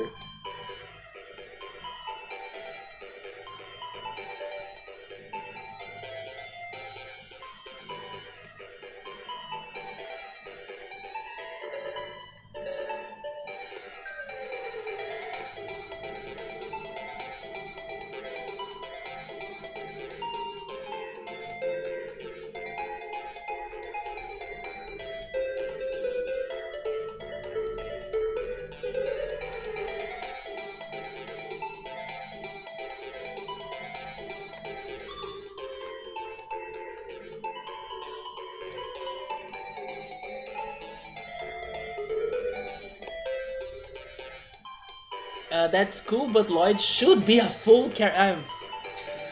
I'm surprised, Victor. I'm surprised you are defending Lloyd as a full character for Smash Brothers. Why are you not defending Zealous, though? Isn't Zealous your favorite ever Tales of Symphonia character in your life and in the universe? Shouldn't he be the one?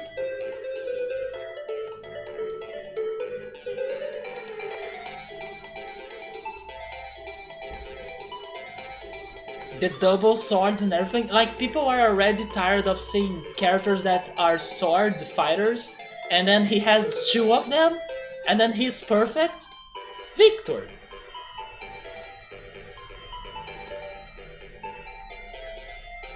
And there's plenty of cool attacks to choose from, like Demon Fang! Like, let's Demon Fang all day! I love Tempest though. Tempest is a cool move. Tempest is like the 2D Beyblades you can get. So Tempest is fun, yes. But Demon Fang, his final smash is Demon Fang. And then he summons Zealous. Zealous will be on Smash Brothers thanks to his final smash. Zealous, Rain, Janice, everybody there. That's a good question for you, Victor. What would be Lloyd's final smash? I forgot some of his abilities though. I don't remember what is his final or strongest attack. He has... I do remember Tempest, Demon Fang,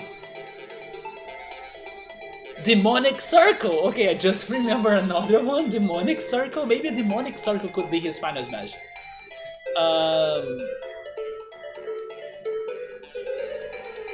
He had some... No, it's Ray Trust from Colette. No, but he had a Trust as well, right? Trust something?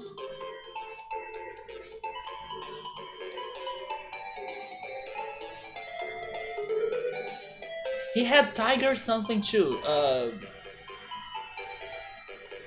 No, it's not Tiger Slash. I can't remember. I will never get over the Zealous thing. Are you kidding me?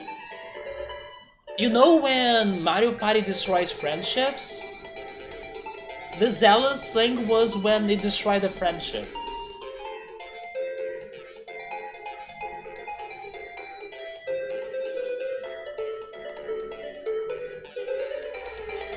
Okay, I should have this troll because he still has another stone, right?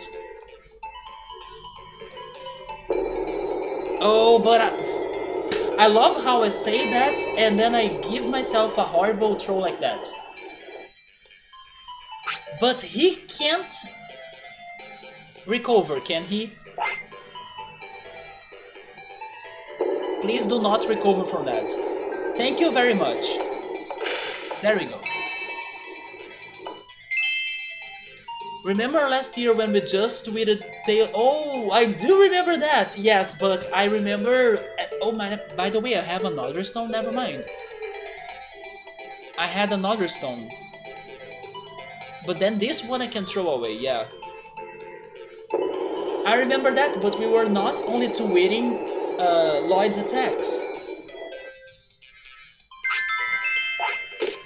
But then I don't know if I can remember many other attacks though. Ray Trust.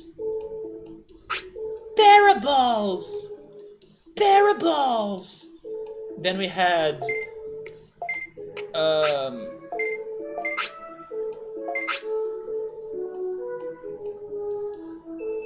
Man, I can't remember the attacks anymore. Pow Hammer! Yeah, Pow Hammer. How can I forget that one?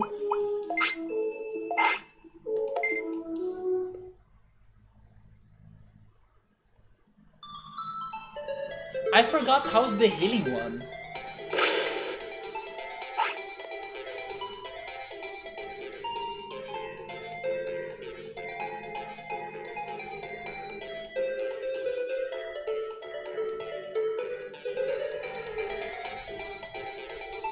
Yeah, but I did forget many of them.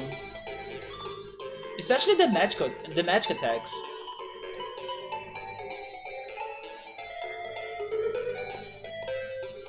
Pow Hammer. Oh yeah, Pow Hammer I was able to remember. The silliest ones are the easiest to remember.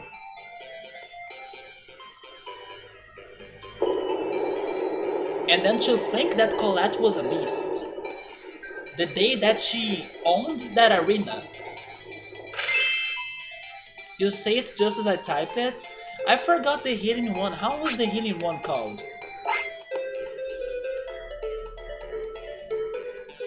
Nurse? Yeah, Nurse. I couldn't remember that one. Resurrection I remembered, but I didn't say it. I was with it on my brain here.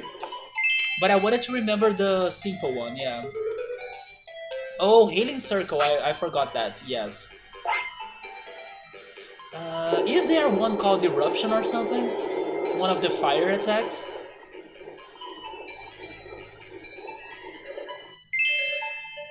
I'm actually curious to see by the day we play more Tales games if those attacks are some sort of repeated attacks or they are in every Tales game. That's something to pay attention to. What if they are standard for Tales games?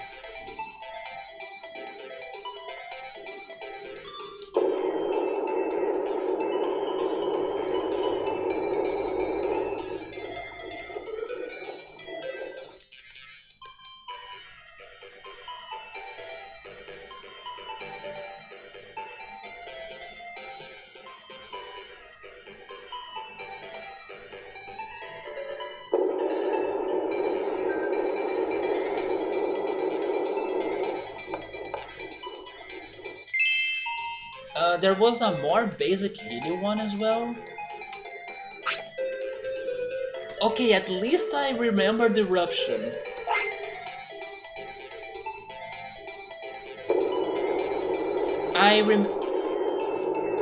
Wasn't there one called Aqua Circle? Or something like that?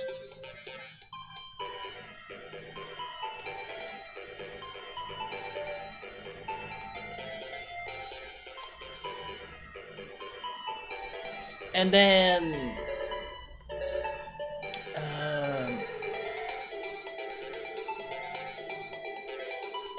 Wait, Demonic Trust, right? Demonic Circle and Demonic Trust?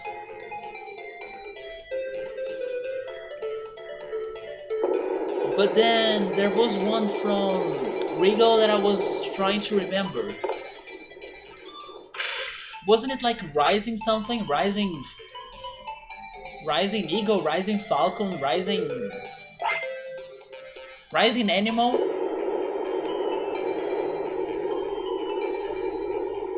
So we're saying that it's a standard of the Tales of games? Like the protagonist of Tales of Fantasia will have Demon Fang?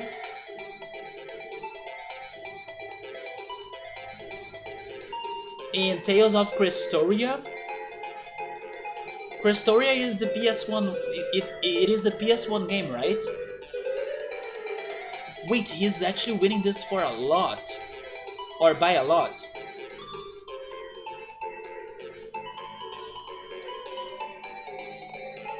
Yeah, this one I think we lost. If I could take those two out there, but I don't think I can because of my own stone.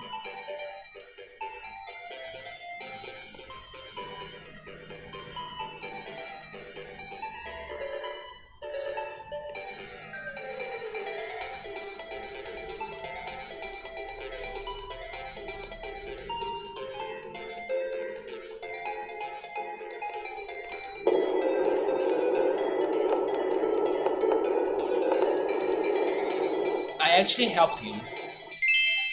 Never mind, Crestoria is Gacha Mobile. Oh yeah, Rising Falcon was Lloyd's, that's true, it's not Regal's. Regal had Crescent. Wait a minute, what about Priscilla? Oh my god, I cannot remember any Priscilla move.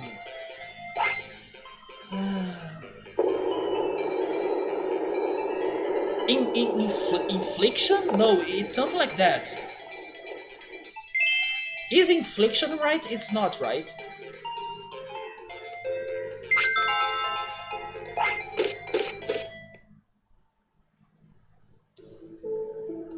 Yeah, the best I can remember from Priscilla is Infliction.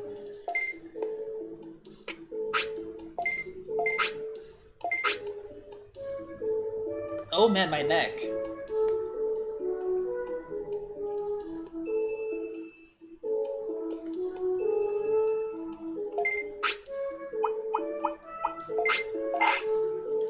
Maybe Infliction is right. The more I think about it, the more correct it sounds like. Devastation! No, I forgot Devastation! I have the feeling that by remembering those moves, Victor will be like, man, I think I will reboot my Tales of Symphonia game and play it again. It's so funny how people are very nostalgic about it. I do think Infliction was one, yeah.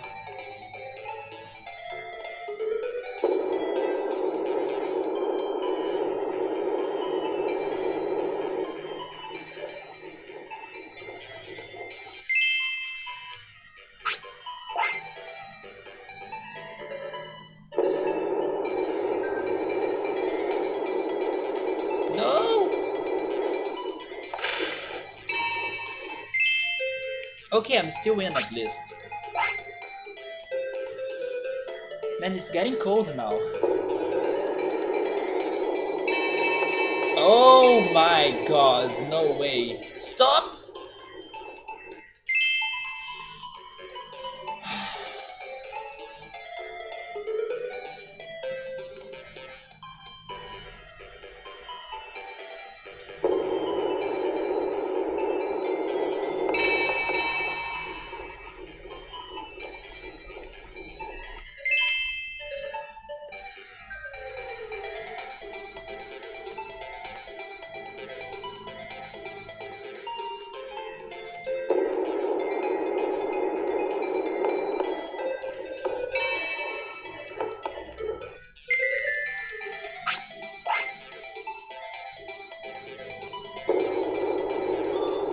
Oh, speaking of games, or more specifically weird games, I have been talking to Subber about this one crazy The Walking Dead bridge construction game that's actually going to be free next week on Epic. But I just remembered another weird game I got to know recently. Did you guys know that there is a Worms Golf game? If only the Worms games were getting more quality, I would be curious to try it myself. But as I don't think they are getting more quality, I was not like very curious to play it. But yes, there is a Worms Golf game. It is an interesting idea, but because I don't trust the quality of it, I kinda don't wanna play it.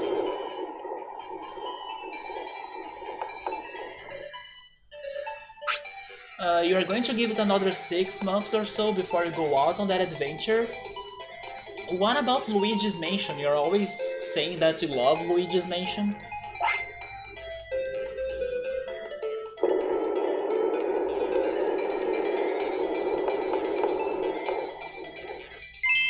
Oh, he didn't score more, so we did it.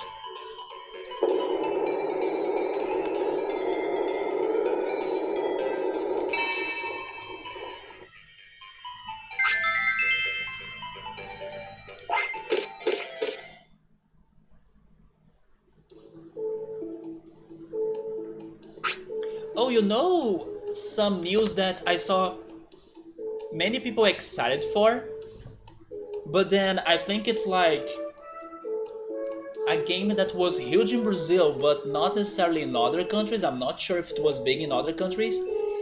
But I also saw some people very excited about the big return of a game called Grand Chase. Have you guys ever heard of Grand Chase?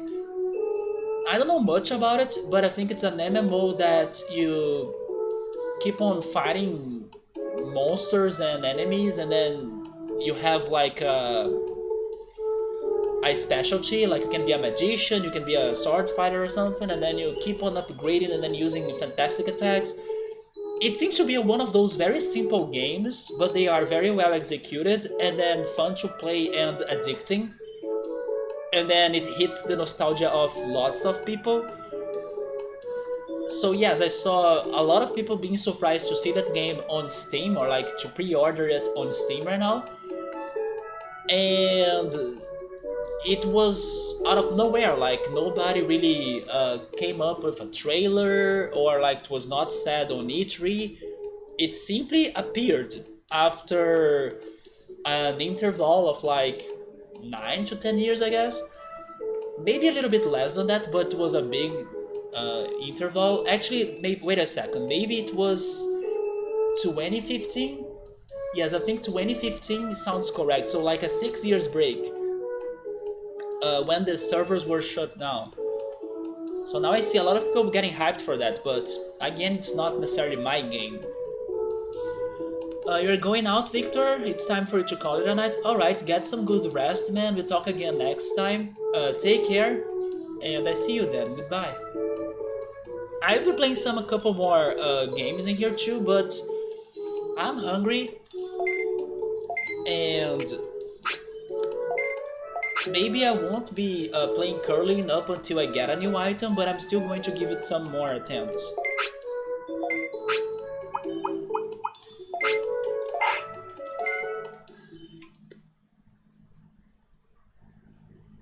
Like I said in the beginning, at the very least we were able to finish that quest regarding Gardromon in Factorial City. We got an answer for that.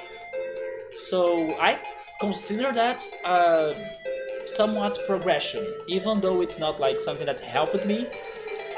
It's an answer I was hoping for, so it's better than not getting anything. Okay, I can get my water. But then, Subber, water is not food. I need food.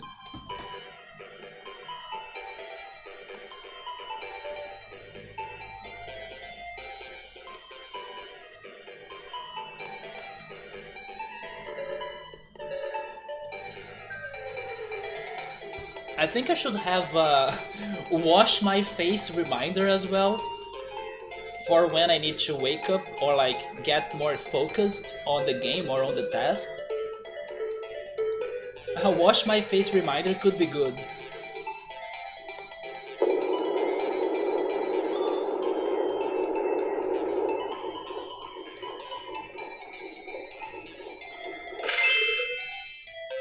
You want me to go to the fridge? I will be eating some sandwiches.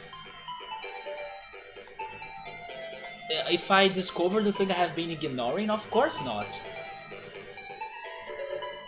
At least I don't think I have.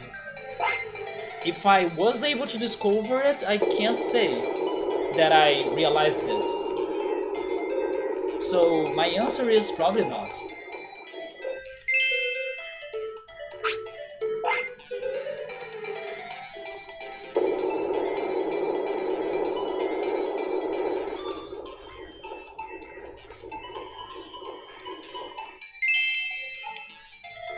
At this moment, besides Vademon's whatever you need to do to get him, or that mystery, the other mystery that's bugging me the most is Devimon.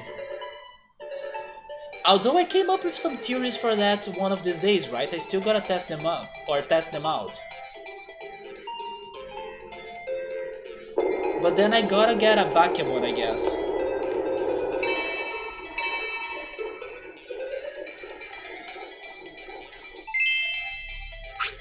But the problem about my theory is that Bakemon is a champion, Devimon is a champion, so like a champion evolving into a champion that's not Sukamon?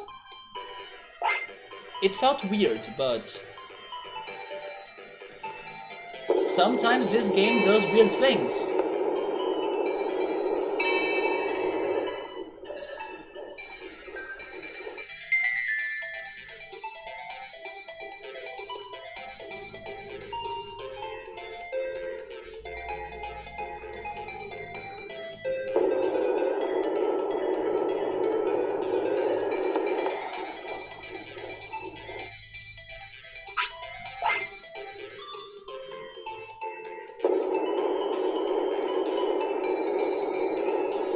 That's helping me. Oh, never mind. It was too strong.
To be honest,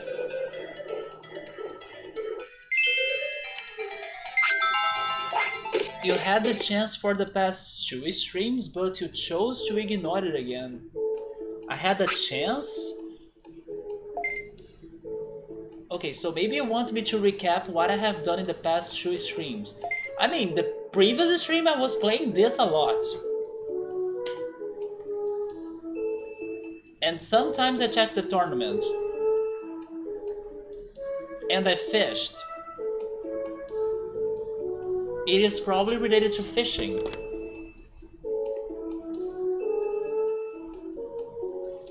It is probably related to fishing. Because that's what I have done in both two streams that is in common. And maybe there is more to fishing than what I know. And I can say that because there was one day I was surprised by fishing an item instead of a fish. And today I was also surprised to fish black trout by using a meat instead of using a fish. I now think it's related to fishing, because that's what I done in the previous two streams that I may not be, I don't know, paying too much attention to it. That could be having some sort of secrets to it. That's my guess now. fishing. Because otherwise, it's the tournament, I guess. But then I'm giving attention to the tournament.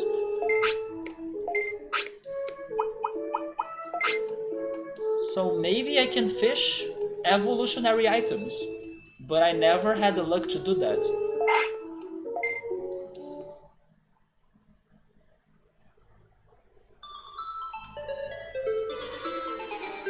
Or it's even more dark than that, like it's something so obscure that it's not fishing, and then I'm still ignoring it. But then you said 2 streams, that's what makes the most sense to me.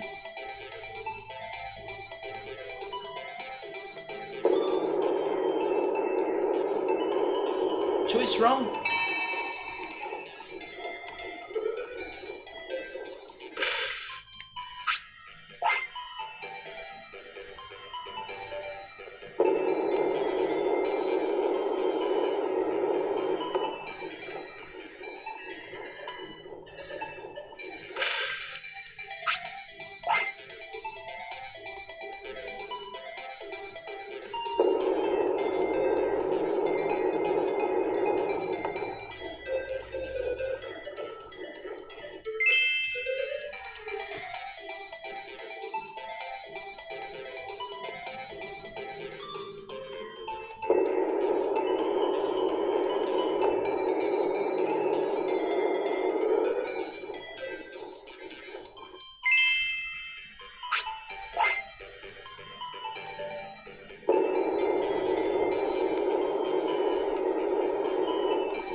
Let's see if we can get it now.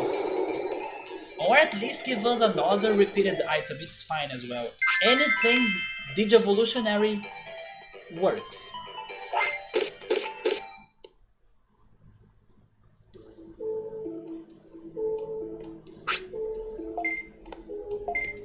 Man, this is so hard.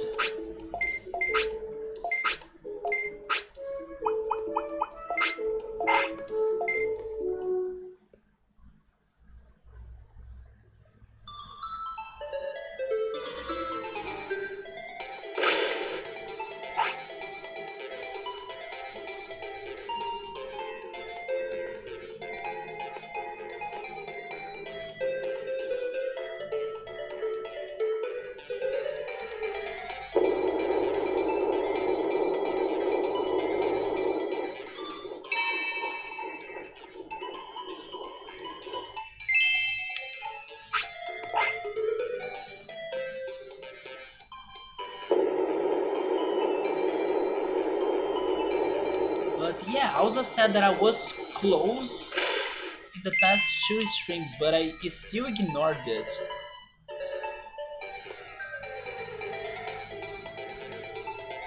It gotta be fishing, but then I was not maybe trying to fish something important?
Yes, I was hoping to get those two in the good, but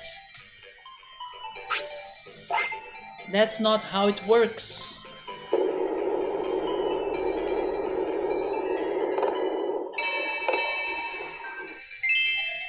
There is a crazy glitch that happens on that corner down there though. Now I could see it happening. It kinda boosts the impact of the stones on each other.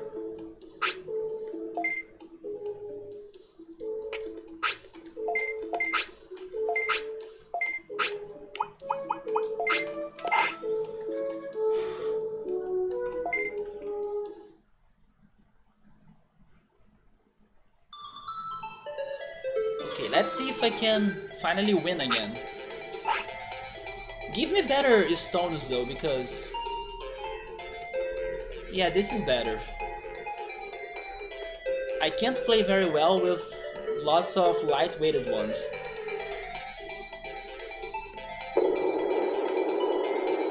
That glitch is cheating. You could lose easily because of it, even if you were winning. Do you mean it can change the scores? I noticed that sometimes the scores they kind of flash or like they glitch a little bit, but they always go back to normal. So if you're telling me that there is a way for it to really glitch the score, I'm not surprised. Because sometimes it feels it's going to do that, but it doesn't.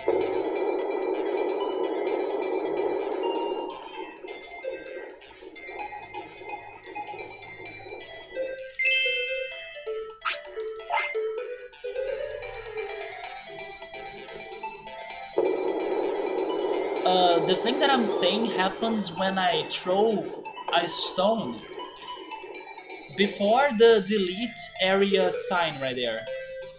And normally it's my last stone. It's when I throw something just to not like, just not to mess with the game because it's a win. I kind of throw my stone in a way of like throwing the game. I mean, not really throwing the game, but you know, not messing with what's already done. It doesn't change the ones that land already, but sometimes he hits mine, and then it happens and hit another, so it can shuffle the entire map? Well, if I'm feeling hopeless, I guess now I know what to do.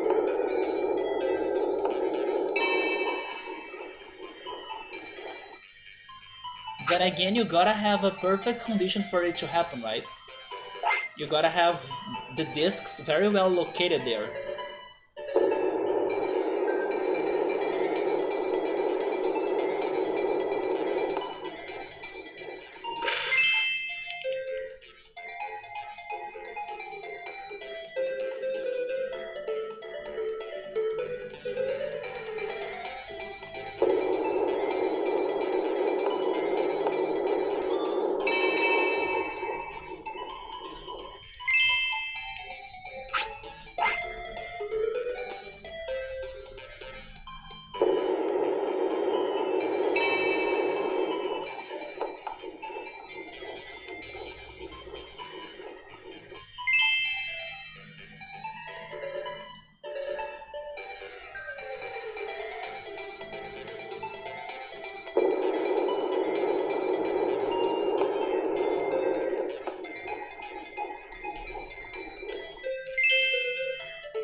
Now I believe the score is going to glitch.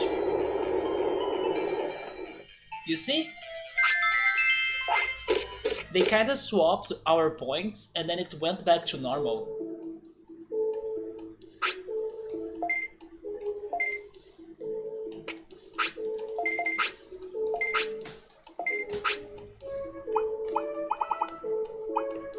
Should I make this question though? Because I'm now thinking there is more to the fishing.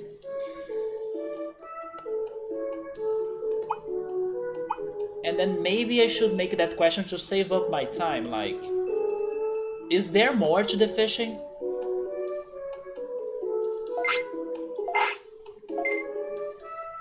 Is it like worth fishing a lot?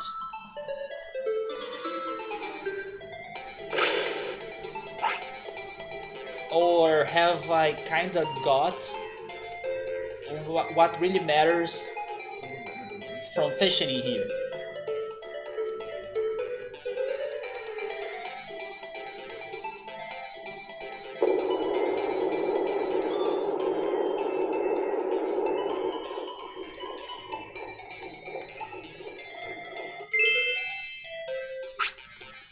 I will still pay attention to that next time I'm there. Maybe there is something at the edges of the lake that I'm not trying to fish, that I should fish. Something like very specific that's easy to notice.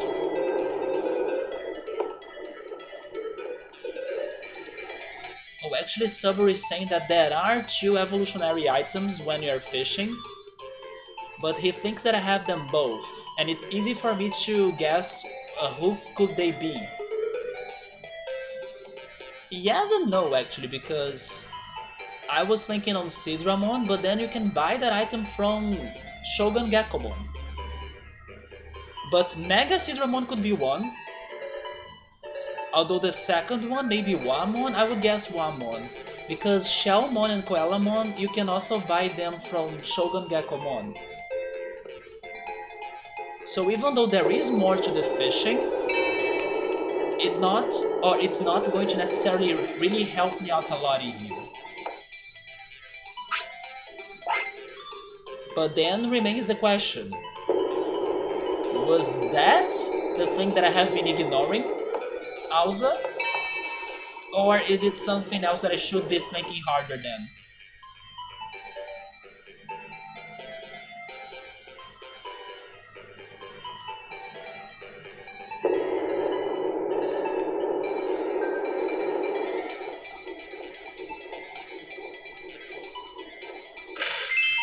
It is not about evolutionary items, but it's something that helps in evolving and to beat the tournament.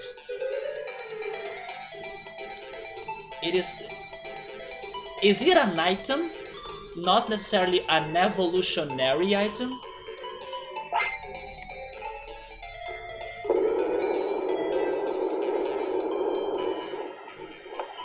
But then he said that I was close on the past 2 streams.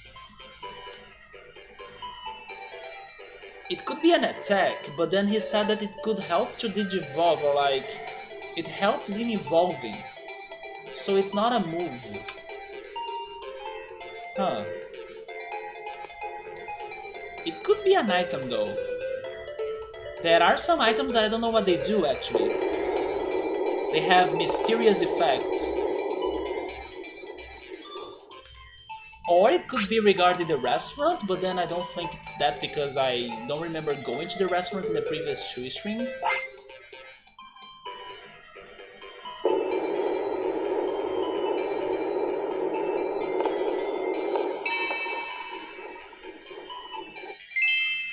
Wait a second in there.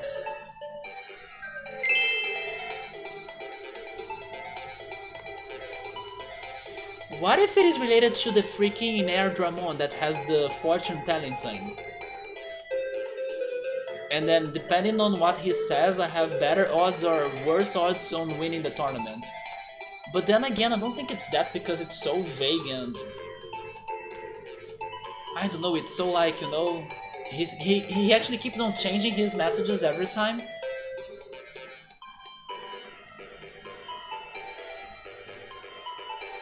But it's something that I kinda checked in the 2 previous streams though.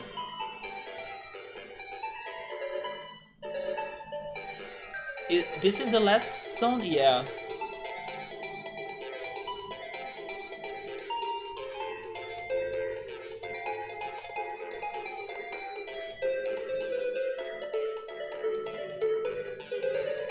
This is a bit dangerous though.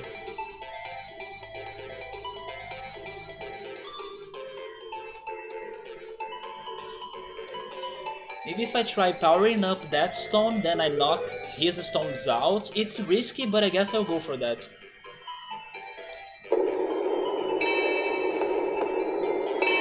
There we go, perfect.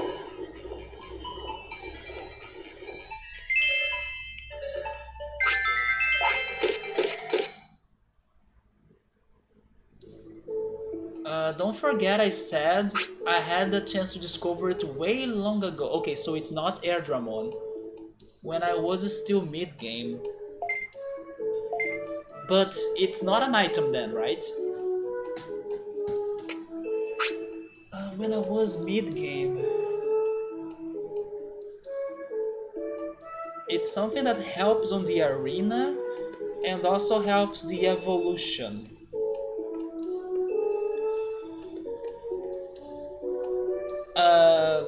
And of course, maybe this is going to be a dumb question, but I still think I should make it. It is not obvious, is it? Like, it's not something that will give me straight up directions on what it does or what it makes or how it can be helpful. I'm guessing it's something more obscure that you gotta test it to know it, and then the game doesn't necessarily say that to you, unless it does say it to me and then I was not finding the character or the dialogue where they taught me that. Because I also remember having some discussions about not getting the help from the game, but the help is there, I just need to find it, you know? Especially towards missing dialogues or dialogues that I missed. But then it's something that was in mid-game that can help me on the turn. It sounds a bit like the restaurant, but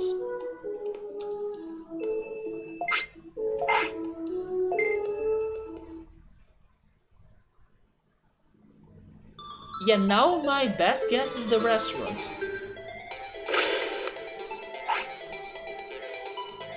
It is not obvious until you discover the thing, but I didn't yet.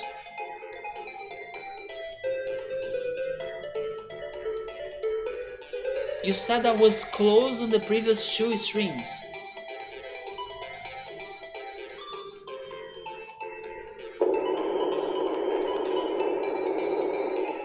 Man, I have only fished and played this.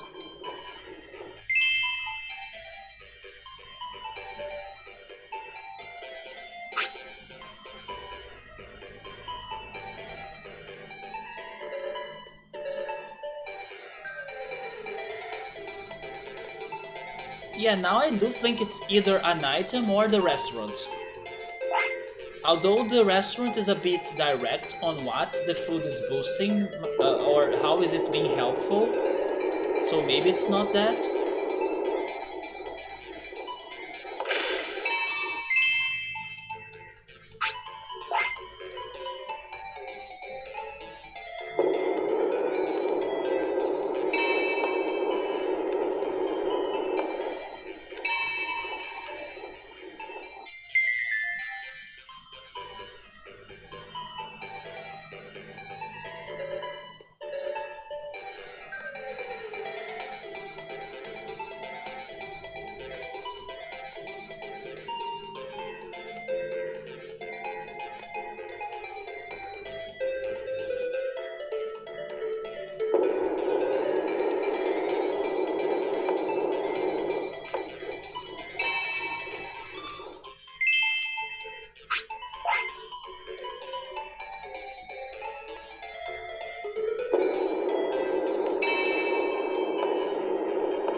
Yeah, this is over now. I was trying to take one of my stones out of there, but I couldn't. And then he placed another one there. So, there is no freaking way I can recover from that.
Every time I get to the bed, it's hard to get out of it.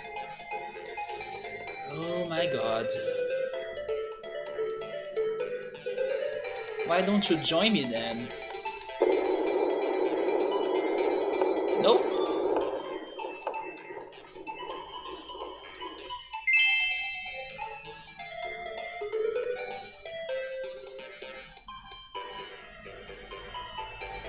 No, this is also not a good angle. Um,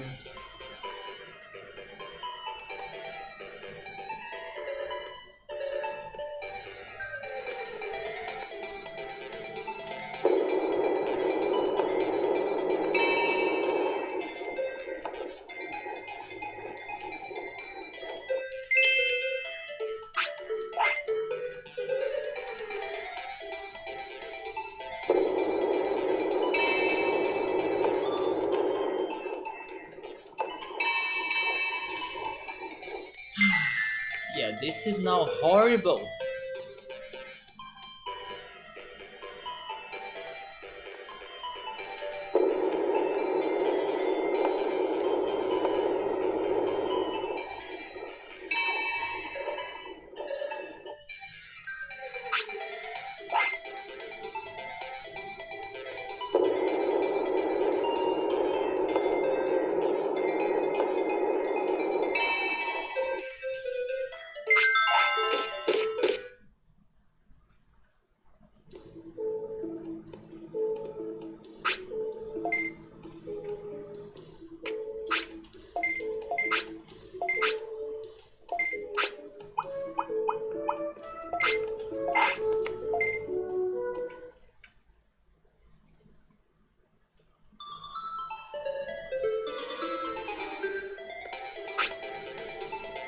So the only thing that could help me in the tournament plus the evolution is like the stats, right? It's the only thing in common between those two events. So maybe there is something about the stats that I still don't know how to do. But then I guess it's not that, because I have been paying attention to my stats already, so it's something more hidden. But it's something that goes for the evolution plus the tournaments.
Yeah, it's not the thing. Maybe you are referring to the type advantage?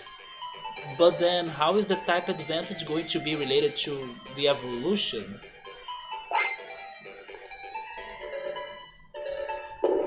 I mean, maybe it could be related to the evolution unless I'm like, okay, this Digimon has an advantage over plant Digimon. So if I beat a lot of plant Digimon, uh, my Digimon gets happier and then it can Digivolve perfectly or something?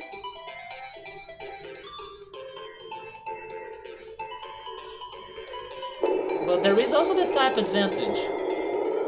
But then again, there is kind of like all sorts of Digimon in the tournaments that I join, so you have advantage over some and not all. So maybe it's not that.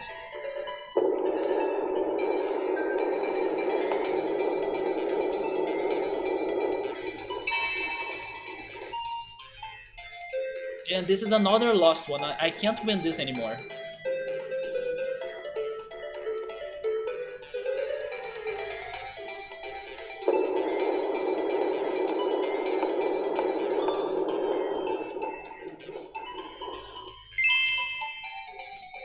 I don't know, maybe there is a condition here that if a Digimon beats the one that is weak to his type, he can boost his evolution. I don't know, anything can happen. Because I have learned already that the battles can be a condition here. Like, if you have a lot of battles, it could be a situation that promotes one specific path for the Digivolution than another path. So, who knows, what if that battle part could also be more complex and have type advantages regarding it? No clue.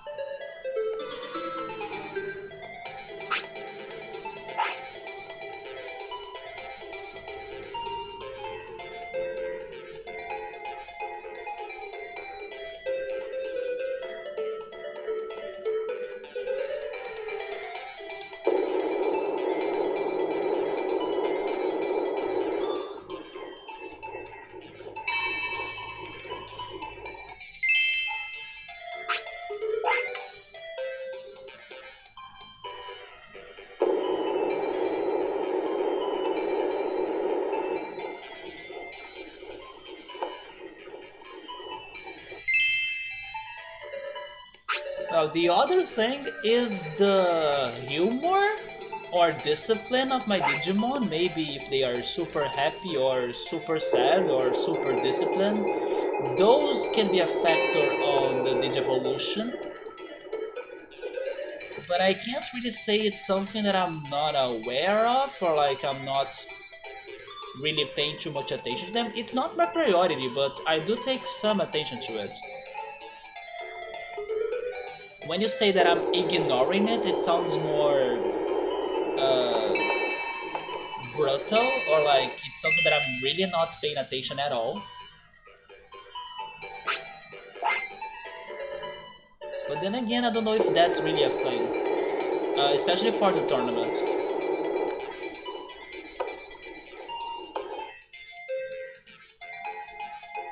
Is he throwing this match?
I'm going too far. Oh yeah, you said something about the mid game, right? That's true. You said something about at the mid game I could solve this up.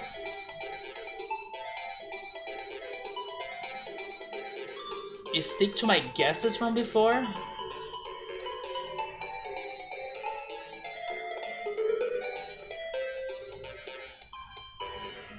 Wait, it is one of the guesses I have done?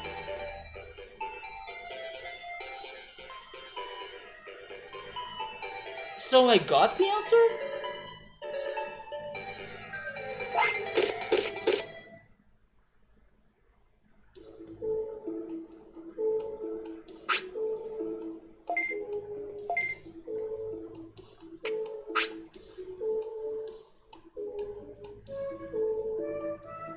And then I'm like, I got the answer, but who knows what was it, right? What have I said? Who knows? At least I'm happy to know that I'm kinda smart to get to answers, but unfortunately, you know those people that they do amazing stuff in their lives, but then they die, and then only years later people reward that person for what they have accomplished? That's my feeling right now. I know I did a good job, but I'm not being rewarded as I should for my good job. That's all I have to say. So who knows when will I realize what I have said or theorized and notice it's the right one. Tomorrow, next weekend, next year when we'll be playing this game still? Who freaking knows? Only Auza. Auza knows it all. He knows it since mid-game that I would be missing this one thing out. It's something that I have said though, huh? Could be the restaurant. It could be no, it's not the happiness or the discipline thing then. But it could be the type advantage. But I have a feeling it could be the restaurant then. The restaurant was here during mid part of the game, and I kinda always ignore it for real.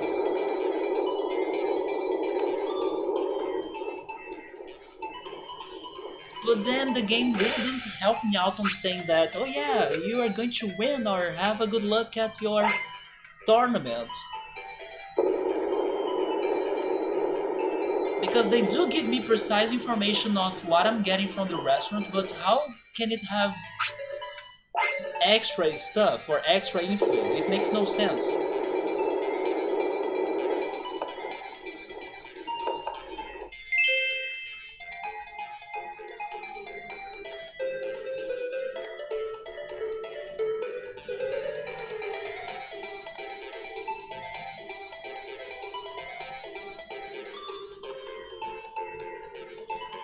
What if it is like I have a fire Digimon and then in the restaurant they are serving spicy food, and then if I give them spicy food it's going to boost their power, or you know, it's going to be extra fantastic?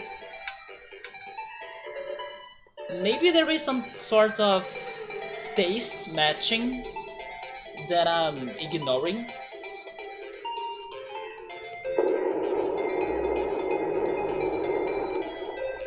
And that sounds a little bit like in Pokemon. In Pokemon, that's a factor.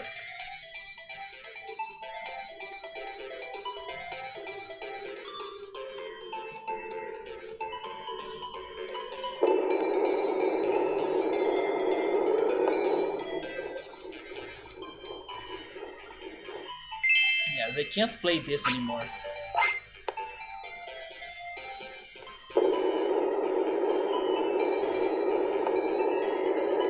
I guess he can't play this anymore either.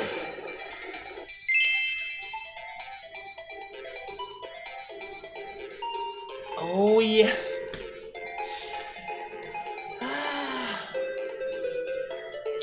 That's true, I can't get all of the clues together anymore. I did not check the restaurant.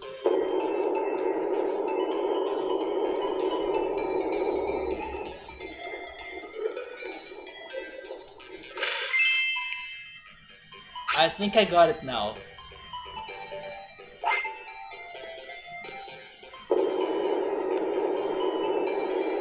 I think I know what it is right now. No, it's not! Because it's not in mid-game, dang it! Ah. It can't be the fishing because Subaru helped me out towards the fishing thing.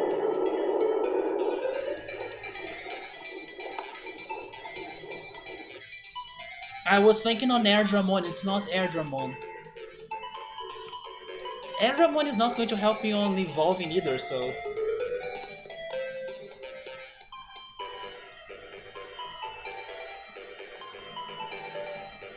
Wait, am I winning this?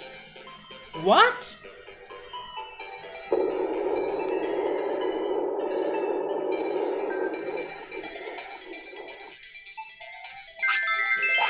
No, you did not almost win, you kinda helped me to win.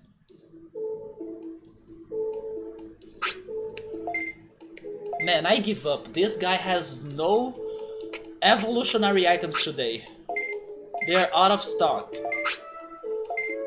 This is my last game. Because of course I'm not using the black trout on that.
Can we really get to 10 in here? I remember somebody spoiled me before saying that this could be a medal, but do I have the skills to really do it? I don't think I can, but the pressure is on.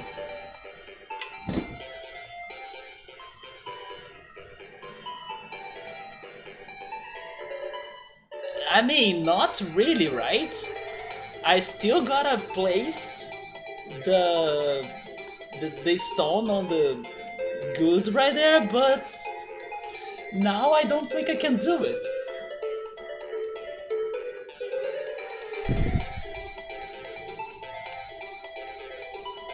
I gotta believe. I don't know. Let me think a little bit before doing this though. The disc is a medium one,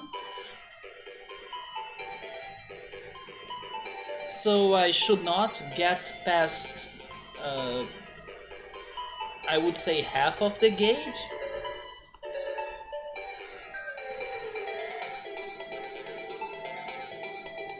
But then I'm scared of like throwing it in a very weak way. Honestly, this is not going to do it, man. Don't raise your expectations because I don't think I will be able to get it there correctly, but if I had to try something, I probably would try it around mid to less than that, but then I'm not sure. I will try getting to mid. So let's see how that goes.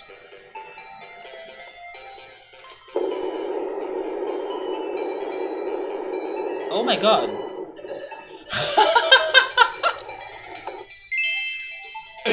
We did it! Holy shit! 10-0! It's not like 10 something else. It's freaking 10-0! Am I really getting the medal out of this?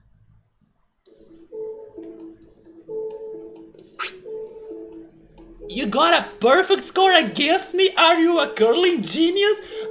This is our last fish, by the way. This was our last attempt. I was out of like a horrible streak of games. Saburo, thank you so much for the earn sticker. Because I was like hopeless. Also has never seen this before. There we go. We unlocked some dialogues in here. And hopefully a medal. Are you a curling genius? Can you give me all of the evolutionary items now, please? There we go, we got the medal. Congratulations, here's a medal for your great competition. Here's the prize I promised you, and then the prize is a sirloin. Oh, never mind, it is the metal armor. There we go, let's go straight save the game, right? Especially because we can't play against him anymore, we are out of fish. I guess that just happened. And to be honest, I can't really say that was a fantastic game. I think he was pretty much giving it to us, like always. Let's save and then I will check the medal. Saving is a priority now. But hey, that came out of nowhere. Should I start believing that I will be able to get all of the medals, even though I don't know what are the others? It felt like that. And to be honest, it makes sense. Because, like I was saying, what if they would give me a sirloin? Then I would be pissed. But again, we don't know for sure. But it didn't feel like that. He was saying like, here's the item I promised. So it felt like that. He can't be promising a sirloin, right?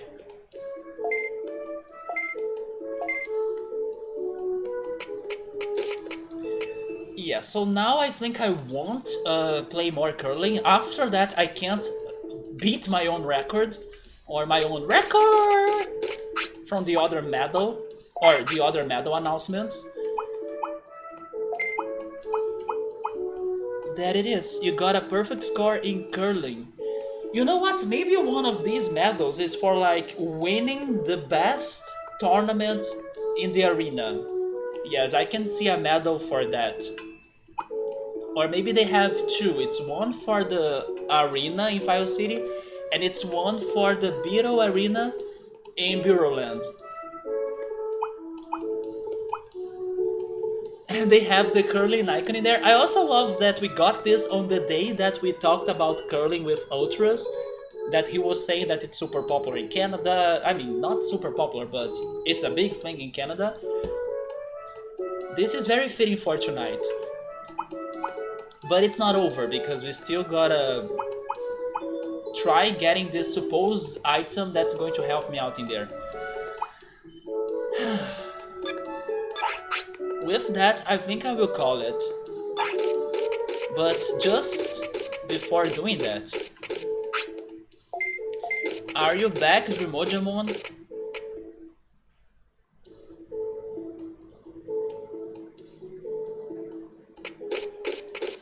No, he's not back. But then I also somehow got the answer that Alza is telling me to get, although I don't know what is it still. Something that I have done in the previous 2 streams that is related to mid-game, that's not fishing. Man, it can only be the cooking or the restaurant. Although I haven't been there, no, it's not that. So it's more about the stats. I also talked about the stats and the type advantage. But then how are type advantages going to help me on evolution? Although how was I close to type advantages last time either? I was not.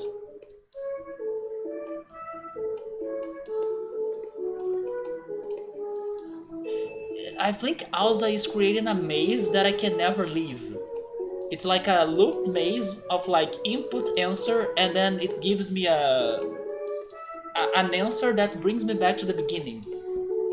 And then I never exit that loop, you know?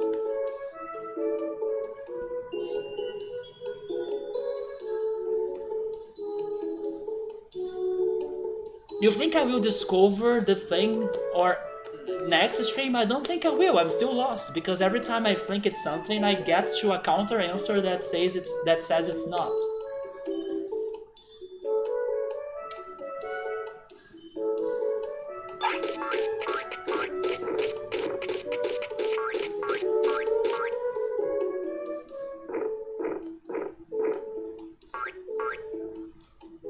But then if it is something mid-game, it sounds like a building, or like a Digimon here. It can't be a mechanic like happiness and discipline, because those are with me since the beginning of the game. It's not that. But if it is a building, it should be a building that I brought up today, or I talked about it today, or that I have been in the previous 2 streams. That is not the fishing. That is not the restaurant.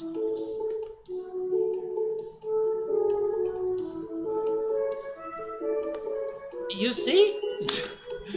It is the loop. I made the maze myself?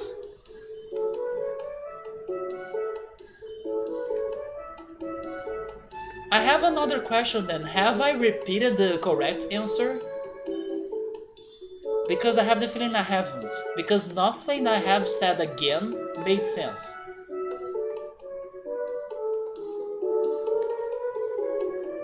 So I think that I have not repeated the answer.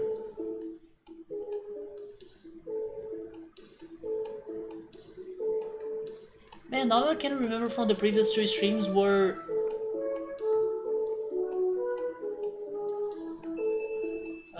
the curling and the fishing. How did I get Ogremon though?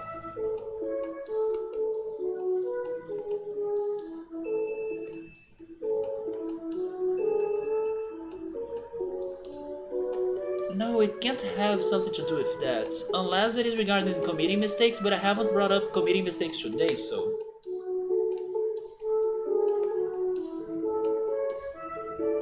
Also, committing mistakes is with me since the beginning, so...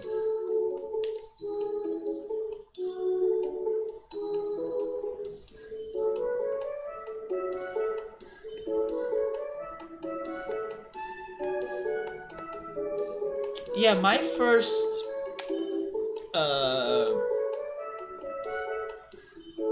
my first lead was the fishing.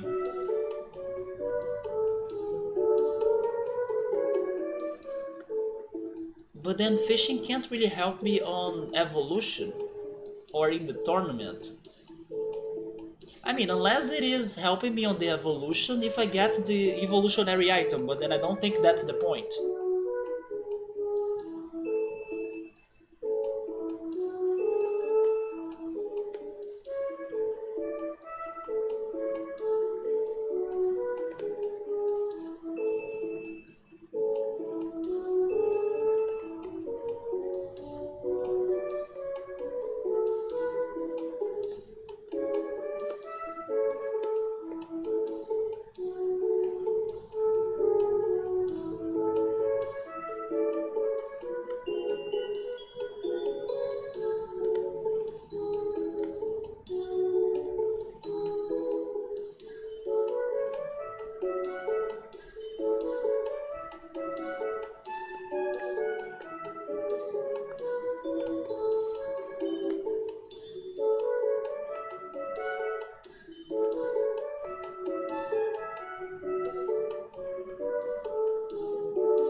What I was doing during the past 2 streams and not doing it since mid-game?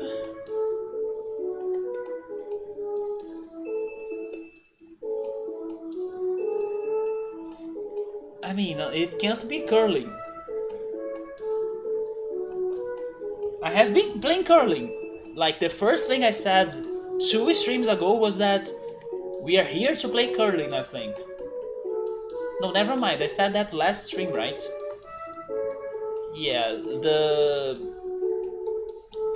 other stream I was planning to play curling, but yeah, I was playing curling.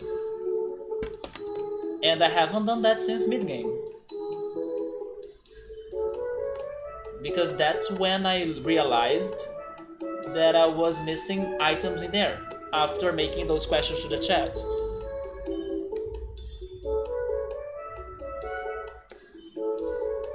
I was fishing before that, because I wanted to get...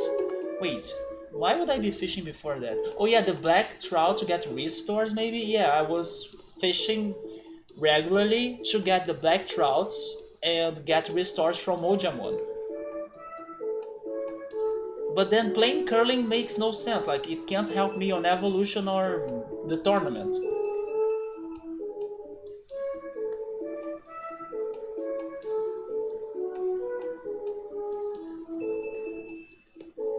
Wait, is it only me though, or is Metal Momemon very happy right now?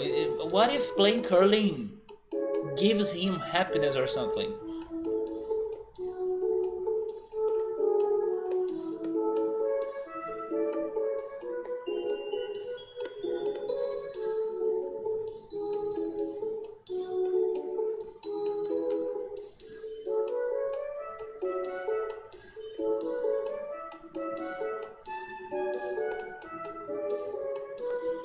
Maybe that's that.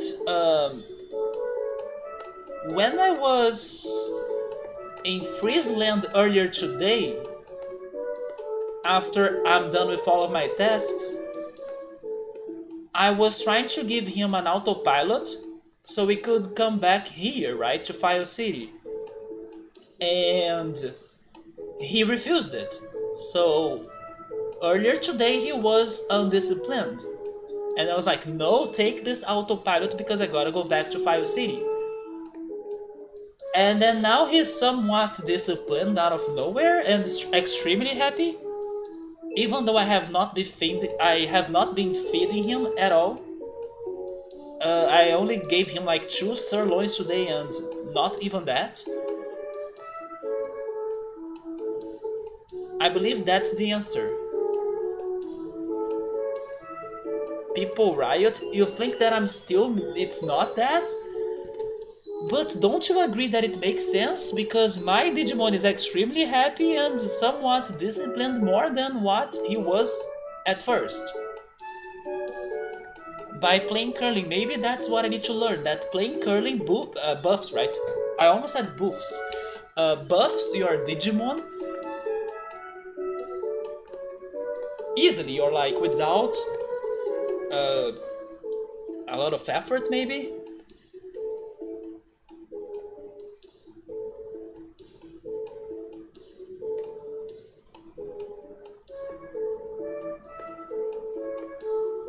I have the feeling that's what I haven't been noticing so far. And that's what I have done for the past 2 streams. And I can say that helping me on the evolutions, but then I'm not sure about helping me. Oh yeah, that's the problem. I don't know if it's going to help me on the tournaments. You don't know anything about curling. I think I'm learning a little bit of things in here, but they can't help me on the tournaments. You just do it for fun. I still can't believe we got the medal though. I remember one day I was making a question of like, am I done with the curling? And then people said that the only thing I was missing on the curling was that medal. So people not only spoiled me the thing that, let's say, I was not looking for, which is good, but they gave me false hopes that the curling would be done. And then the curling was not done. And ironically, I got the thing that I was spoiled before.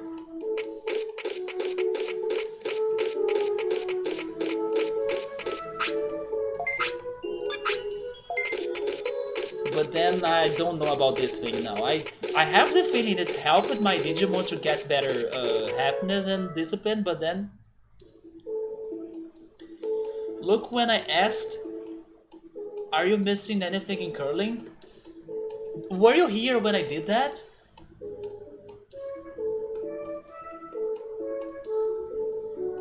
It's the first time I started bugging you about this thing, was it? I remember somebody spoiled me about the medal though. And then because it was just a medal, I said, okay, we are leaving the curling, let's never return here.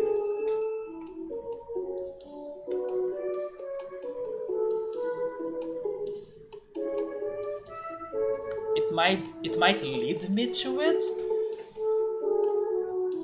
Lead me to it?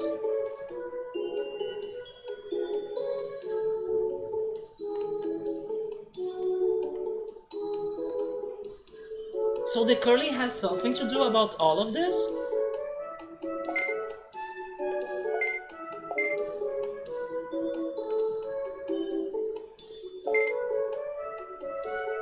The only thing I noticed was the improve of my happiness, I guess. I can even go back on the VOD and check that out by myself. Like, I can see if that happiness has been boosting like that thanks to curling, which I think is what happened because, like I said, I haven't been feeding my Digimon that much. Also because if he dies, we can start a new cycle, which is promising, so...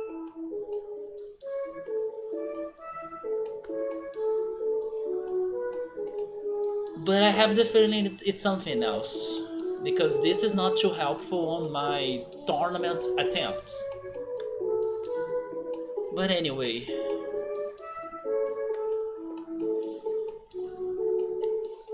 Although if I leave this like this right now, I think I will not remember everything I should remember for next weekend, so it's going to be harder for me to solve this puzzle. Which I have already solved somehow. I just don't know what I did.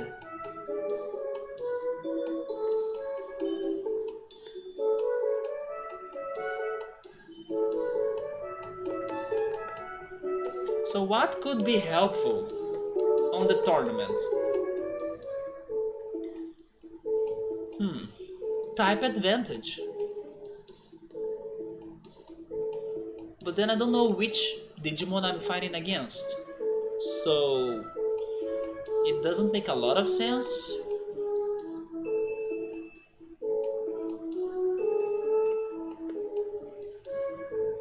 Curly Might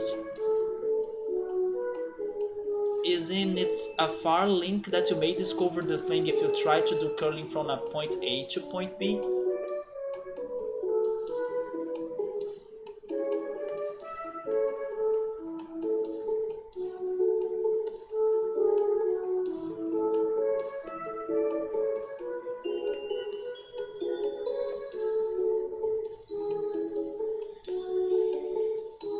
Although you said that I have already gotten it, but I did not realize the changes on happiness and discipline when you said that I already got it. I was talking about them separately, but now I'm kinda combining them both. Unless something else has changed. Are you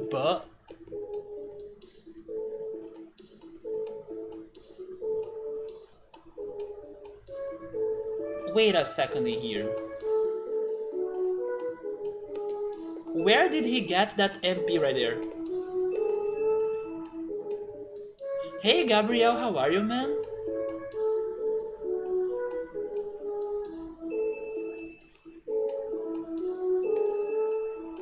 I know for sure that he didn't have that amount of MP before. I mean, Digivolving probably raised it normally, but he got 1,000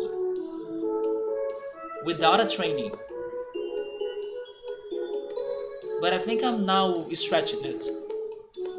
Yeah, we got Metal Mumemon, we got another evolutionary item too. This one. I got in the first 30 minutes or of my guesses, not after. I will I will investigate my VOD, I guess. I will pay attention to every freaking guess I had. I will take notes and I'll be like scratching one by one if they don't fit the conditions to see what's left. And even with all of that work, I still think I will fail miserably, but that's okay. Oh yes, we got Mumemon from the Digivolutionary metal ball or something. But we also had another metal armor that was the first item we got from the curling. And we did get the stuff done with Gardramon, which was this. Yes, we did that today. As I had Mumemon, I went there and he turned Mumemon into Metal Mumemon. Yeah, we finally got that answer today as well. And now the chart misses 7 Digimon, but the side quest is kinda complete now regarding like Gardramon's mystery. It's over, and then I believe he was like my final side quest left open. And Gabriel, we got a new medal today. We got the perfect curling medal. Can you believe that? After having the worst games ever, there we go.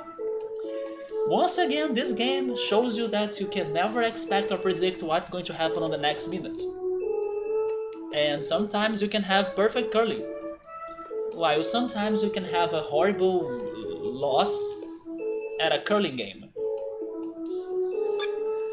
So yeah, I'll be checking my VOD, I will pay attention to what I was guessing before. I will see if they match the conditions or not, and then hopefully next weekend, next Sunday, I have more solid clues on what am I missing. And we can also try finishing Metal Mumemon's cycle and start a new one from zero.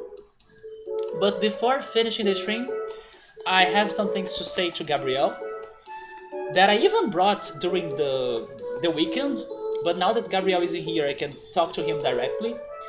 First of all, I checked that Monster Crown game. I was talking about that game earlier today with the others. I liked it a lot. I wonder if you have started playing it because I noticed you got it on Steam already. What have you been thinking about it? But what I liked about it the most were the sprites. That the sprites of the creatures, they are very retro looking. Like, even though they are still looking a little bit like Fakemon, I appreciate the art style for making it look like Pokemon Red, Green, Yellow sprites, right? So yeah, that was the thing that got the most of my attention. And the second thing is that, if I'm not mistaken, I believe you told me to go check the Chainsaw Man trailer. Holy shit, I did watch that, and I wanna check the anime, even though I'm scared the heck out of me. Or like I'm scared the heck out of it, actually. Because it made me feel unsettled at levels of when I was watching Serial Experimental Lane, which is one of the most disturbing animes I have watched in my life. But I do want to check this anime out because I am curious to understand what the heck was that about. Even though I may be freaking disturbed or like uncomfortable by watching it. So those were the things I had to tell you, maybe more things as well, but those are the two that were the most important for me to say to you. No. Don't say there are more Digimon than in the chart because I'm getting those and then that's it. Don't tell me that they are going to show me like a page 2 of the chart after I'm done with it. If that happens, I'm saying already, it's over. We are not playing this game past that chart. That's too much for me, right? So, nope. But anyway, guys, there we go. We did get some crazy surprising things tonight, but hopefully we can get even more crazy surprising things next time. We're back on Saturday with more Roller Coaster Tycoon with a fantastic, weird, creative going for that level in there. And then let's see what waits us on Digimon next Sunday. You think that the protag from Chainsaw Man is like relatable? He's such a dork. I'll need to see that, man. Do you know when they are going to release the anime? Can I have a date? Or is it just too early for us to have any sort of predictions like that? Maybe it's too early, right? They only released us that trailer. I haven't noticed if it had some sort of release date. I think it didn't. But anyway, have a great week. Have a great night. I'm going to go eat something and also protect myself from the cold that I'm feeling. So take care, stay safe, and goodbye.